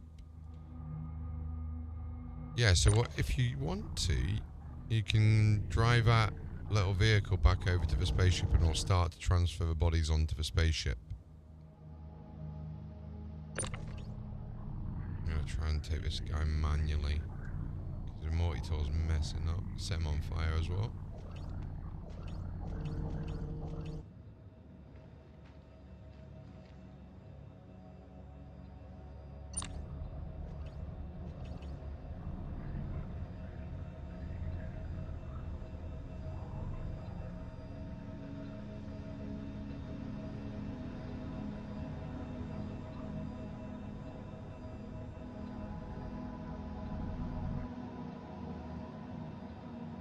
Let's get this back door open. Frame drops.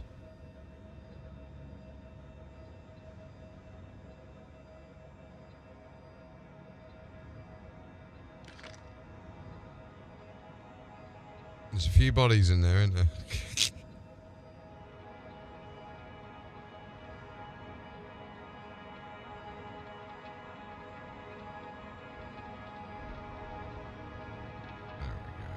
Let's open him.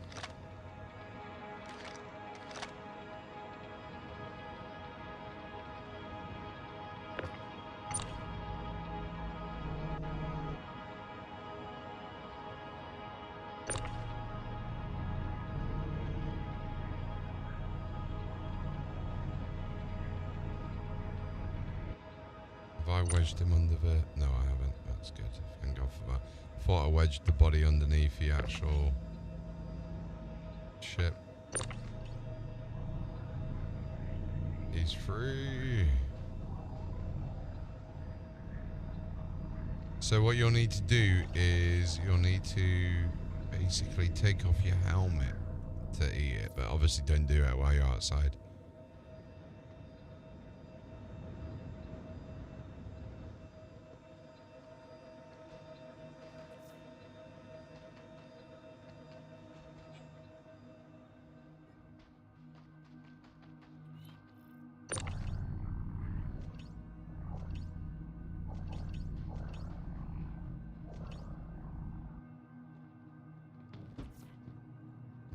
That's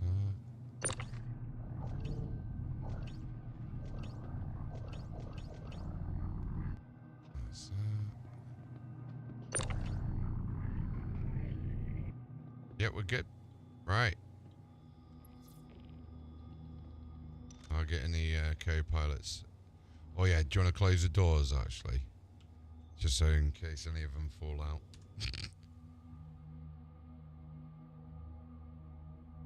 Then you'll be able to drive it over to the Zeus.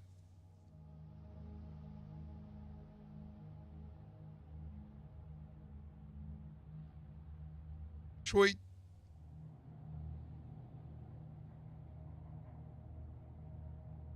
I do like this little ground vehicle. It is nice.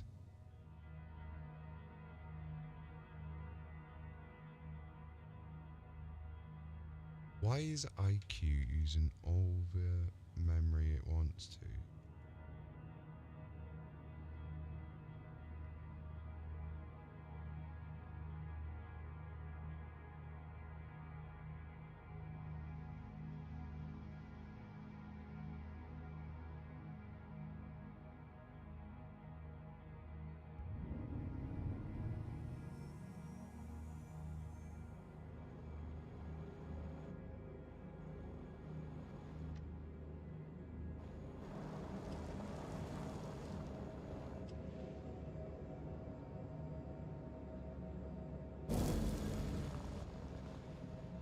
She drifts a bit.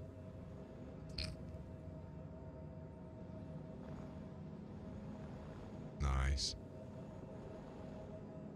Unfortunately, she won't fit in, but that's good enough to get the bodies moving.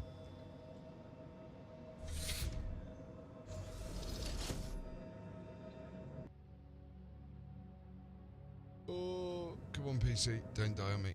And the game just crashed. Cool. Verify. I knew something was going wrong. I was just feeling a little bit... Oh, IQ. IQ is using God knows how much percentage of my processor right now. Okay, you can bugger off.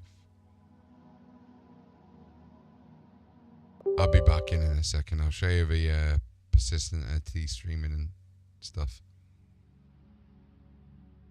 So I should be able to launch straight back into where I am with you. As long as you stay in that server, I can join you and it should put me right back there.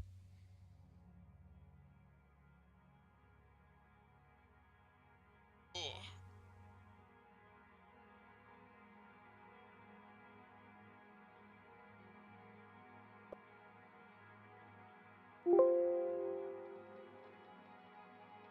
Need to fit the new fans to my graphics card as well, so I can actually change the slots over again.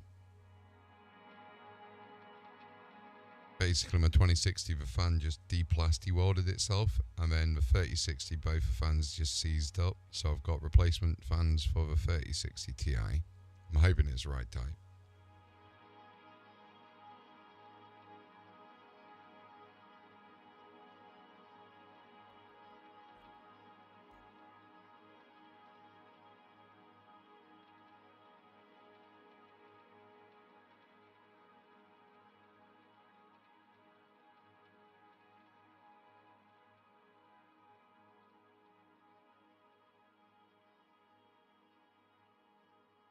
Right, let's launch back in.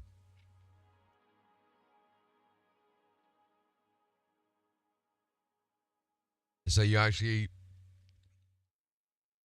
I'm going to ask you a question here. How does it feel to... Oh, hello there. Okay. The nurse had just flipped upside down. Okay. I was glitching out.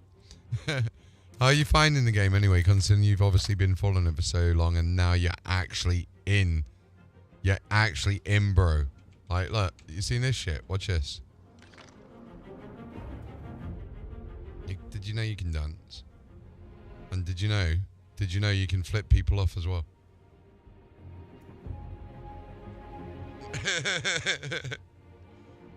Woo! Yeah, great. That moment where he just like flips them off is brilliant.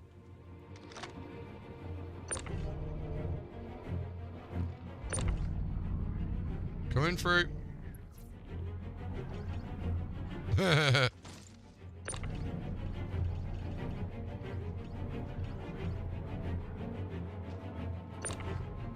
I'll press 5.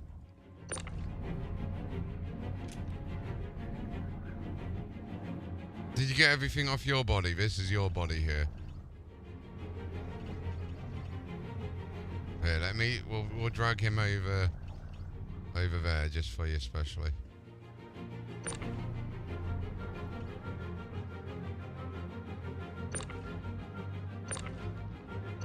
So if there's nothing in him and you got your morty tool, what you can do is drag the empty body back out.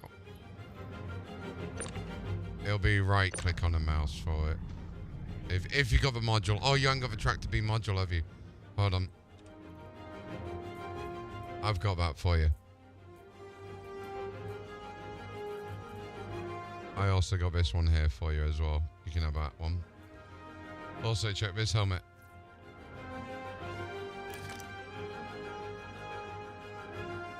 So what you can do is double click it and it'll attach it to the morty tool. Or you can drag it onto the morty tool. So I don't know if you have ever seen this particular helmet before. If you look right up close to it, and in the glass bit it's the skull as well. So if you drag your helmet off and put it into your backpack, that helmet is yours now.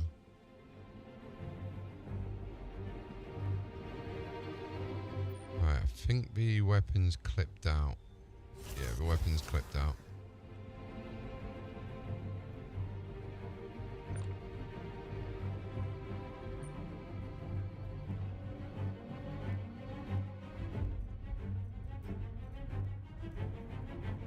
So what we can do is now drag off all of these one by one.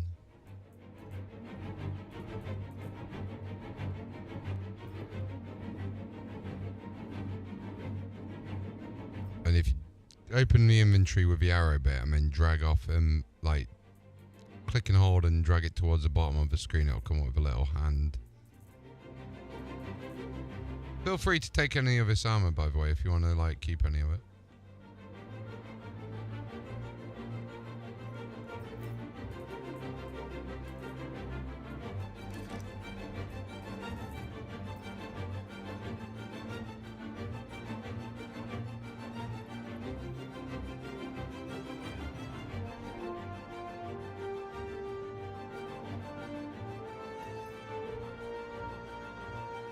So yeah, you can hold F and right click to do like the interaction wheel, I think it's called.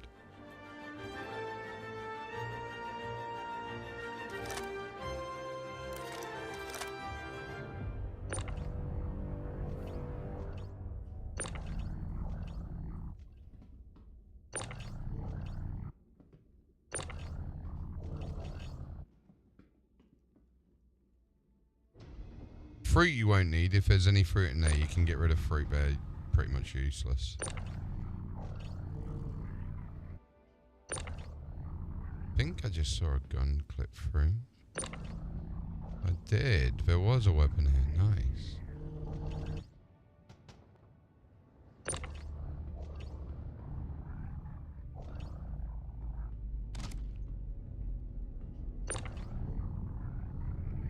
So what's cool is I can actually stack all of this on the cargo grid. So it's like perfectly lined up and everything.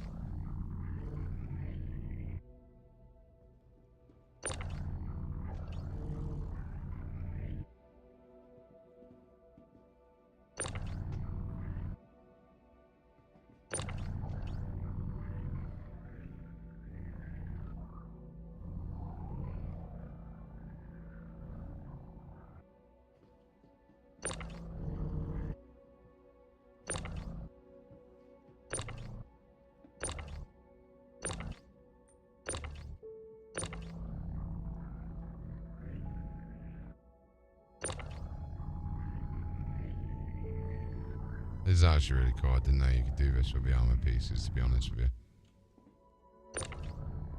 It makes sense to be able to, but...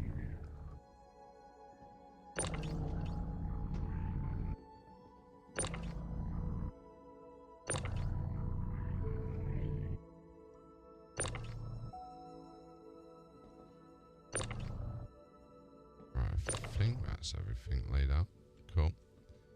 Right, your body had nothing on it, so we'll get rid of that.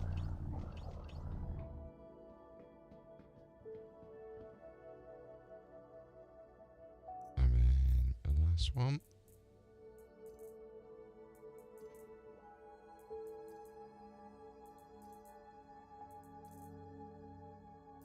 So what you do, so you press I, and then you have to drag it into your backpack. Then you haven't got space in your backpack for it, so you can carry it basically, or place it on the ground. If you come out, come over a place where you know where it's going to be, which box it's going to be, then you'll be able to place it on the ground, and then you'll be able to drink or eat. Or if you want to cheat the system, just go and lay in the medi. Oh, I need to do that. I'm on 48 pen. Yeah, you can actually cheat the system by just laying down in the med bed.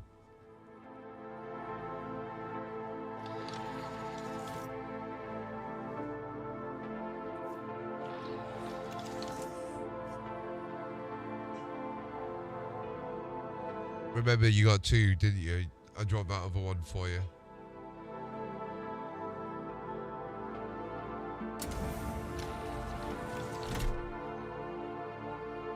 So if you're trying to take the one off your head, if you drag it to the floor, you know, like the icon in the middle of the screen underneath your character, there'll be like a little hand that pops up.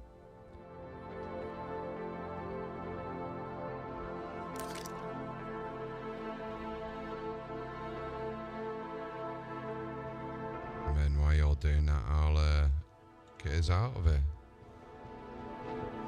It should drop the helmet on the floor. So if you can't, yeah, you got it. If you can't ever select an item on you, just hold your right mouse button when you're in night. And what that'll do is just change your camera angle until you can. It's just a little bit junky. Now if you fall over, that's me going too fast, so I apologise.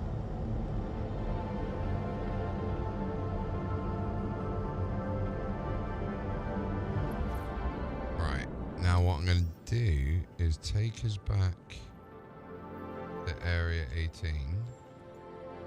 We're going to go get your ship. And we're going to go get you some money.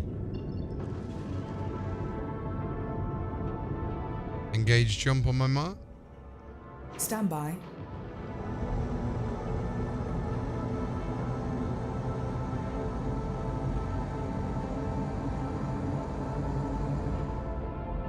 Oh, it might cancel out actually because we're taking too long.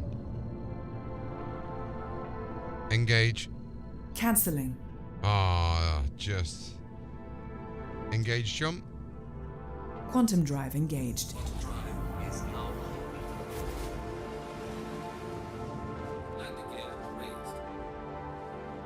Start radio.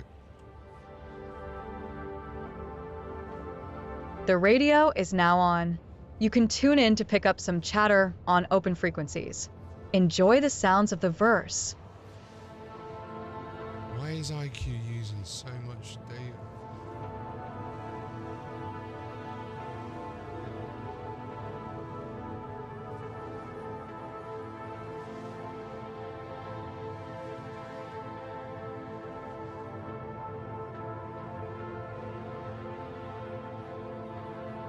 Hey there, Hawk.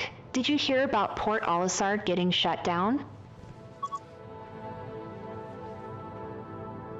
So for those of you who are watching on the stream, this is now the AI having like radio chatter.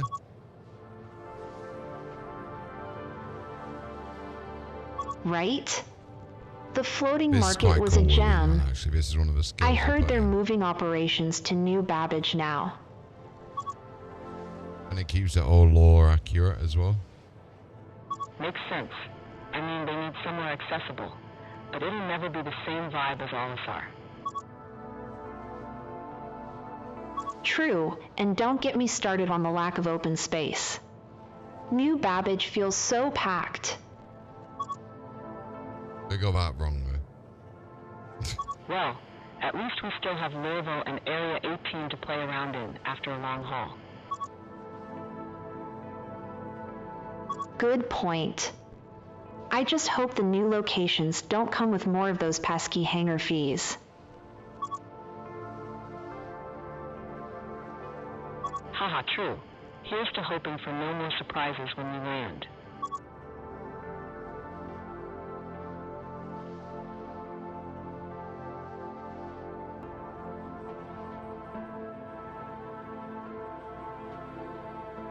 Right, a bit of a long journey, but it's nice.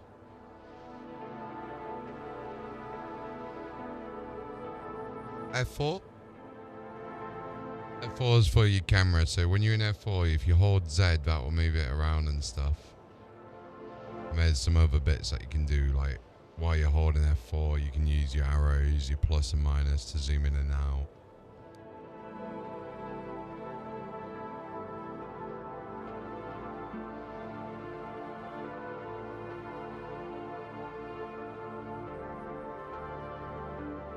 If you come to the cockpit, we can have a look. Bottom fuel is at 75%.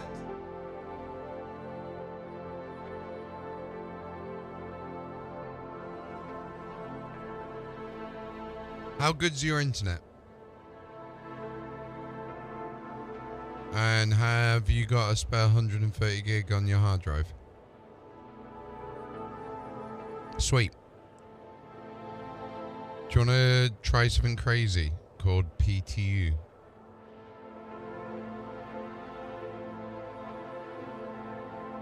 That's the test universe.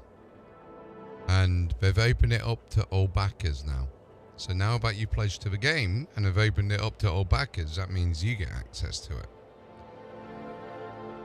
So, there's a little cheat that we can do to save you about 120 gig worth of download. So what we'll do, we'll land, we'll drag the bits and bobs out that you want. And then, actually no, we'll land, we'll just leave my ship there. And then we'll come out. And then what we'll do, we'll teach you how to download the PTU. Really quick. And then I'll show you something amazing. I really want to I want to chuck you in at the deep end.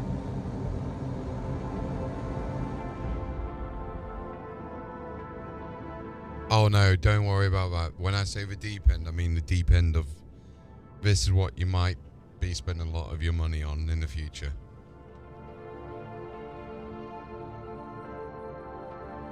I wish I had a spare 750 bucks right now, put it that way.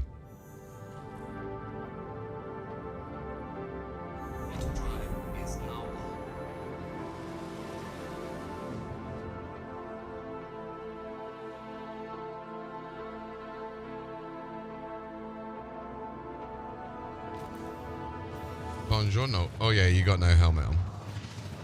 But it won't matter. Welcome to Space Industries. Enjoy the ride. System check.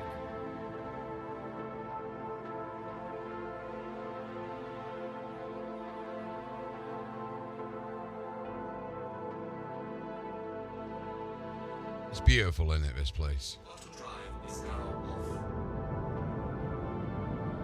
Now, we're going to have a little bit of fun.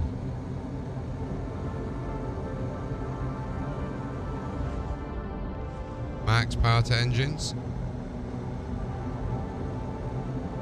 Affirmative, stand by.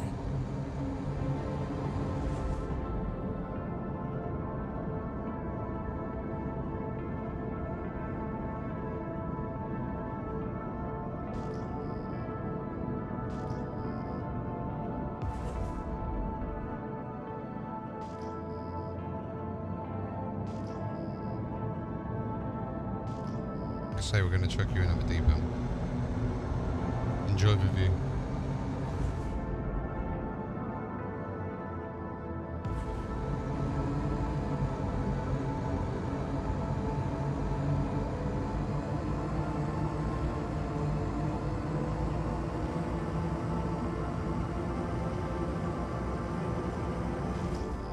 Oh, that was close. Shit. Did you hear about the new Holy shit, that was actually really close. I got a little bit too cocky there. We're gonna go land. That's not even the fastest this can go, by the way. This is the I did fastest it catch can wind go. of that. I should finish up my contract here at Hurston and head over. Heard they've got some exotic ship upgrades too. Stop radio. That's what I'm banking on. Just need to avoid those bounty hunters lurking around. The radio is already on. You can continue to listen in to the chatter whenever you're ready. Deploy landing gear. Deploying landing modules. Yeah, those guys are relentless. Maybe we should team up this time. 2 ships are harder to take down than 1. Leaving safe zone. Sometimes my PC lags up at most Let's meet awful in orbit times. once you're done at Hurston. I can provide cover while you access the black market. I think that was successful.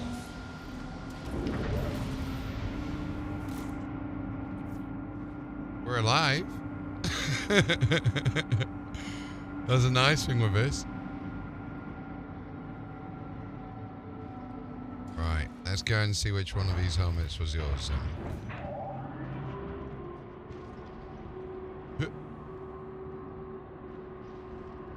Okay, helmet. I want to say it is. That's a Morning Star. This one's yours here. This one's your one. So if you hold F over it, you get your little pointy finger, and if you right click on the box when you're close to it, it'll come up with like a little wheel. And then this is the helmet that I dropped for you there.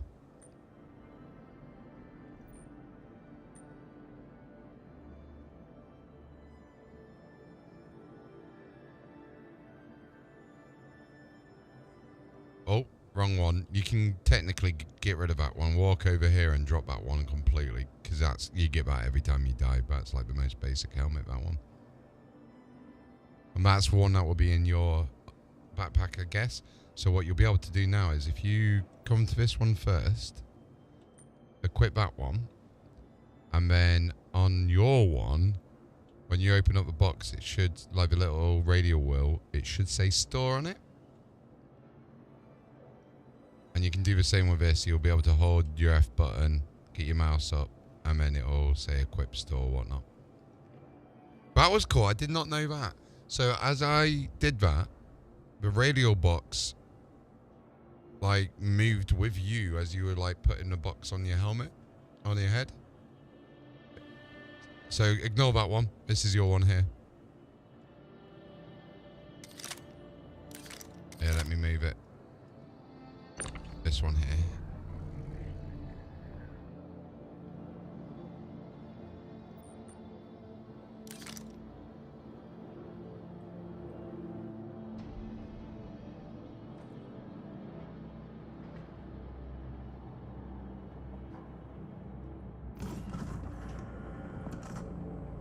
So yeah, you want to store that one or equip that bad boy?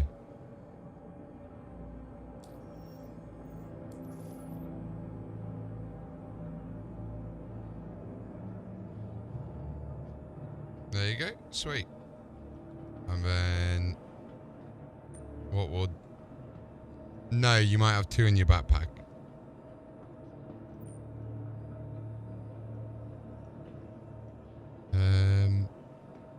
Did it drop underneath? No, it's not underneath.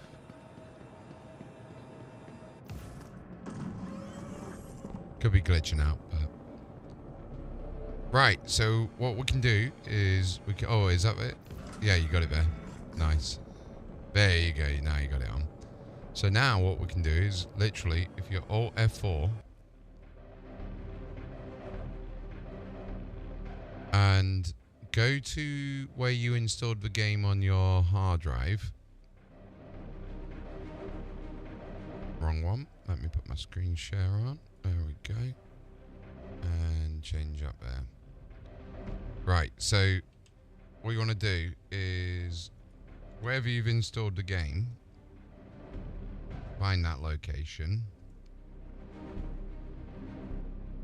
Oh, if I go to the right area first, games. There we are. And then let me know when you're in there.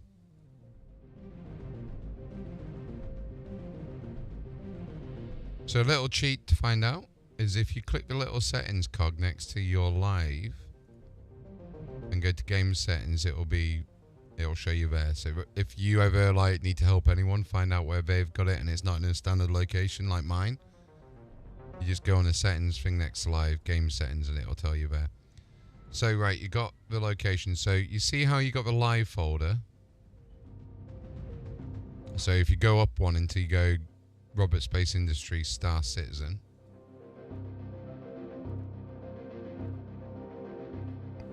in that folder there, create a folder called PTU in capitals. Not in the live, in the Star Citizen one. Cool. Now go into the live folder. Control and A to select all, Control and C to copy. Go back into PTU and Control and V to paste.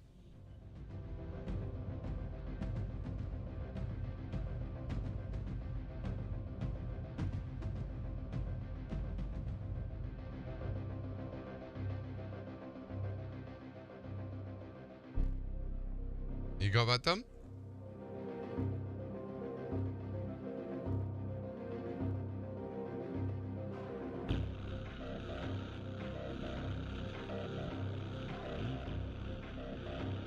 No, are you trying to move your whole hard drive into there?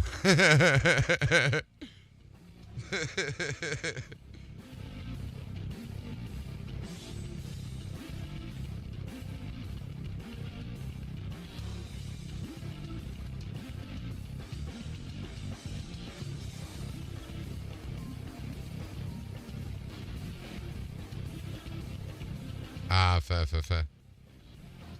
You want to make sure it's on your SSD or NVMe.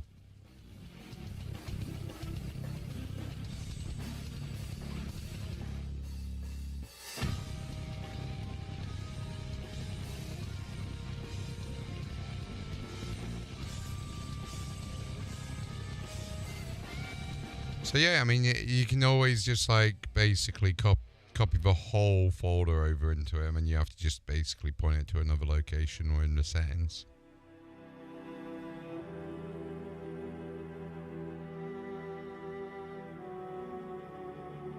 So yeah, copy that live folder over to wherever you do put the PTU.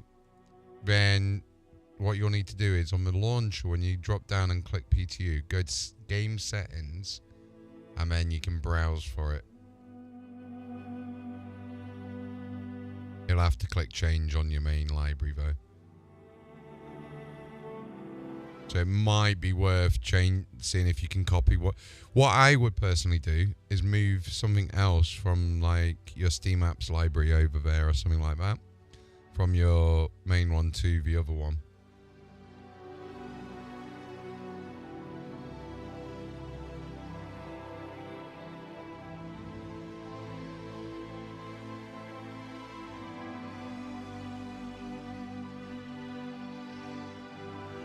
Apparently so.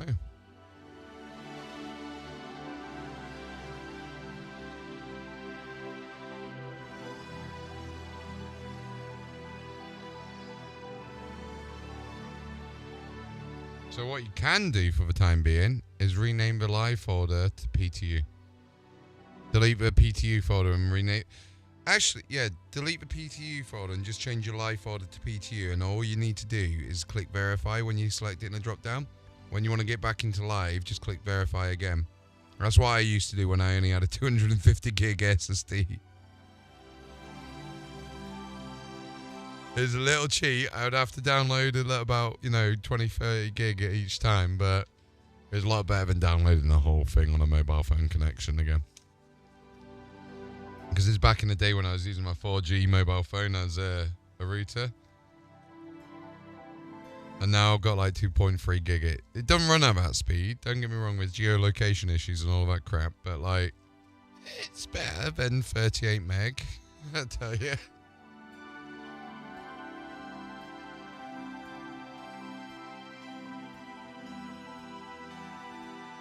Right. So I'm going to go and launch into PTU. And then we'll be able to get you to do the same once you got it all set up.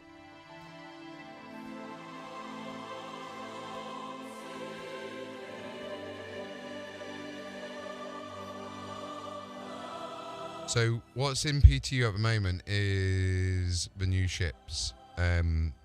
We kind of get like the patch that we're testing is the one that's going to be coming out on the 22nd of November, basically, for IAE.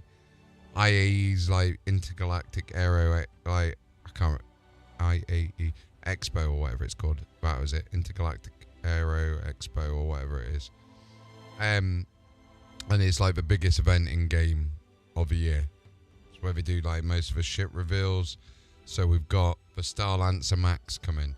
We've got the new F7 Mark IIs, the Tracker and the Ghost. We've got the new Terrapin Medevac, which is replaced a sort of like a scanning station with a med bed. So you got a tier 2 med bed in there now. They've also got something called a Polaris. Now the Polaris. Oh, ignore that. Just come out of the gate. If you're in game, just like come out game. Oh yeah, or F4 from the game. Yeah, literally while you're in the game, just alt F4 in it, or just like save everything for you.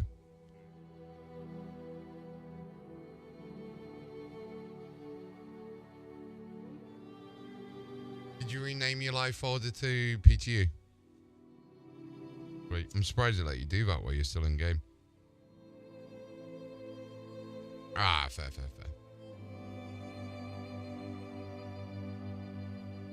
Yeah, whether I made a wise choice of getting this extra memory, I was going to get a new microphone stand. Are you in the States? Cool, let me find you the link to the mic I got. Because I was going to say if you got spare cash, but hearing your spec, money's not an issue for you. So let me send you this over, because even though money's not an issue for you, I still like saving people money. That's the exact microphone I'm using right now.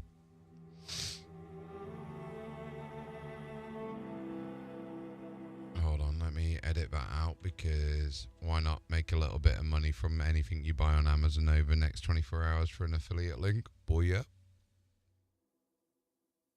But yeah, that's the exact one I'm using right now. And it's actually cheaper for you in the States than it was for me, because it cost me £48, which is about, times that by 1.2. So the fact that you can get this microphone for $46, screw you Americans. Like, that's unfair. That's really unfair. Now the cool thing with that is you can also get this particular arm with it. Let me just find the arm. Now it's USB and XLR. This is hilarious. The arm is more expensive than the mic. So it's $56 for this. This is the arm that I was going to get. It's a low profile one, so it kind of sits underneath your monitors rather than going up and then over on the side. So instead of getting that microphone arm, I got the memory.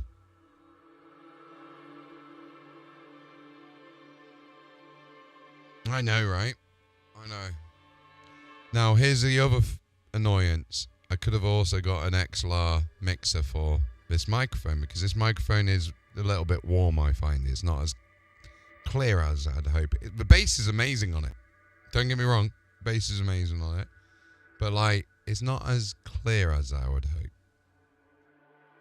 But apparently you use XLR on it, becomes the mic I need it to be.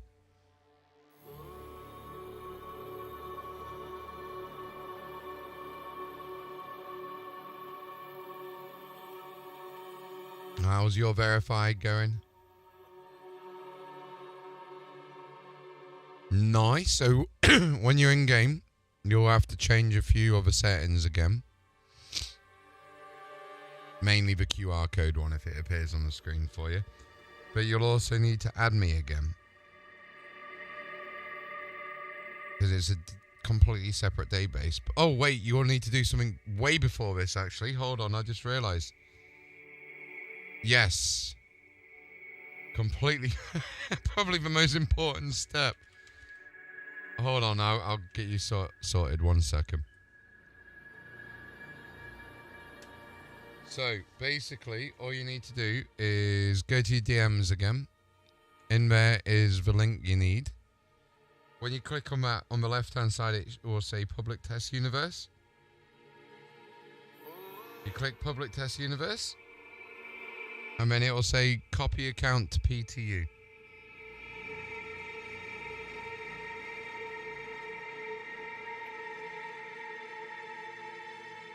So you click that. We wait a couple of minutes, and then you log in. Well, you launch the game again.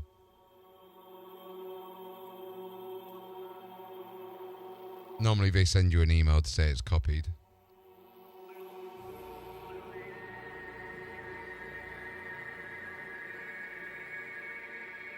Cool.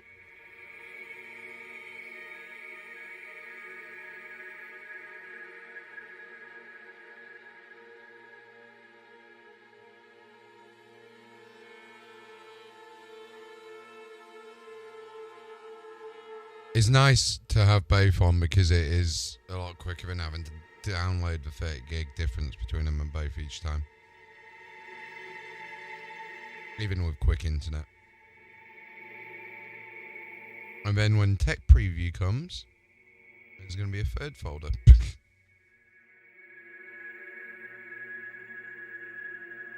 And then when EPTU comes, there's going to be a fourth folder.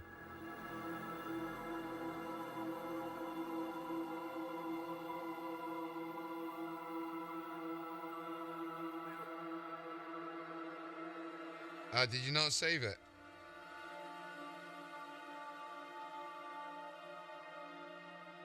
So when you're in your character creator, you can save it, and then it creates the custom file.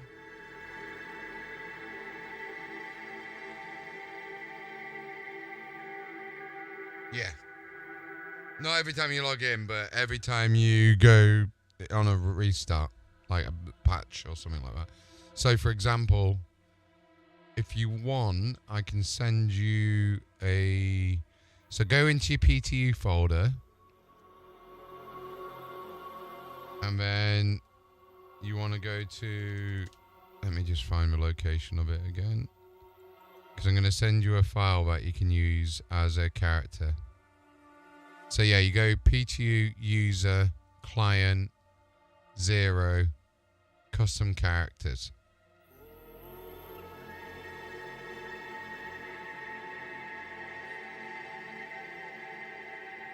Yeah, is there one in there? Okay, so yeah, it's capital C custom and characters.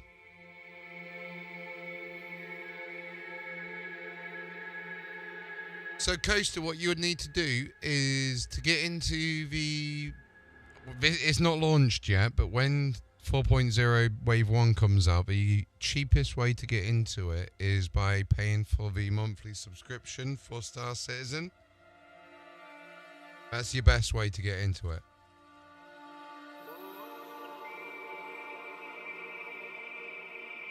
And then remember, because it's classed as real money spend, it goes towards your total expenditure on your account.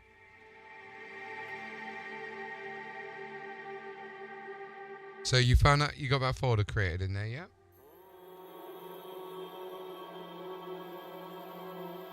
Okay, 1 second.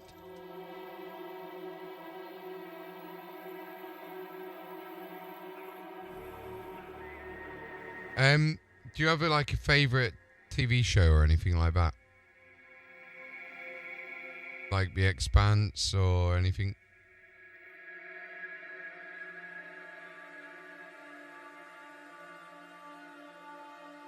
Or a favorite movie?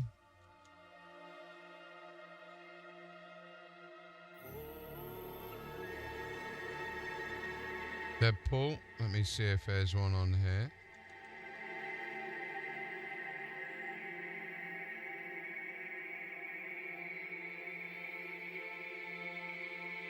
No Ryan Reynolds.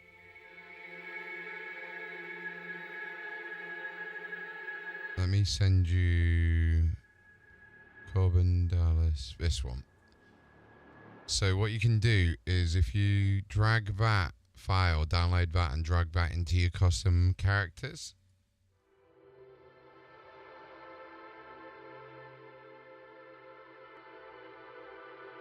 Wait, have you seen Breaking Bad? Okay, let me send you this one instead then.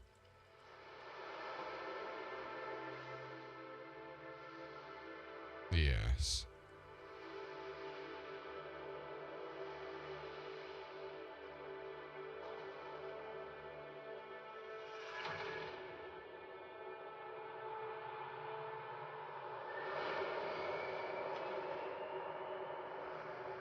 Never. Don't know what you're on about.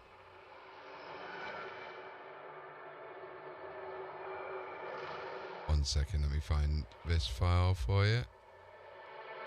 It wants to speed up. Is it going to behave itself? There we go. There you go. So there's the link for it as well.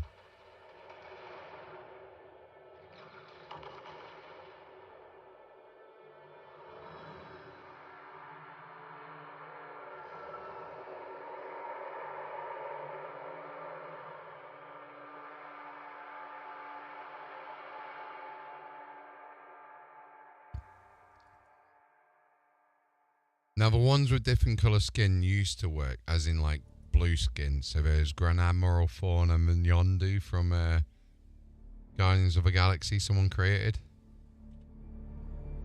Don't work anymore, unfortunately.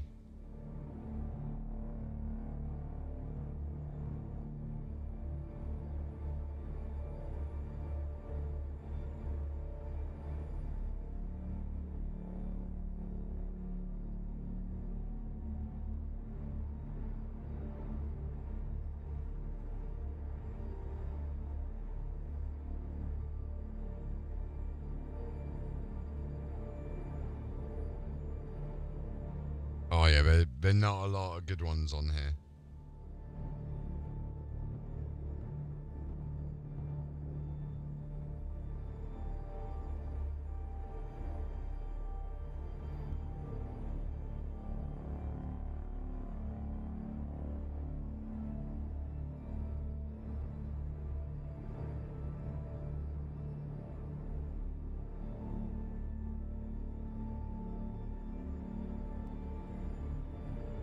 Yeah, so when you go into creating a character now, what you'll notice is there will be a little load, like a list of them. And, okay, so if you restart the game.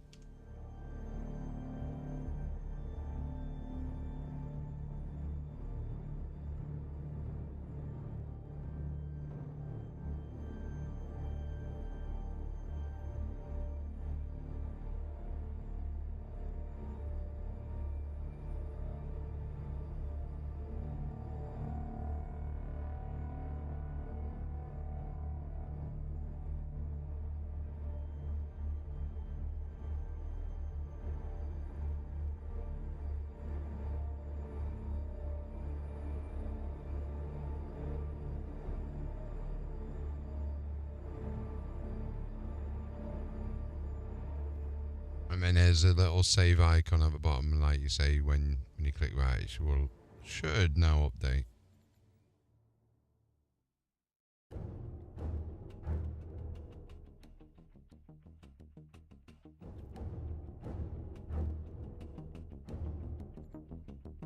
Just save your character.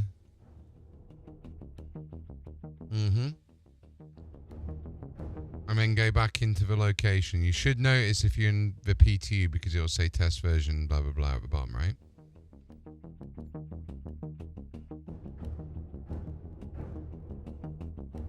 Cool. So, yeah, that's one of the nice things. I mean, when the 4.0 one comes out, that will be Pyro. That will be on the background there, which is going to be like sick. Because I haven't played Pyro since last year's CitizenCon.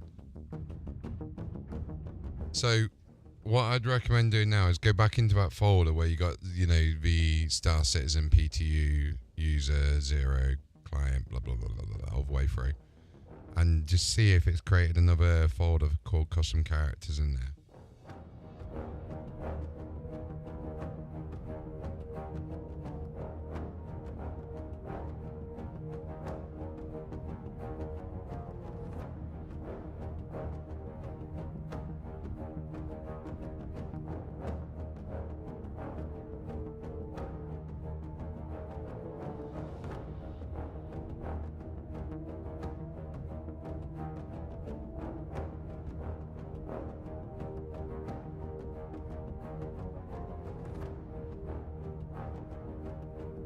I'll be right back, just give me 2 minutes.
Right, sorry about that.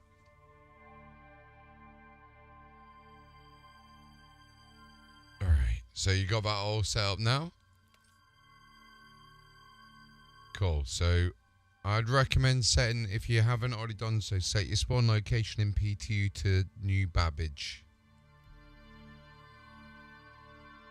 No, that's so cool. You just have to fly over to me. Now, you're going to find that you got a bit of a issue with flying over to me. You're not going to have enough fuel. So, when you get to the spaceport... Well, first of all, actually, you probably notice if you press F1, you might have 15 million, I think it is. So, PTU gives you a little bit of spending money to test things with, you see. So, if you're at Area 18, there is a shipyard there where you can go buy a ship.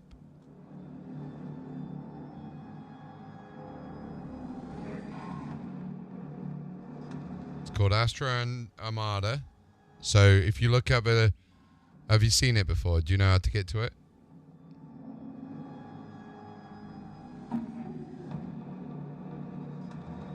Nice, so...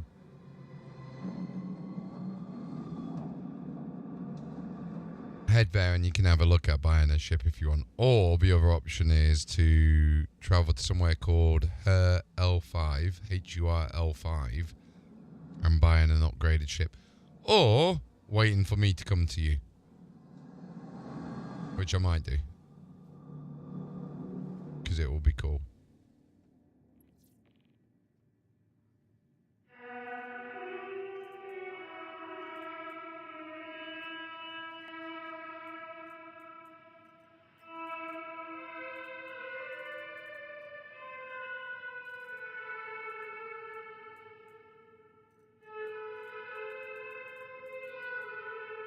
That's it.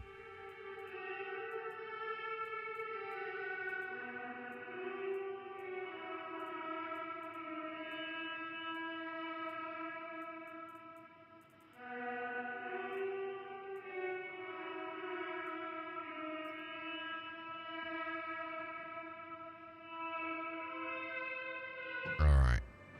So Right away, while you're Captain. doing that, I'll head over to the spaceport and then...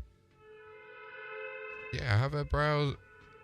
What takes your fancy? Have a look through. You got all the different manufacturers on the left.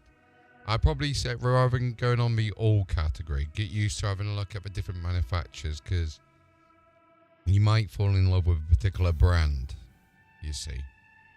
So you got Drake, who are known for like the industrial-esque looking, you know, janky ships. Then you got Origin, which are like the swishy, all luxurious space yachts, basically.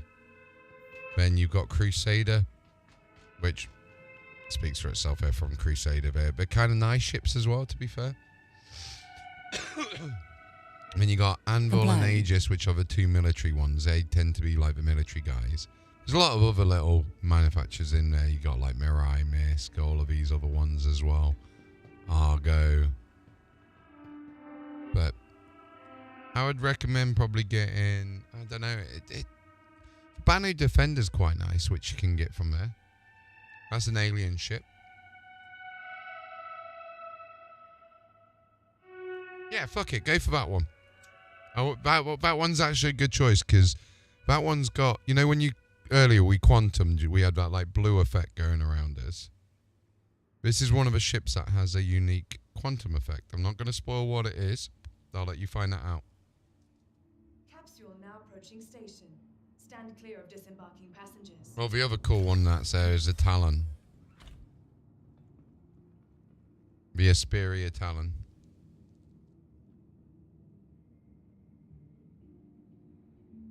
Careful, doors are now closing. What's going on? You remember frames and all of that sometimes will be server side. Because 1 second in real life is 4 seconds in a game. So say for example, you have a blip in real life on your machine, that might take 3 seconds to update in game, and then their server backlogs them and resyncs, and you'll see it say resync sometimes.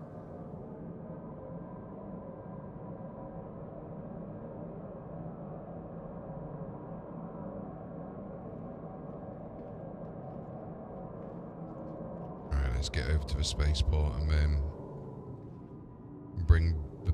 Do you want the fancy or the fancy?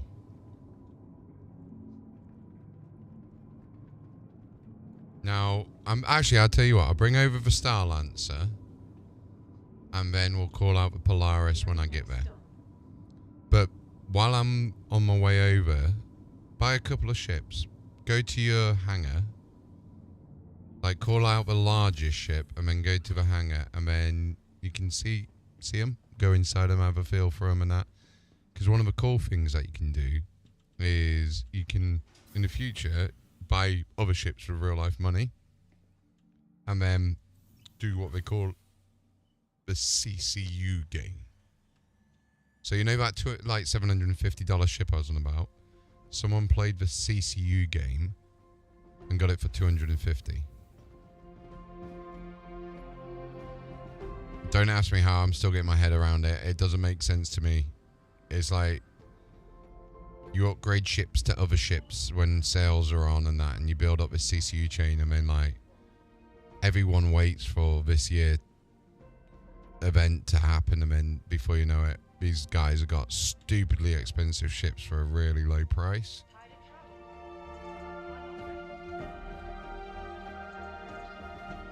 Alright, let's deliver the Star Lancer and then put the nice skin on it as well.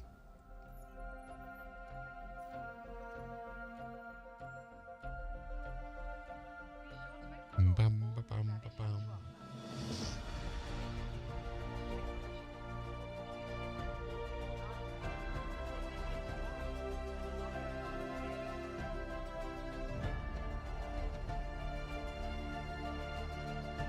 Okay, that's that on.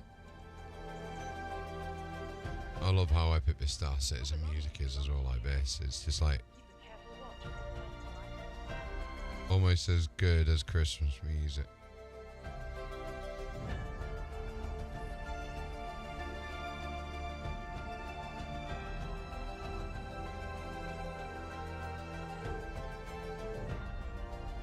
Actually, you might be coming to pick me up.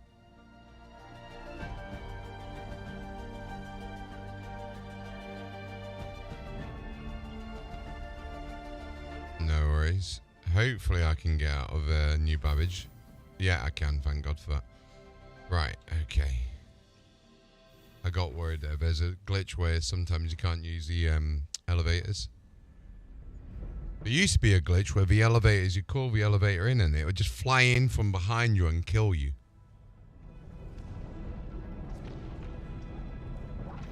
My favourite bug I've ever had was I got in a ship called a 400i. Started jumping somewhere, stopped jumping, got out my seat, realised I could use a dance emote, and as I did that, my whole ship just exploded. It couldn't handle my moves, bro.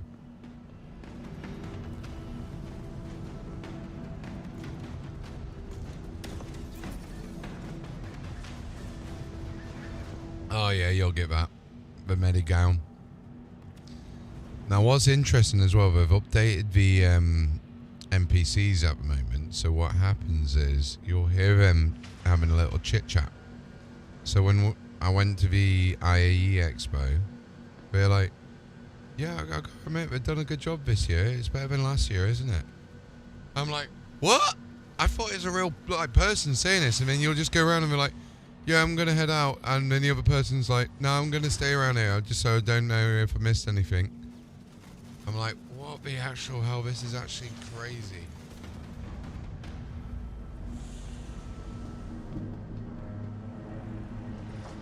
Right, let's get in the cargo bay area. How do I get it back up now? That's the question. Oh, there.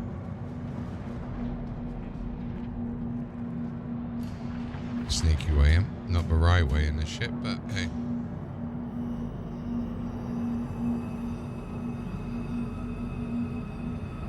I normally have this habit of basically setting the lighting in the ship to like red alert, because you got low light mode and like red alert mode. And it's kind of this. Oh, I forget. I can't wait to show this ship. Actually, I'm not going to show it on the stream too much, but.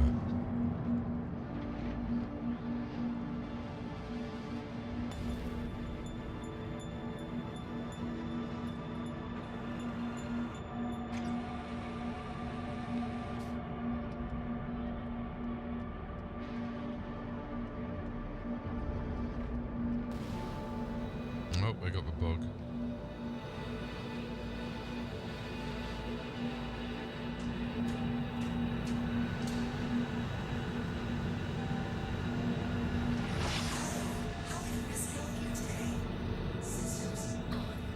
No MFTs. This is weird.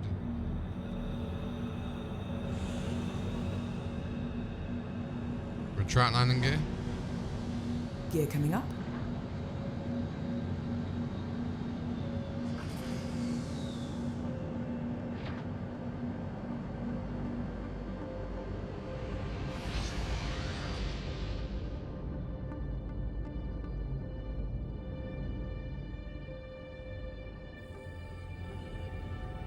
She's a beast.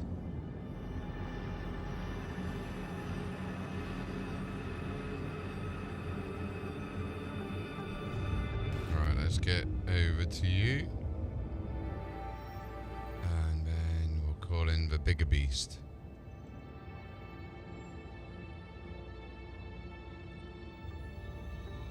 So what I'm going to do is get you to fly your ship to somewhere called Bajini Point.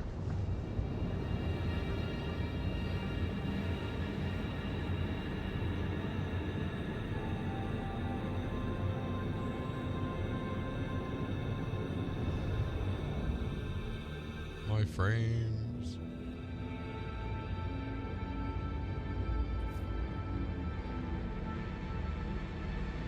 Oh yeah, bottom of the graphics options.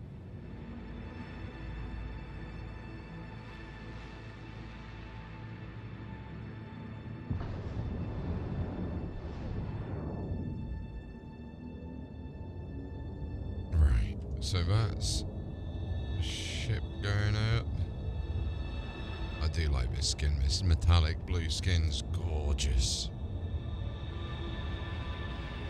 So I bought this for like, I think it was about $10 this skin, because it's a CitizenCon exclusive.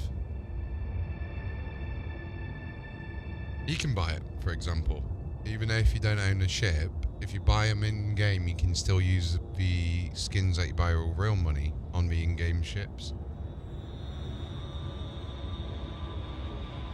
So like I bought one for a C2 called the Meridian one, which makes it go all shiny like chrome and everything. It's well nice.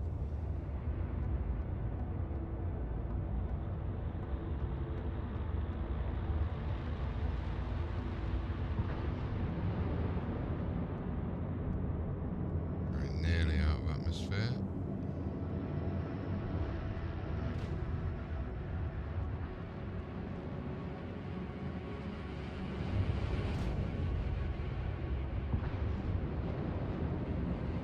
Max power to engines.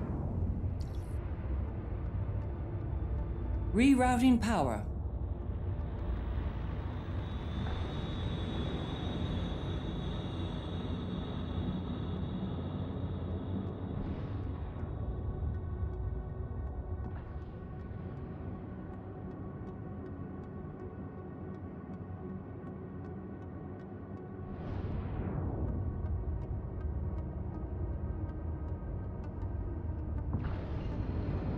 Engage jump on my mark.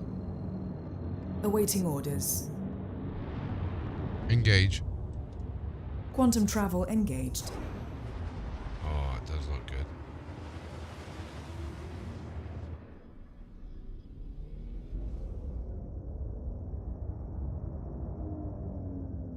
Frame drops. Let me clean my memory. I bet that's what it is.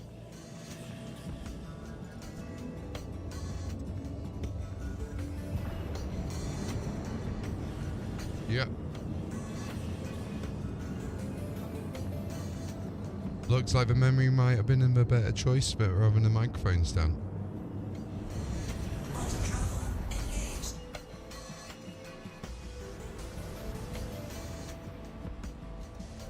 Alright, I'm on my way over to you.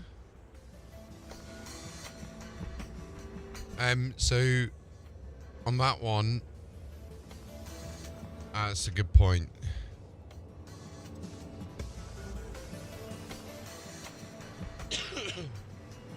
Okay, I'm gonna Cap. say, have you you know the key to open up your hangar doors and all of that?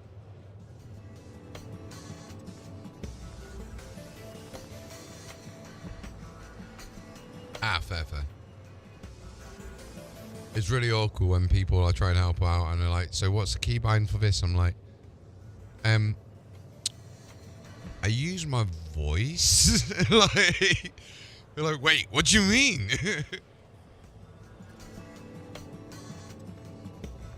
So what you'll need to do if you want to get that is I think voice attack's like $10. That's the program that runs the product that I'm an affiliate for.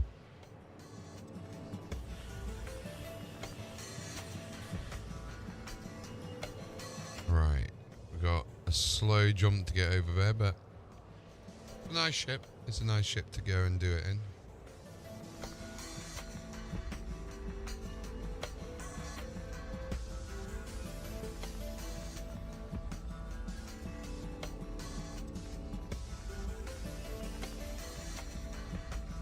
Oh, you'll need to retract your landing gear. N?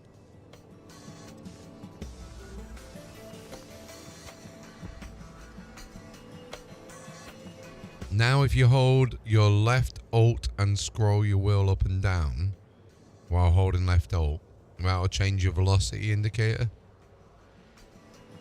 So that's how you control your speed now. You'll notice there's a little green bit, like where you're in a clear, and then it'll change colour when you go faster. So ships will perform better in the clear, so to say, in atmosphere.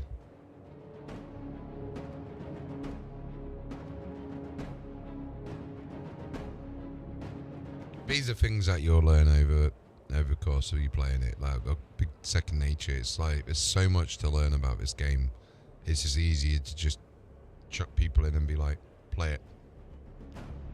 You'll genuinely figure it out like over time. But don't worry about like asking questions or anything. Like, feel free to ask away.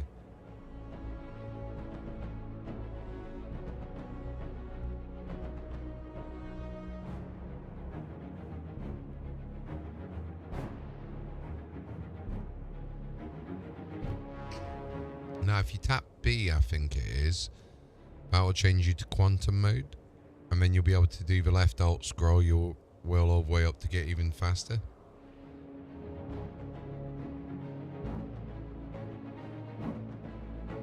So with the introduction of master modes, you now got like quantum mode, nav mode, and what I call gun mode or SCM mode.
What I'll do is I'll come over to you and show you this other ship, and then I'm gonna have to head off to bed because I've just seen the time.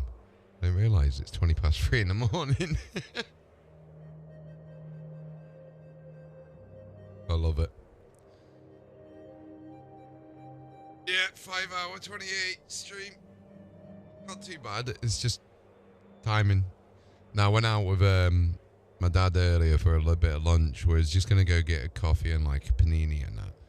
but there's this place by us that has like a carvery. So we went and got a freaking carvery. I am so full from it still, bro. I had gammon and beef, and it was amazing. Pigs and blankets, the whole lot. So good. Like, it's nice to actually have it, see him like, because he was like, oh, I'm just going to have a panini or something, you know. I'm like, nah. I'm going to take you to get a good freaking meal than you, Dad. Like, it was really cheap as well. I was surprised how cheap it was. Oh, man. Here we go. Arrived at Art Corp. Do you need me to come pick you up?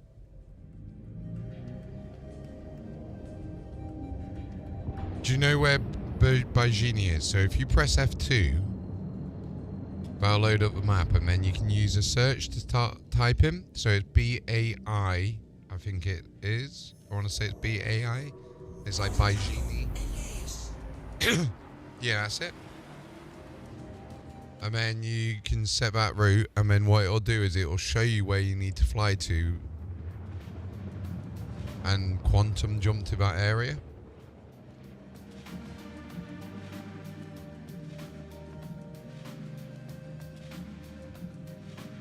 And then what you can do is you can quantum over to it. So let me see if I can see you around anywhere. So press B, you'll know if it's in the right mode because you won't have any shields. Okay, so press B again. And then, yeah, there you go. And then what you'll have to do is fly out of atmosphere to get there. Nice. And then when you've got it all spooled and calibrated, yep, both say 100% either side. Then I want to say click your left mouse button. Did that work? Yep. Cool. And then you'll pop out. Then when you pop out, you want to put your shields back on, go to nav mode. Oh, is that you? Hold on, is that you? No, that's a Polaris. Where are you? Oh, you're closer than I am. Let me get over to you then.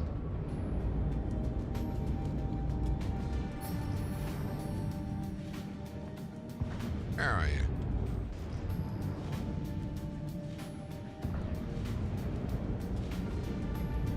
I'm 70 now.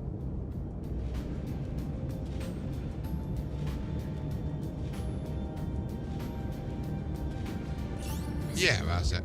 Oh shit, don't want to target that guy. That's bad.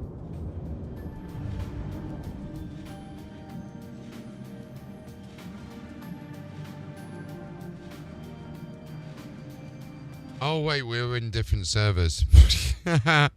Hold on. I know why we... Yeah, let me go and bed log quickly, and then... Yeah, we didn't add each other, did we? Right, so where are the beds in this place?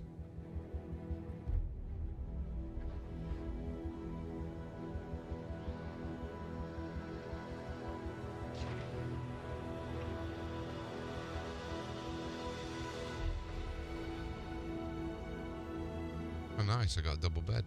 Or 2 single beds.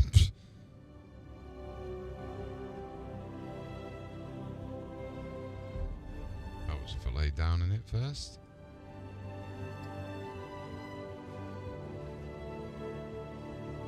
So yeah, if you just want to chill around there, oh, I can't log out. No worries. Looks like I'm gonna have to land.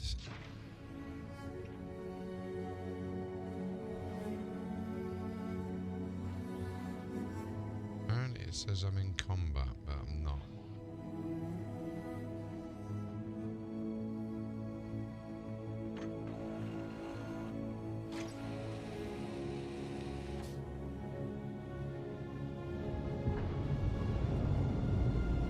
I'll just land quickly and then I'll switch over.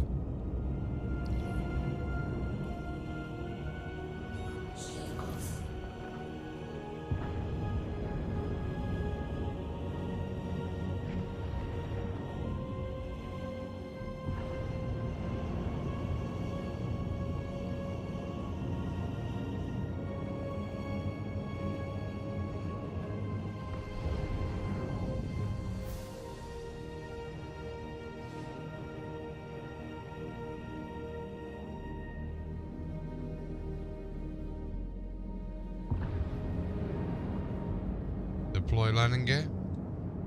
Lowering landing gear.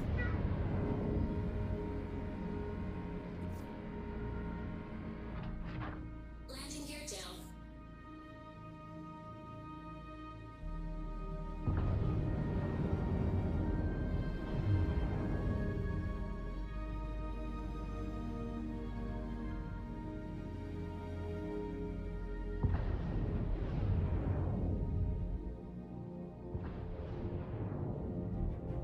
Oh, it does look nice, this ship.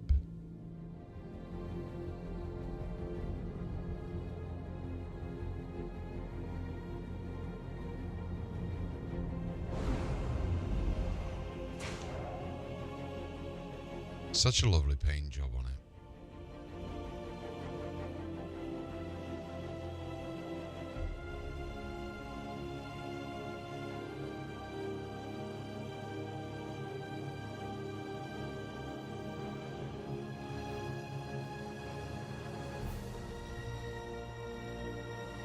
Right, nearly there.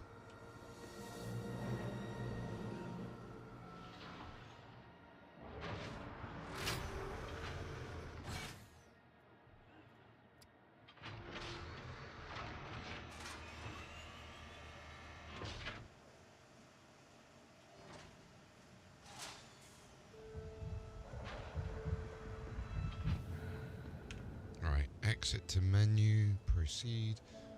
What was your in-game name again? Go.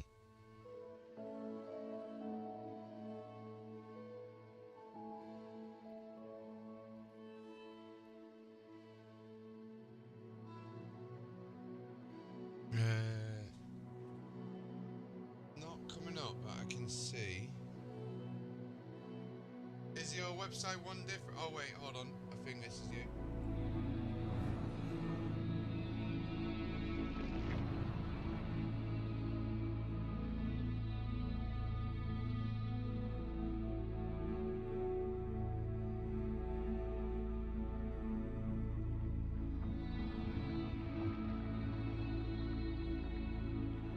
Right, invite and then join. Engines offline. No. There we go. Sweet.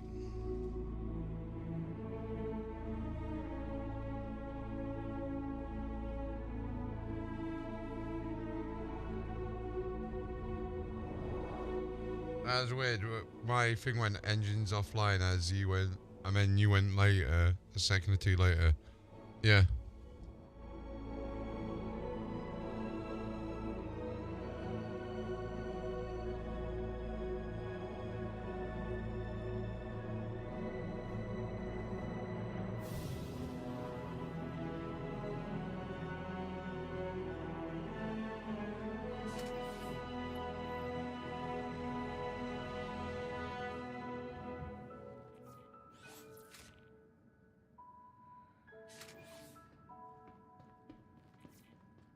Alright, are you... Remember, you don't need to land. You will not need to land. What, are you in your Avenger Titan?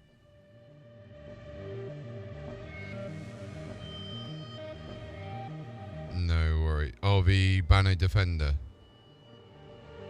Sweet, I think that fits. Okay, let's try something here.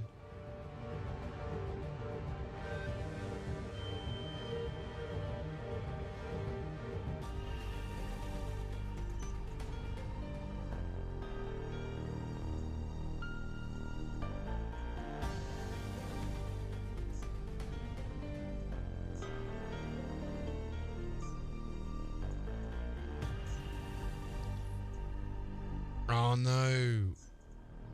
Okay. Little problem.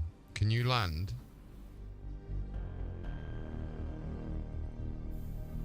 Awesome. Yeah. You'll have to request docking permission. So best thing to do, if you go, make sure you're not flying or anything at the moment, and go into your options, and then key bindings, advanced controls at the bottom left, and then you want to go, yeah, that's it, and then you want to go to the one that says flight movement, and scroll all the way down until you see one that says request landing. Set that to left alt. Yeah, do you have anything else on left alt, like auto land, for example? Now it will say if it's used in any other combining. So, for example, if it's used for something on foot, it will let you know about that. So it's fine to rebind if it comes up with like 20 million different things.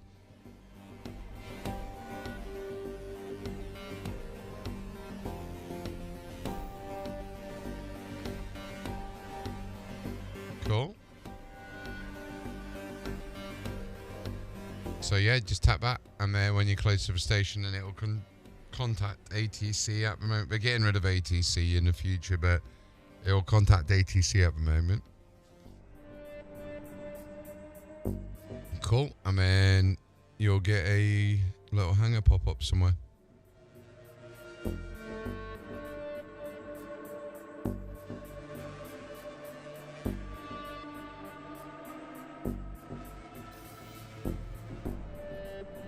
And now I should be able to go to your hangar. Yeah, cool.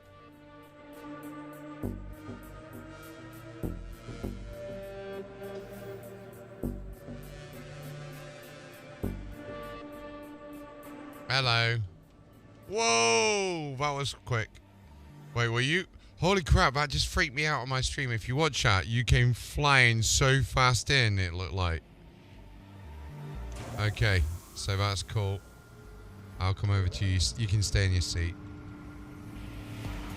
Oh, wait, you're not in the party invite. Oh, you are. Hold on, where's the ship? Huh? I can't get in. Yeah, I'm gonna come open the door. Oh, you've got automatic voice in game. So if you go into your options, go to comms, and set enable level activated voice transmission to no.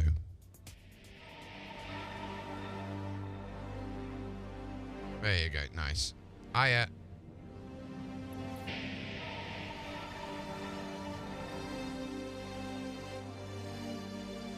Get back in. Yeah, boy. You ready for this?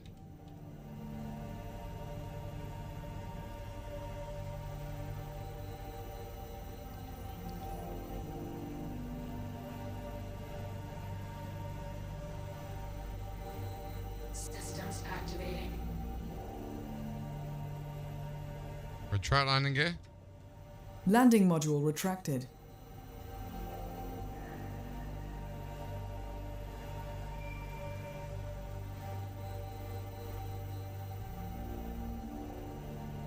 Why did she just fall into the ground?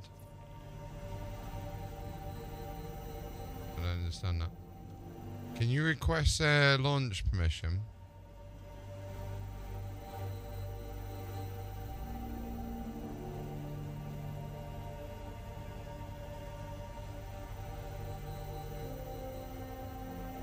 Okay, let me just land her again. That's new. And then if I come out the seat, you'll get the actual permission to do it. You might need to come out your seat and go back in.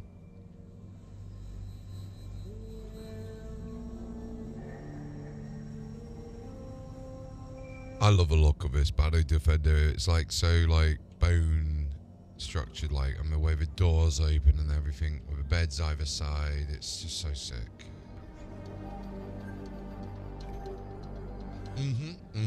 If you ever played No Man's Sky, like one of the organic ships in there.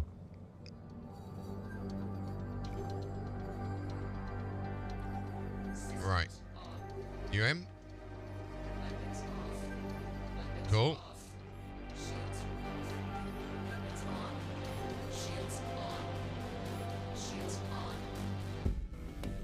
Okay, so now you'll be able to request launch permission.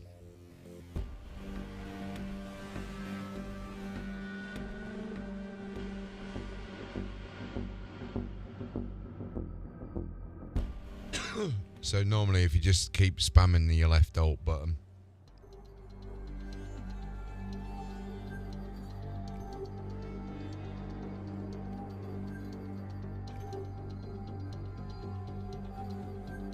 It's not opening just yet unless it's glitching out and got interaction delay, but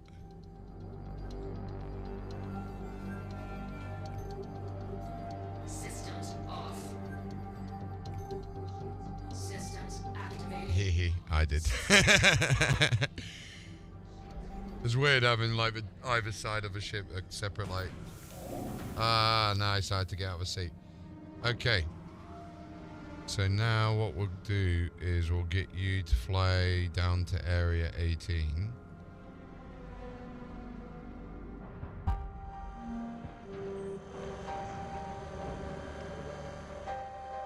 Yeah, you got clearance behind. Whoa, that was quick. I forget how nimble this ship is.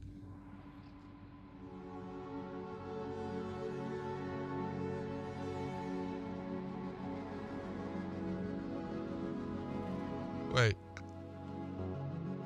Are you flying? Wait, you fly?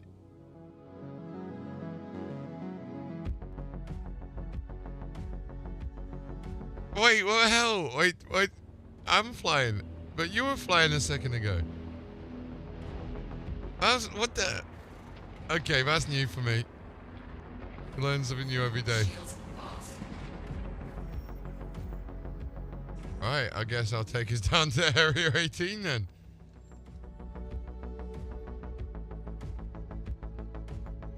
I mean, I genuinely can't wait until I show you this next thing, by the way, bro. So you see the clouds now here. So, let me do something for you when this charges up. Oh wait, there's no quantum drive. Have we got quantum?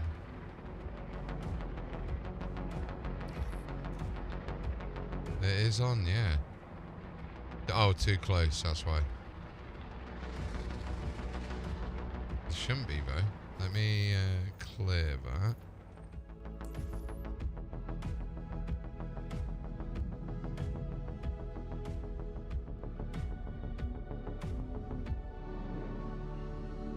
There we go, that's better. Engage jump. Engaging jump. Press F4, by the way.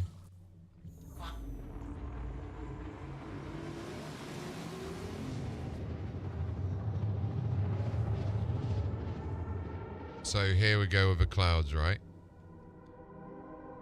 You ready for this? Quantum travel complete.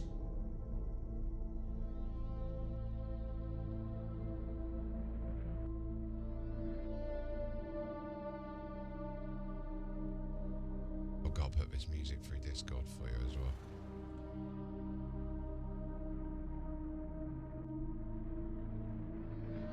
Have you ever wanted to experience clouds like none other? Microsoft Flight Simulator, go screw yourself. That comes out on the 19th.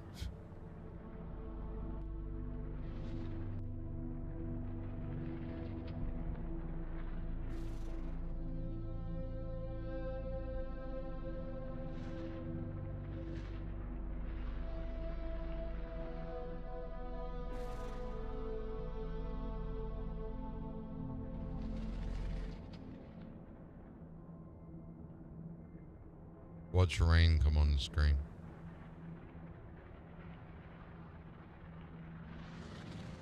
Disorientating, right?